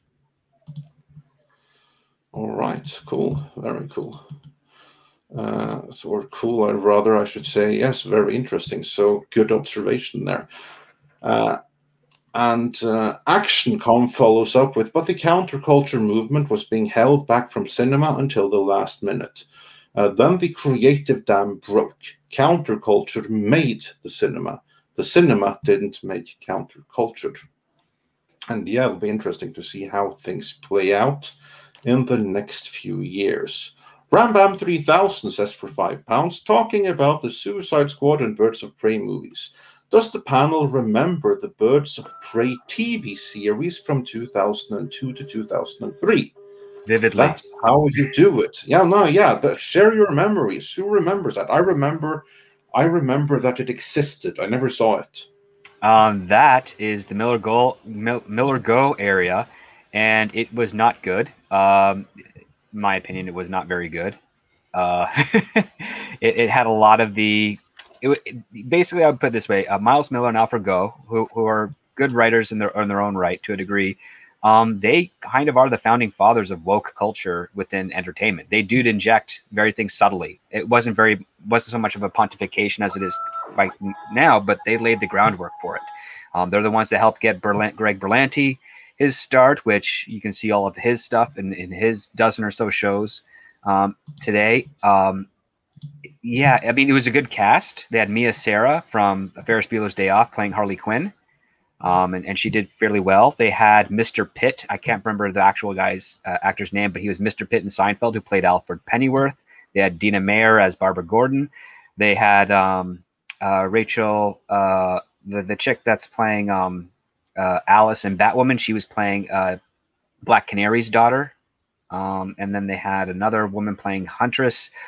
But they were all dealing with very, very soap opera drama relationship stuff stories, as opposed to like Freak of the Week or villainous, escalation comic book type things. And it got canceled very fast because it was lacking all the things that needed a show at that time in order to be successful.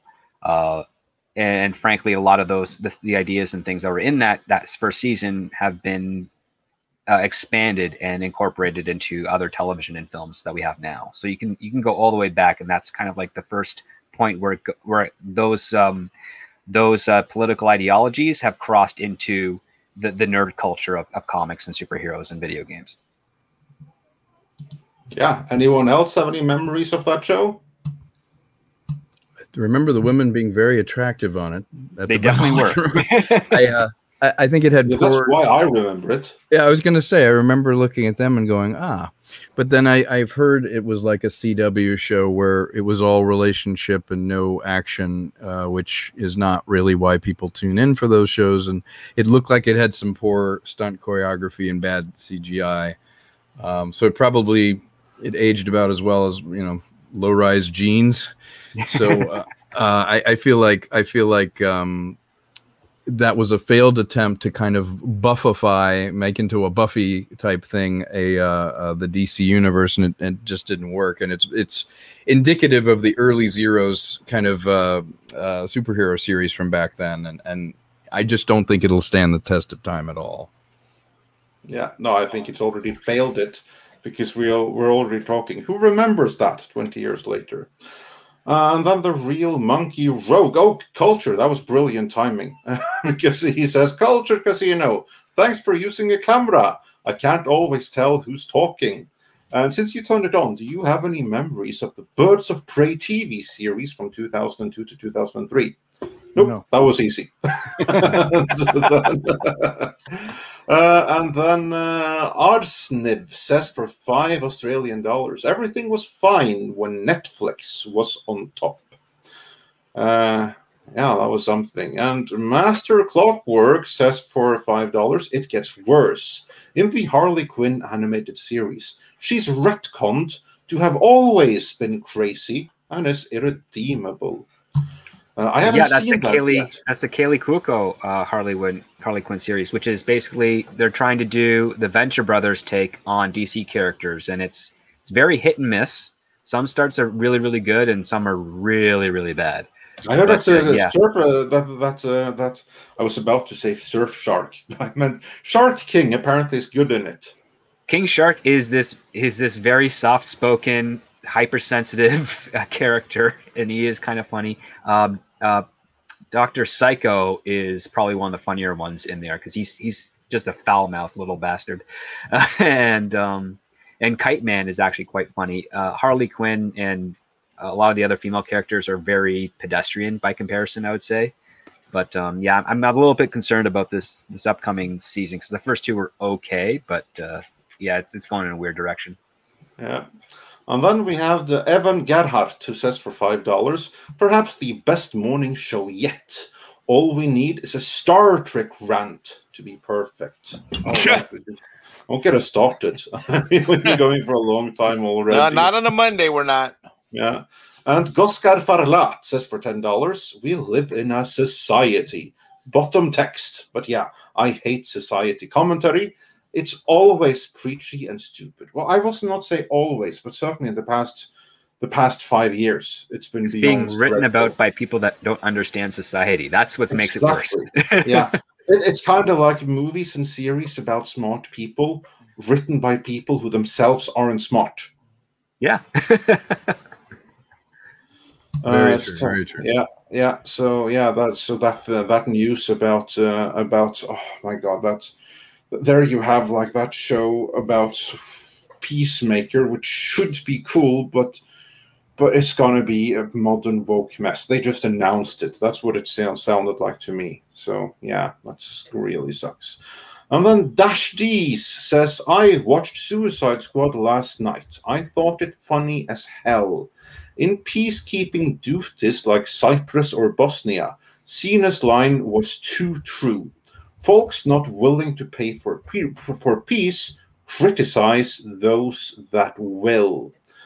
And then he followed that up later with, sorry for being so critical or serious. It's just my experience, and I guess I'm a bit sensitive. No offense intended. I don't think anyone was offended by that. You're good, I think that's a perfectly true statement. And Tom, he had to bow out earlier, so I'm going to have to do this one. Rod Thunderheart. You can do it. I can do it. Rod Thunderheart. That's pretty good. Perfect. And he says for $5 Canadian, hail Andre, hail Script Doctor, Tom, hail Midnight's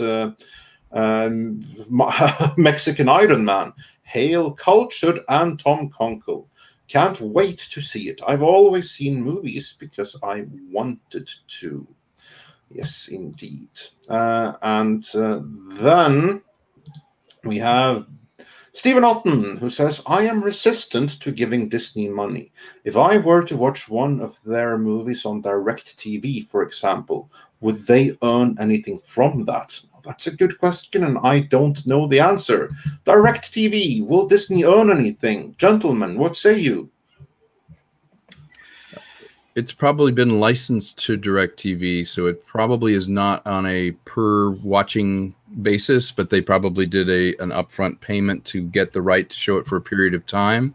So by all means, watch and enjoy it, because I don't think, unless it's you're talking about a transactional one, and then a transactional one, it's still going to go to the person licensing it and then to the original maker. So don't punish the the people that are working stiffs on the ground. But that's really not the way to do it. Yeah. No, exactly. So, so do vote with your wallet, but be conscientious of exactly how it is you choose to vote. Correct. Yes. Yeah. That is the way to do that. And then let's see here. Tsukiyomi99 says, script and casino. How does one make a good time travel story, since it can go wrong so easily compared with other narrative choices? Well, figure out your rules and stick with them. Yeah. That's the best thing I can say to you, is just figure out your rules for time travel, explore them as best you can, and when you're writing the story, make sure you stick to those rules. And if you break the rules, you therefore break the story. And there are far more time travel films out there that have broken the rules they've established than those that have succeeded. And Back to the Future is one of the ones I would say has succeeded quite effectively with that. And that was going to be the example I gave, was Back to the Future. If you want to write a good time travel, follow that blueprint. And the script's right. I mean, that's what breaks it. That's what pulls the audience out, is the minute you start to break those rules. Well, wait, I thought this is how this happened. It's like when you start to break down like light speed travel, right? And your light speed skipping and crap. When you start to bring in a bunch of things that never existed before, you're breaking the rules of something that's already been established. So don't do that. You're going to pull your audience out. Yeah, don't do that. Yeah. Not that hard. Yeah. And Mr. Conkle, you are also, of course, a writer and director. Do you have any thoughts on that?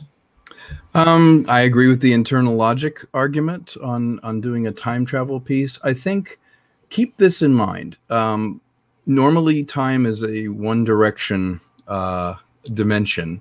If you're going to use time, use it to reveal things that could not be revealed without showing it as another perspective. Treat it like another dimension. It is the look at a character that you didn't get to see at a certain point in their story. It is revealing a part of a character that you wouldn't have been there to see. You can go back in time in order to move forward into the future with that character's development, or you can move forward into the future to show what something has happened. In my own film, I have loops of time, and the reason for them is if you can really get something going narratively where simultaneous things are reaching a climax, and those things can happen at different times, but thematically they all pay off in the same way, then that's a very elegant way to play with time. So time can be your friend if you use it properly, but you do have to have the discipline to not only track the time of the characters in the now, in the moment that you're telling the story, but obey the rules as how you're able to see them in the past, how you're able to go into the future, and make sure it's absolutely necessary, because the best stories happen in the now. The world is revealed to the audience at the same moment that that the character is discovering it, and time travel can be a valve for that. And if you make too many things have a release, there's no tension. So play very carefully, tread carefully with time. Yes. Yes, absolutely. And then we have Planar Aspect, who says for $10, executives need to learn they're against 40 years of relevant cinema. All ages will still love Ghostbusters 84. Why go see reboots? They need to either continue the stories intelligently or do new things. And Sontar also said Peacock announced in 2022 they will have exclusive rights to 3 IndyCar races and all of Indy Lights. Sports is coming to streaming. All right. Does anyone care? I don't even know what the hell that means. It's exclusive live broadcasting on a streaming service. Essentially. Yeah, well, Right. So what it is here, which we've got happening here. So even though I'm in South Carolina, I have not learned the mystical ways of NASCAR. But my a couple of members of my family, including my sister, are hardcore NASCAR fans and always have been. So what this is here is we've got the Xfinity network with all of their cable muscle. Yeah, and then we've got this Peacock alignment, right? Okay. And now what they're doing is they're flexing that muscle here. And they're basically taking this here. So now live streaming now becomes a delivery medium, but they're capturing the sport, right? They're capturing the sport. We don't have this kind of like, it's really intelligent, in my opinion. It's a really intelligent model. It's well thought through, and bless their souls, I'm okay with what they're doing because they're not bastardizing the industry in which I love, which is film. Yeah, exactly. All right. Then let's see here. Culture, did you want to say something? Yeah, I'll just add go for real quickly. You're going to start to see more and more live sports on streaming services. I mean, you're going to start to see them. HBO Max and things like that will start to roll some stuff over. Warner will start to roll what they control. You're going to see more live football on Amazon. I mean, they've already had it. You're just going to see more of it. The NFL's Prime Ticket is coming up soon. The availability for that will be up for grabs, basically, because I think DirecTV will have completely opted out at that point. So you'll see some football rights for that go out the window. You'll see some Thursday night rights. We've already changed hands to Amazon, like I mentioned. So you're going to see more and more of that. What you may not see happen quickly would be baseball. I think you're going to see hockey. I think you're going to see some racing, and you're going to see some hockey. And of course, international soccer rights. Fox may decide to give those up at some point. And then you could end up with those on streaming as well. It's going to, as these rights deal expire or become renewed, they're going to negotiate for some of this other stuff that they've never done before, or they're going to let that go to someone else. But we'll have to see. Yeah, and indeed. It'll be interesting to see how that all plays out. And with that, I do believe we are caught up. However, we have had technical, actually, again, we have not, but YouTube has had technical issues. So if there are anyone that thinks that any super chats have been left out, then do let me know in the comment right now. Then do repeat that super chat in the comments right now, and then we'll get it from there. I think we got them all, but I do not know that we got them all. I don't see much in the way of the comments, though. So with that, we're going to start rounding out here. So then I would like to say thank you to everyone on this glorious panel that we've had here today. So thanks to Mikey Sutton. He was in here for a little while. He dropped some scoops before he had to leave again.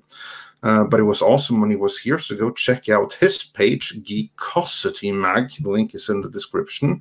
And then also I would like to say thank to our other special guest that popped up relatively late in the stream, but it's always awesome when you can join us. So thank you, Mr. Tom Conkle. And you're muted.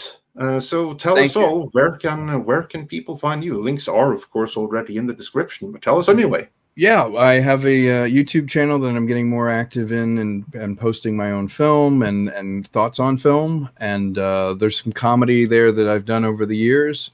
You can, of course, take a look at the movie I have out, Trouble Is My Business. You can go to troubleismy.biz, B-I-Z, and see the various places that you can watch it. You can get it on DVD or Blu-ray. I have some new movies coming out. I'm in the middle of shooting some stuff right now, and I've even written a script with Script Doctor that I'll be shooting next year. So I appreciate being on here, and I appreciate our audience, and this is a lovely panel. We had an incredible discussion. Thanks for having me. Oh, absolutely. It's always a pleasure to have you on.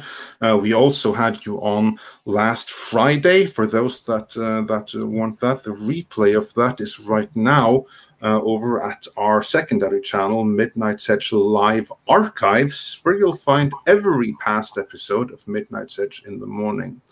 Also, I'd like to thank Cultured Casino for joining us. Always a pleasure. Where can people find you? Of course, it's also in the description, but tell us anyway.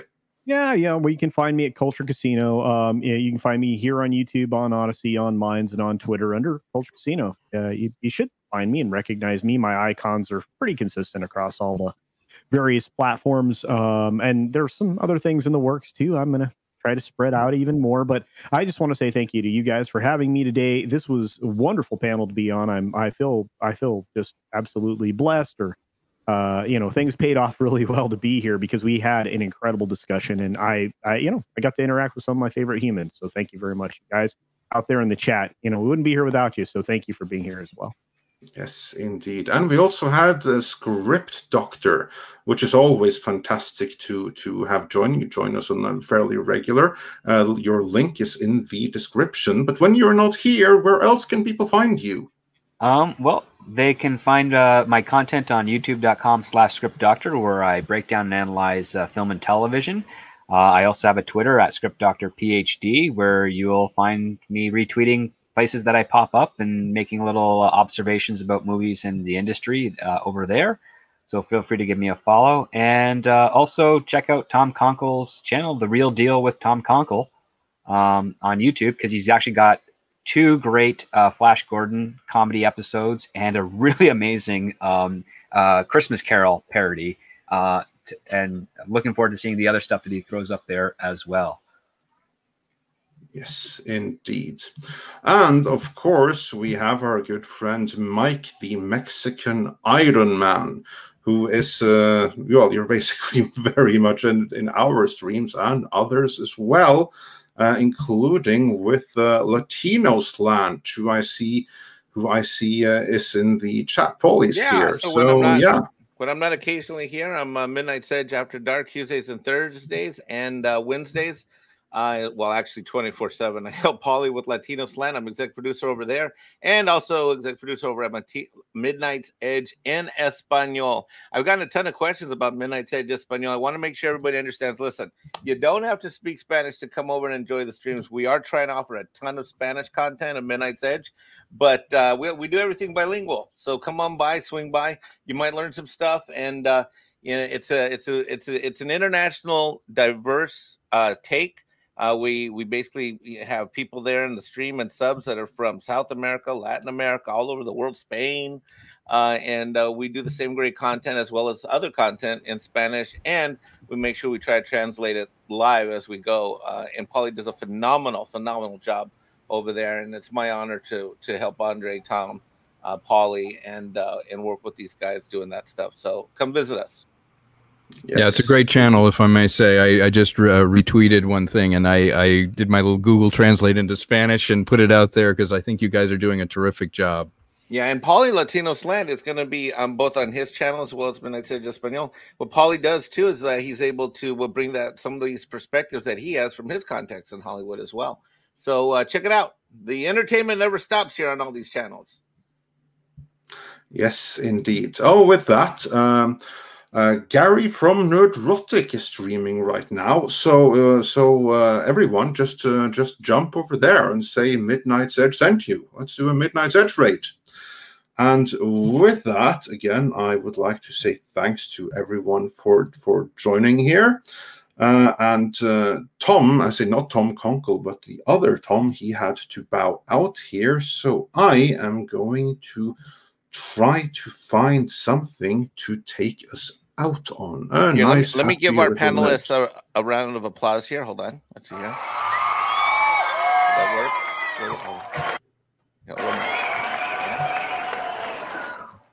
Yeah. The crowd went wild. Yeah, they did indeed. And StreamYard's changed everything behind the scenes here, so that's awesome of them. Wow, very, very nice. But I found it. So with that, I believe it's time for some Koalas in the Rain. Koalas in the rain, no fucks given.